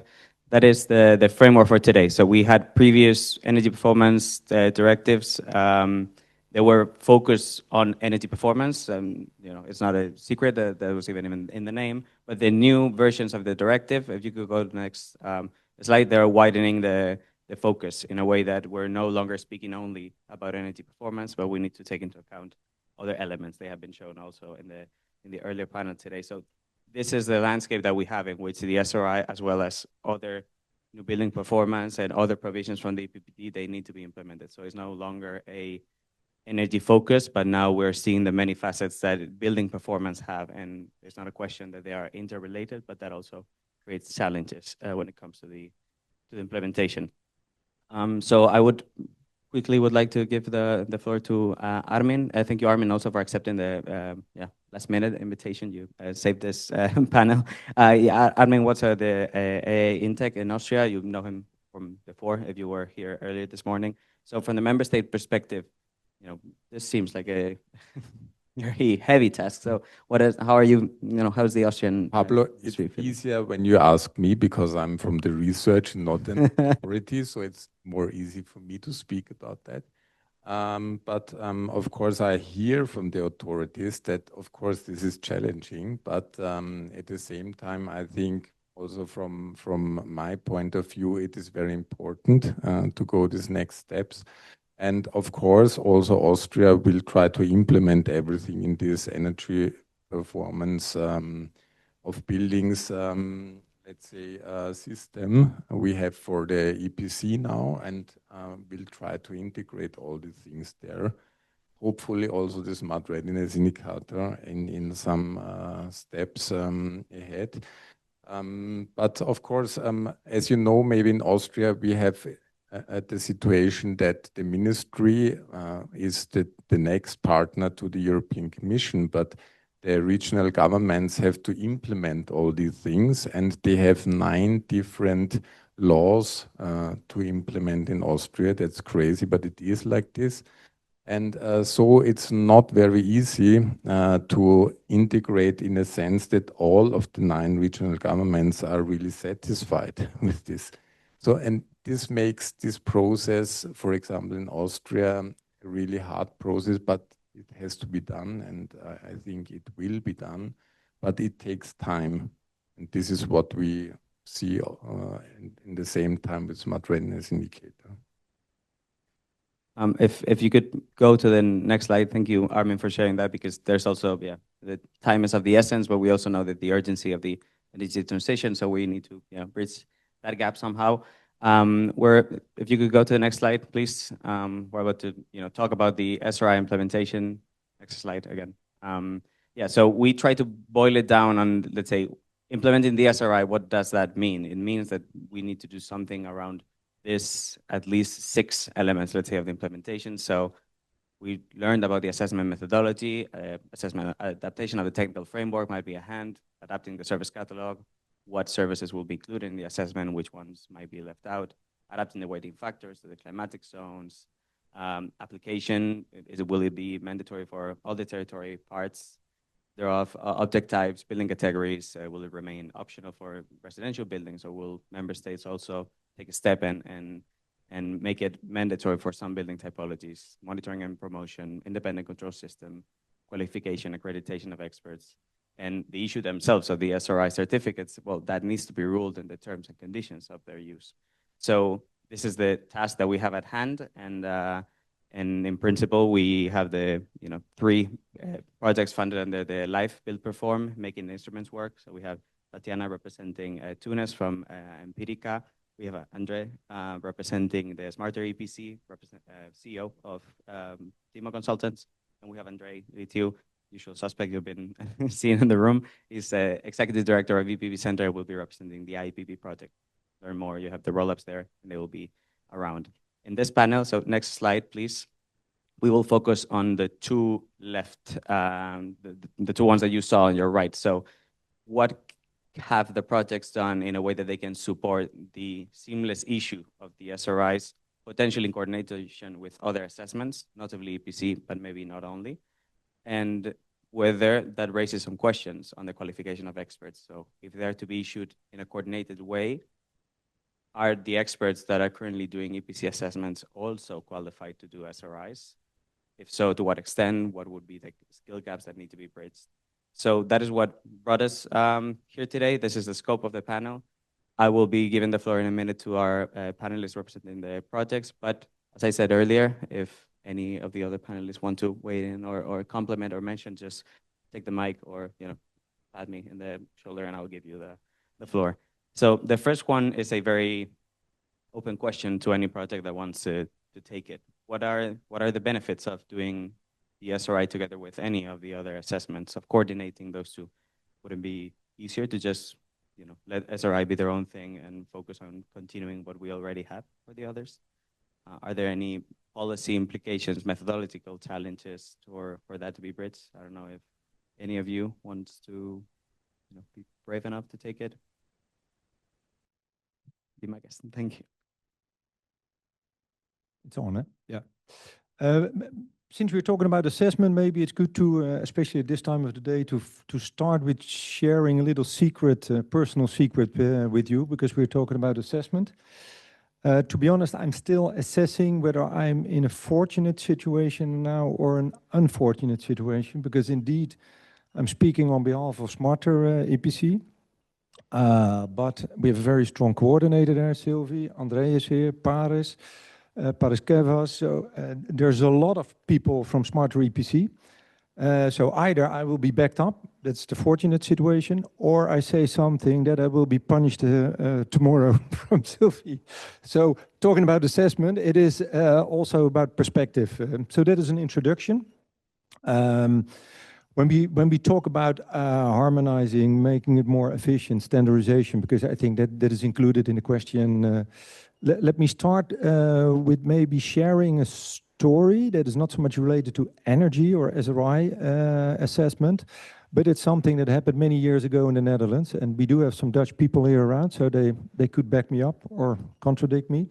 But it was about the technical condition assessment. So it's not related to energy, but it's really the quality of a building, and if you benchmark it for the entire building stock. It is standardized, it's the NEN 2767. That was adopted by the Dutch government, but at a certain moment they said, well, but it is too small. We will go for a holistic approach. And then they introduced what they called BUI. So it was also fire safety, there was energy, there was technical condition assessment, installations, those kind of things. And I think you cannot be against that for an holistic. But what happened actually in the Netherlands, we were already short on inspectors, and it became even more difficult because the inspector need to be qualified on several disciplines. So in theory, it was a very good idea. Just send one person to the building and he could assess all. but in practice, it didn't work because we were not qualified. That was back then. I heard a lot of things today, but really promising, really positive. And maybe I have to add, because it explains a bit my opinion, I should add a bit about my perspective. Our company does develop software. We do provide consultancy service and do inspections, and we do research. So I have also myself different perspectives on that. And when we're talking about information management, actual objective assessment, which we are doing with energy assessment, which we are doing with smart readiness indicator. When we are talking about that, how to harmonize it, I have to say, right now, it is not compared anymore to what it was like 4 decades ago, the example that I gave, because now we do have indeed standardization. I have seen excellent tools today, because when you really want to implement this in a successful way, tools are important. There's both hardware and software. Data and information is important, and people are important. So what I see about the qualification, the training, etc., but also in the collection of data using AI, etc., that is really different from what it was. So I'm an optimistic person. I'm also realistic, at least that's what I try to believe. So I think if we, and that is now I'm coming back to the perspective of smarter EPC, if we somehow are able, if you're capable to collect data in a solid base, and let's call it, for example, a digital building logbook now, a basis where data is included, enhanced, that serves several purposes, so SRI and energy, for example, then maybe it is possible to include those different disciplines in one holistic approach. And that is something that we are pushing, if I'm correct, Sophie, but in the smarter EPC, so providing the tools, providing the knowledge, and really go towards that direction to also to train people to be capable of that. I tried to give a brief answer, but I did not succeed, I realized. It's fine. As a moderator, you know, I'll manage the rest of your speaking time. Don't worry, Andre. So you were mentioning about the data, and it's true, and that's actually mentioned in the EPBD, the instrumental role that digital building models might play. Structured data can foster informed decisions through assessments. That becomes clear. I'm biased because I know more of them, more or less the projects, but particularly one. So Andre, I know that IEPBD, and you can see from the font even used in the communication materials that you are developing ontologies, common data models with a view to particularly landing the idea that Andre put there, that we need actually harmonize that data. There's some data that might be common because we're talking about building performance assessments, but to what extent is that common? Are there any instruments, procedures to make that obvious, to reveal the data commonalities between the assessments?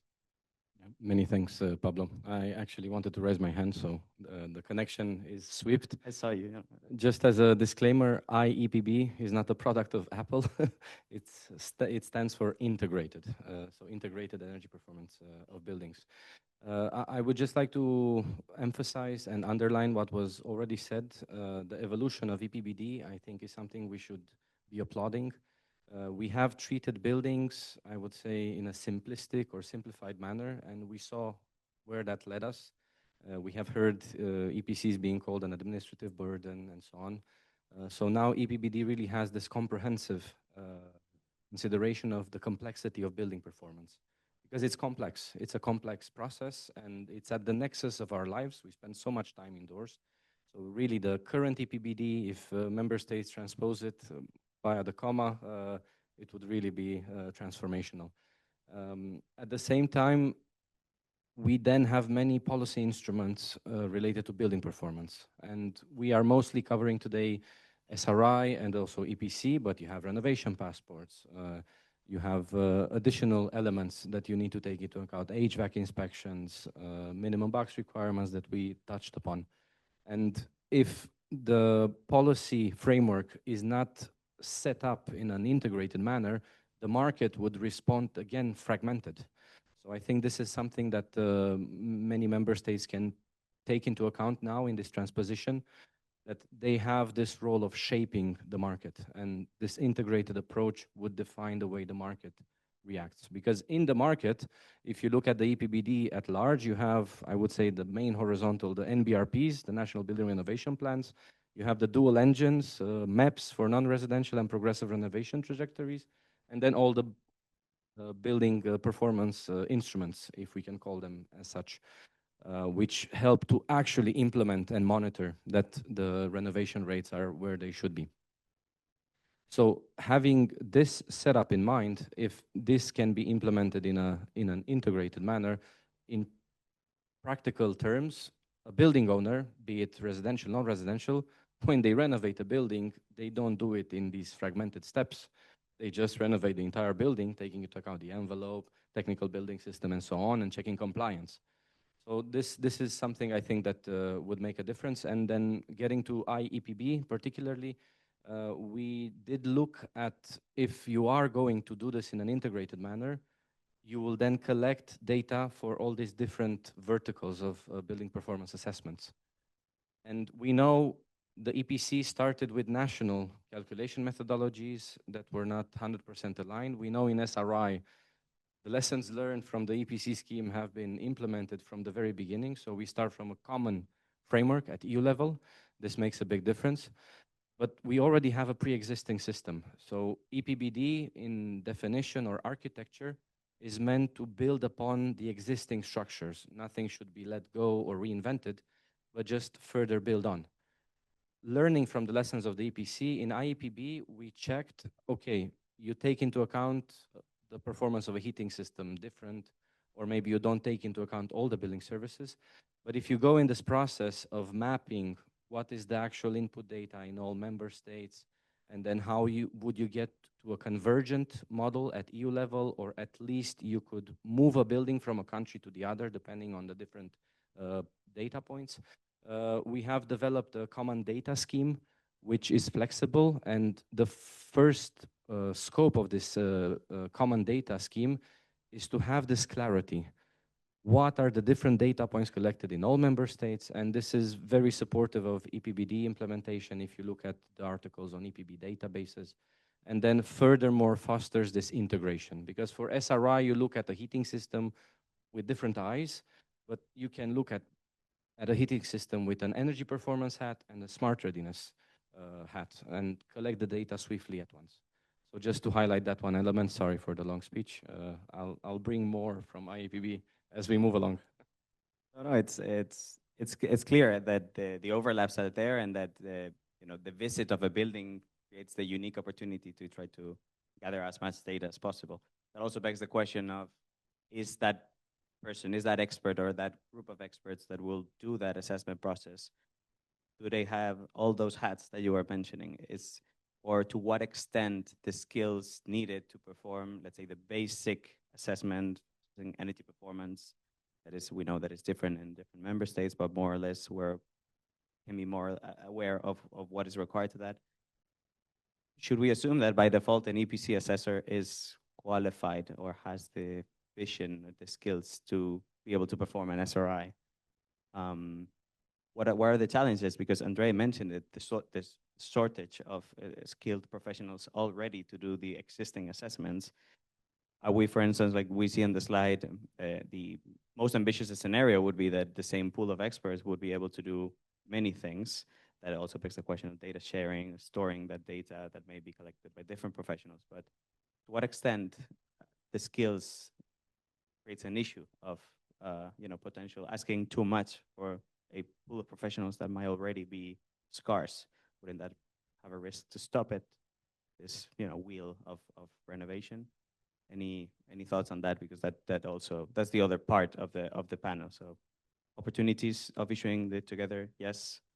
Also many challenges. I don't know if this is something that either of the projects or that the energy agencies, is this a challenge that you studied, for instance, on this different policy implementation? You mentioned that at the advanced there was this SRI training. So what does that imply? What are the risks, let's say, or the opportunities to do that in a coordinated manner? Yes, I can answer. So first of all, yeah, the problem exists. And I think the problem about experts, specialists, assessors, again, their level of qualification, the quality of training, quality of the assessment. I think all these words we hear from almost every project regarding EPC and SRI. So that this, and also our data collection, data research and the result that we got from the stakeholders, it also shows that this is really a big issue, big problem. And yes, what I've noticed in presentation of a generally overview of the policy options, it was also a question from energy agencies, like how to put these measures in the way that the SRI or is implemented, is integrated in directly in the correct, more effective way. Yeah, so that it is that we don't face a problem that yes, we don't have enough specialists, or we can't assess, or we have tools, we are ready, but we can't just physically do it. Yeah? And that's why we see that energy agencies see that the possibility to implement it this way, that we can just introduce SRI or BIP or together, all of them, as a complementary tool to EPC. We start with introduction, we start with the test phase, those countries who haven't yet. And at the same time, we directly start training. So some kind of unified certification for assessors, for specialists. And this all, I think, is based on some experience with EPC, how EPC was introduced. And generally, it is looks like a plan. Yeah, so the qualification and accreditation of experts stands like on the very first level of priority when we speak about implementation. So not only the quality of the data itself, yeah, but quality of the experts. That touches on the people, variable that Andre mentioned, that indeed, technicality, we can find out those common data models, we can integrate the tools, but then we need professionals. We need assessors that are qualified enough or able to actually bring that added value. Because we're assuming that doing it together brings an added value. Have any of your projects studied or assessed, for instance, which of the stakeholders in the building value chain, is it beneficial to all of them? Does it create bottlenecks, for instance, with the assessors, with the professionals? Any thoughts on why, which assessors have, let's say, not more to gain, but what is the added value of actually doing integrated assessments, EPC, SRI, but potentially others, maybe audits of technical building systems, or the inspections of HVAC equipment? Any thoughts on that? I see Andre nodding, but I don't know if you allow me. Okay, just to also reconfirm what Tatiana was saying. Indeed, if you build on what's already there, because that's the spirit of EPBD, the EPC scheme is the obvious choice. And in IEPB, we really appreciate the SRI approach of having test phases, because it's the scientific approach, if you wish, applied to policy making. That before you take some clear policy choices and opt for ways to implement, you have a feedback from the market, you involve the stakeholders, etc. So this is really a role model behavior, and maybe it could be applied for all the building performance policy instruments, although that might be too much. So considering that EPC might be the one to leverage, I think member states can explore and map out, because we feel, this is not only in IEPB, in other projects, we see this emergence of a new profession. Before energy performance of buildings directive, before EPCs, who had an EPC assessor in their country? Nobody.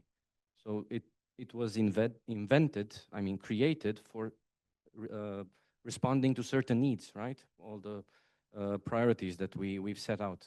So we see this emergence, and I think this in a way echoes to what Andre has said from the Dutch experience, that there is this emergence of a new profession. Maybe we can call it a building doctor. Some of you have heard me saying this before. For lack of a better word, we have a doctor for our body, and it's easy then to say a doctor for our building, that would have access to good tools. And what member states might be able to do, in a way like a test phase, is to map out what would be the different qualifications and skills needed. And I know in IEPB, we are not there yet, but we will develop a training program where at least for SRI, EPC, and the renovation passports, we do this, and we will have unique learning outcomes in terms of upskilling. And then, of course, the member state can assess in their country, because the education program and continuous professional development is not harmonized completely at EU level. So certain education courses you have in university in countries, in others you don't. So if you map that out, you can then see the current laborers in the market that just need to upskill certain elements of this big scenario. Maybe then you create new courses for people that are coming from different sectors, because there is a shortage of professionals. And this echoes in all the activities we are undergoing. So you need tools for this, and we have tools in all these projects. In IEPB, we even have for the SRI a calculation engine, so just the core calculation based on the EU method, and this really enhances the way member states can implement. So if any member state wants to implement and have their own tool, or increase the chances of having healthy competition in the market, they can just take up something that's aligned with the EU method. We also have a web app where we integrate the SRI assessment and energy performance and renovation passport from all these projects you see here from this cluster. And in addition to that, as I said, you need a training, I would say, pathway to identify exactly the elements. And I stop there. Thanks. That's great. I wanted to keep going, but Buntan let me know that he had some reactions. So please go ahead. No, just want to chime a little bit on what Andre just mentioned. I totally agree on that. I mean, for one, I totally agree on what you just mentioned, the fact that we need skill, we need people to do all of this assessment, because you cannot just, implement something without a real accurate measurements of what we are trying to measure, I might say. But what in other aspects I might want to point out as well, it's also a kind of chicken and egg problem, because we cannot ask people to train for some things that is not required, I might say, and then people are not willing to do so anyway, I might say. So if we have something in place, or if we are foresee to have something in place, probably people are more willing to enroll in the trainings and participate and learn this new skill. And I totally agree with what Andre has just mentioned, in the sense SOI have been long, but in a very good way, I might say, in the sense that through all of these testing processes, we have, for one, through voluntary scheme, member states know that the things can come in, I might say. People know that these things can come in, and they have been trained. So one of the main, or at least from my side, the main legacy of all these live projects and this testing phase is, of course, the people who have been trained or have followed the training of the projects, and now the skill of the future, and can develop furthermore. And on top of that, we have also other material that is developed also in this project that can also be used. And I think it is a good way to proceed, as Andre mentioned, to prepare the terrain for the implementation of the provisions. Just one sentence. I'm really gonna time it. There was a hashtag future. I just wanted to write it. I think this is something that CINEA colleagues really deserve our applause, because these projects are in the future, if you wish, looking ahead and providing foresight for member states when they are actually going to implement and reach provisions. So this is invaluable to have this foresight before it becomes a concrete reality in the national market. To already have this plethora of results, lessons learned, tools, training programs. I think it's of substantial support to member states implementing EPBD. Thanks. No, I think it's clear by now to everyone in the room that the binomial of the testing phases with the support of the live projects, this has been echoed throughout the whole day. Many representatives here of the testing phase have said that without the support of the live projects, most likely the test phase wouldn't have happened, because they lacked the support. So that is clear. I had one question to be addressed to Andre, because I know what demo consultants, what they do, because that also begs the question of, in the simile of the doctor, when you go to the doctor, if the doctor changes, all your health records are stored in a trusted place that anyone can go back to. what would we do then with building data that I have an EPC done by one professional, and if I need to do it again in 10 years together with an SRI, do I have access to all that data that was as a building owner? I mean, what is that data, keeping it trustworthy, keeping it safe, but also keeping able to be made available to third parties to be able to conduct all these services, all these building health assessments? That's a very good and important question. And maybe again, stepping back a bit in time, not related to smarter EPC, SRI whatsoever, but back in the days, we did also quite some analysis for large investors. And when they were presenting their records to me in order to make something out of analysis, I really thought, how can you sleep at night? Really, it was, I'm allowed to say because it was anonymous, but it was a mess. So it's really crucial. So what we also experienced, whether it was public organization, private organization, investors, you saw all over, nobody is against good data quality, comprehensiveness, secureness, etc. But nobody wants to collect, wants to be responsible, want to pay for it. So that's a bit of a dilemma that we noticed. Fortunately, what we do see, and that's mentioned also already a couple of times today, standardization, interoperability, that is key in these kind of things, in my opinion. Standardization takes time. And what I also learned about standardization, nobody is against standardization, but everybody wants to standardize to the way that they're doing it already. So there's also a bit of a dilemma.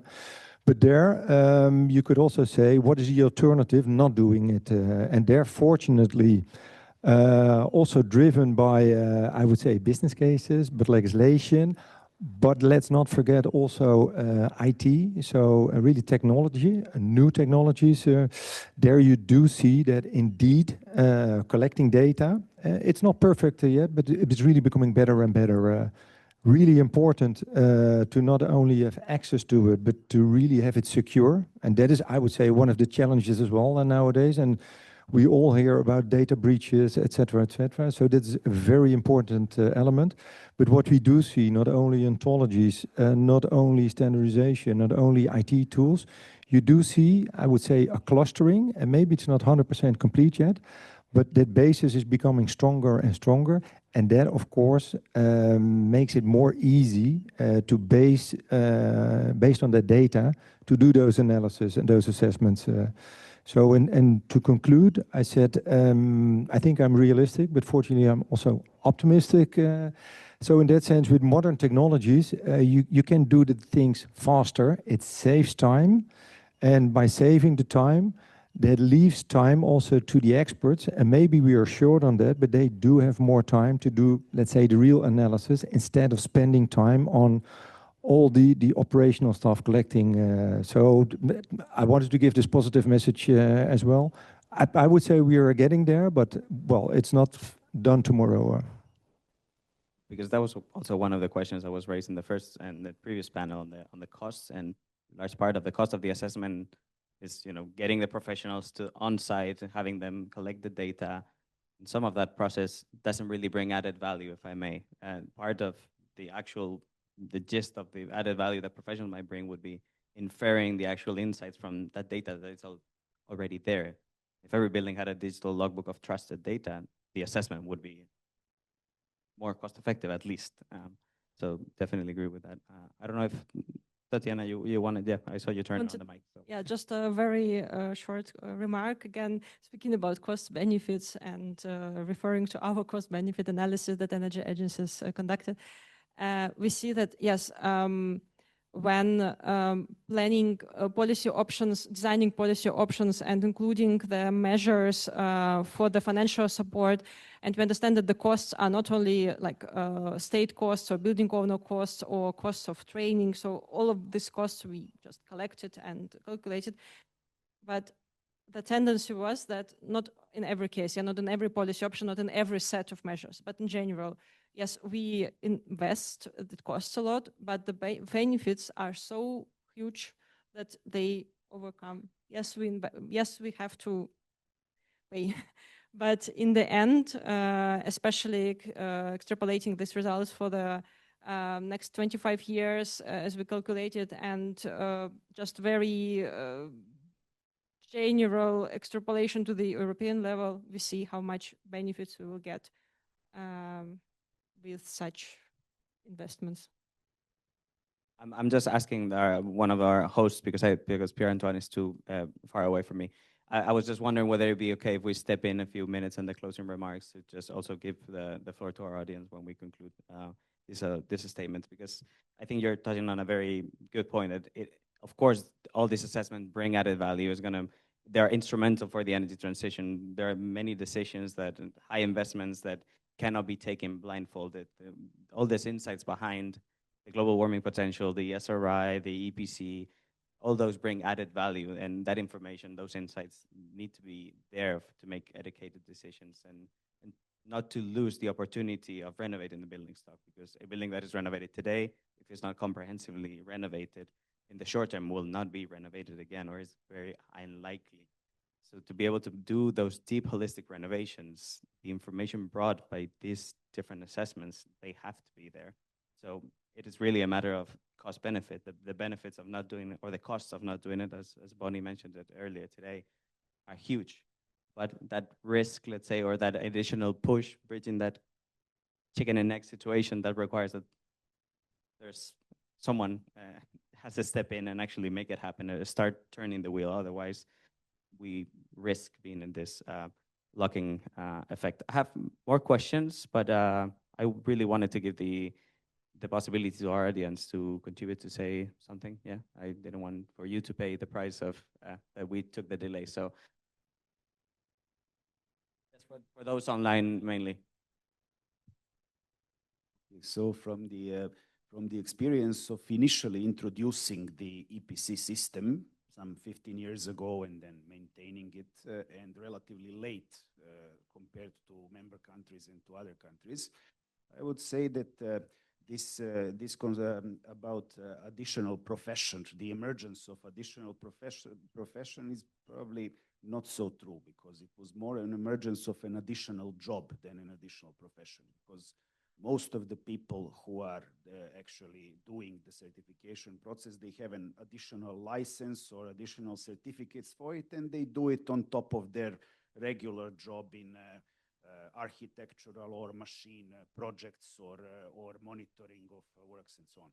But so in that sense, you're probably right. It will not likely be feasible to train a large amount of and to certify a large amount of professionals for something that is not yet mandatory. But do you think maybe that the potential of the tools and of mentioned ICT tools is not fully exploited here?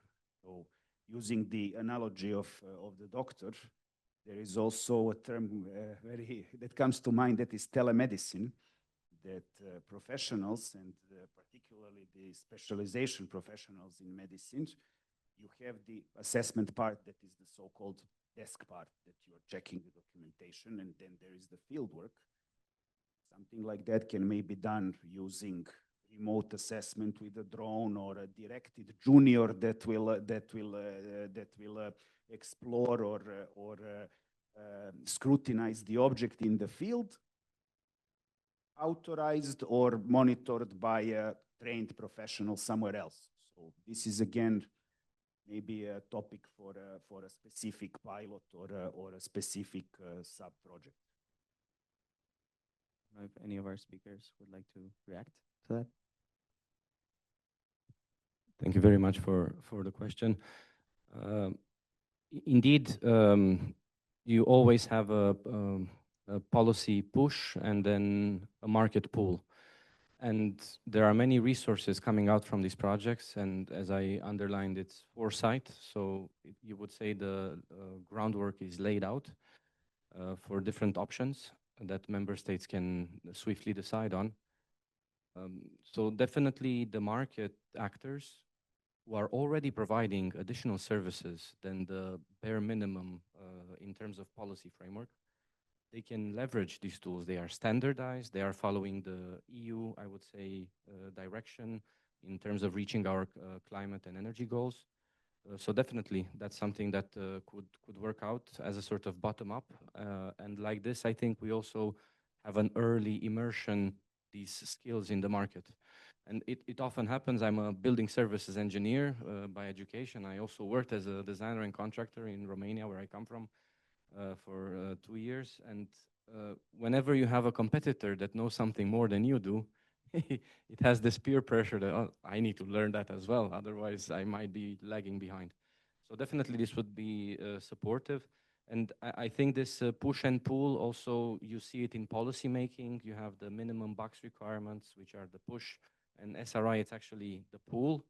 And I think we should really emphasize, as today this is the final event of the SRI project, we should emphasize that the SRI is not a means in its own, it's not a goal in its own, it's a means to an end.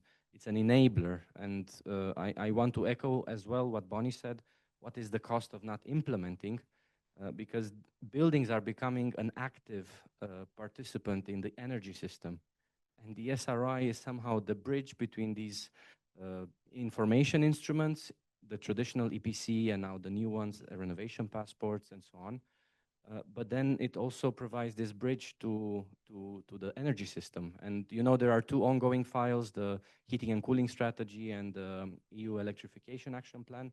And there, the smartness of buildings can play a key role, because these systems need to work also them together, the heat as a carrier or cooling as a carrier with electricity as an energy carrier. So definitely we should leverage all the outcomes from our projects to make this happen faster. Any other questions from our audience? If not, I'll have one last one, just a general reflection on what are the immediate next steps. If any of you want to answer, I won't force you if you don't want to, but the projects are coming to an end, not particularly yours. The build perform ones will live a bit longer, but the ones that were funded on the Smart Ready, so the, let's say, pure first SRI projects are coming to an end. And any immediate next steps, we saw the policy implementation timeline, we know what's coming. Any new ideas on, not only on funding opportunities for, but also what are the immediate next steps that should start happening on member states and on market players? Any general reflection on that before we give away to the closing remarks? I'm going to go first to Armin. Thank you. For me, it's second time easy to answer, because we have a national project which is lasting until April. So at least until April, we will be in this topic. And what we are doing there is we try out a little bit in this domain services in some real buildings, try to learn what we see there, how is the implementation, what are the costs, what is, how can we increase the smart readiness there. And in parallel, of course, we assist, as you know, the ministry, also the OEB, the Austrian Institute of Construction Engineering, in some key questions which come up in the next months. And we will have a report, of course, to the European Commission, hopefully in the end of this year. So, but we have a little bit more time. Because of the support of the national project. Yes. I saw you picking up the mic. I don't know. Short reaction. First of all, our project is not ending soon yet, so we still have some time to work on stuff and to build upon all the stuff that we also saw today. But maybe another reaction that's not so much related to Smarter EPC, but to my own organization. Because you said, well, the project finished, but for us as a software and service supplier in the Netherlands, for us, it starts when a project finishes. So, of course, we are trying to see whether we somehow can integrate it in our services or try to exploit. And also, a day like today really inspired me again. There's so much going on. I saw a lot of practical tools. There's a lot of information about education and those kind of things. So I will directly contact the Dutch Governmental Building Agency, other parties in the Netherlands, at least to keep this going. And I think also, and we all know that when projects are finishing, then there's another project. But that's my strong recommendation to all of you. Let's stay connected on this and keep this momentum going one way or the other. We will do it anyway in a practical way in the Netherlands.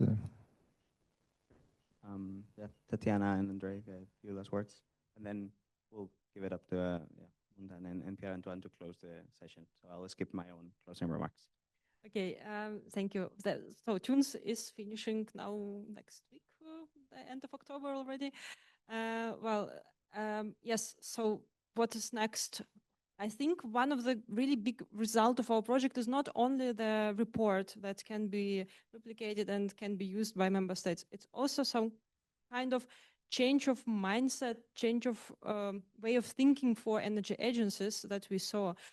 I mean that we help them to broaden their view and not to focus only on some technical details and get lost in the data, but to see some alternative future scenarios and combine them. And we see that it kind of unlocked some possibilities for them to see how to integrate the SRI, that it is possible and it will bring that much benefits directly now, not to think about it later when it will become mandatory on the European level. Yeah, already now starting the steps.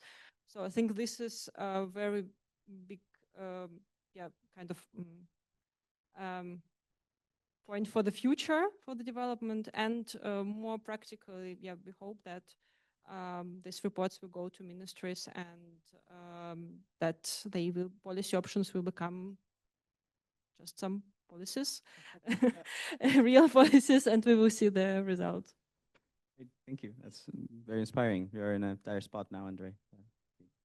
Well, I would say that any member state that hasn't started a test phase on SRI is now in a very, very comfortable situation, that there are lessons learned from other member states that did or are still finalizing. We have from the SRI, pure SRI projects, tools, training, again, many lessons learned.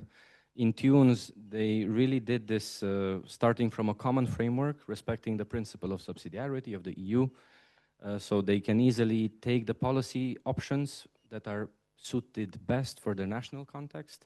And then IEPB and also Smarter EPC are continuing for 1 year, and we are already have explored how you can bring SRI together with the other EPC, most notably, but also renovation passports. So I think any member state that is thinking of starting a test phase and is reluctant or hesitating, just reach out to IEPB and Smarter EPC colleagues, because we have all the ingredients there.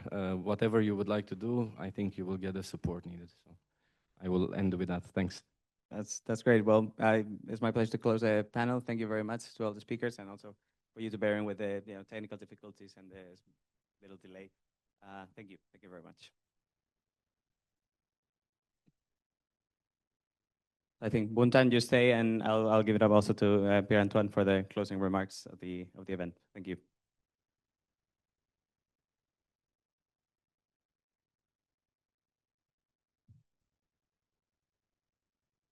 So thank you. Before my presentation appears on the screen, I also want to share my gratitude and my admiration for everything that I've seen today. I was well aware of the quality of the projects that I have the chance to follow as a project officer. But for example, I discovered Tunes, which I wasn't aware of and which I found very, very impressive. Maybe in conclusion, as you see, the policy timeline goes to 2026 and 2027. So our hope is that these projects have contributed to the report of the Commission on the SRI test phases. Next slide, please.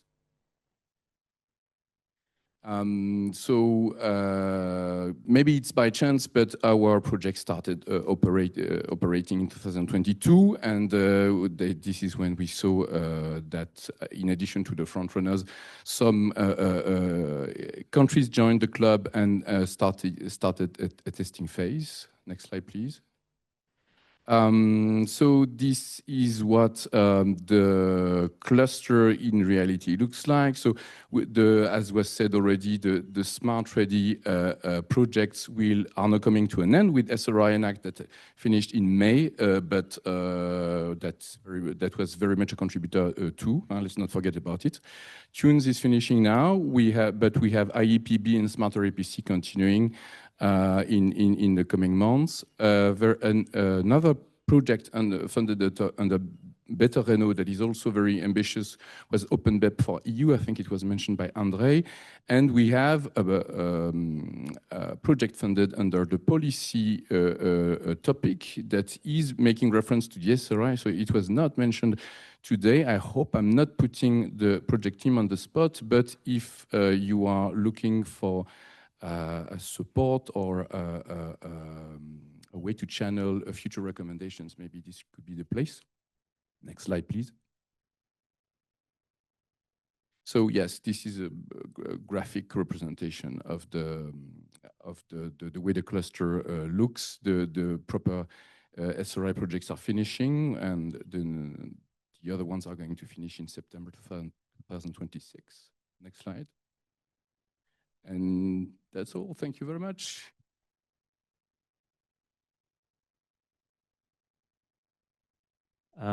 I will not be very long. I mean, just a couple of last words I might say. I find that today organizations events is very rich and informative. I might say.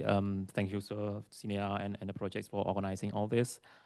I mean, I don't know if it's an accident or it's intentional, but today, like events and the closure of the live projects coming in a very right moment, just before or in the midst of us organizing or drafting this report for 2026. I take notes a lot of deliverable that is already been delivered or is still finalizing. I might say some of them. A lot of tools, many tools. Skills through people who have been trained, skill also with the material have been developed and can be transferable or usable, and many other frameworks that can be used from one member state to the other, plus all of the experience that we have been accumulated, which I find is coming in a both positive and difficult way. Positive because we have a lot of elements to be taking into account in our report. I might say I'm looking at my colleagues at the SRI platform, but at the same time, negative, we have to make sure that the report is still in a limited number of pages. I might say so.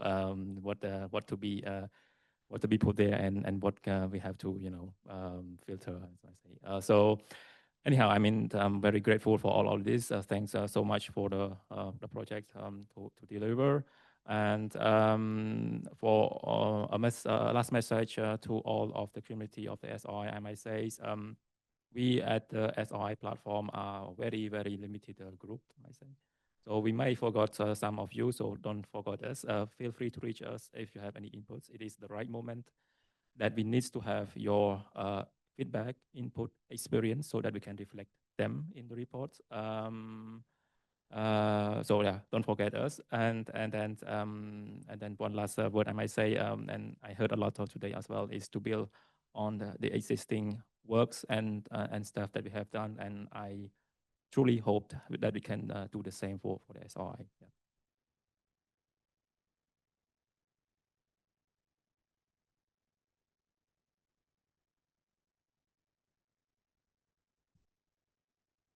Suppose it's a drink.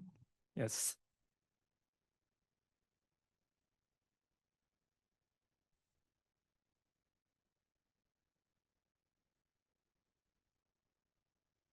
Many thanks, everybody, for making this event possible. Indeed, we have drinks and finger food.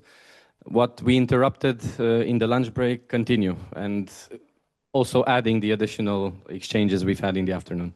Many thanks again, and also to our participants online. Many thanks for your patience. Thank you.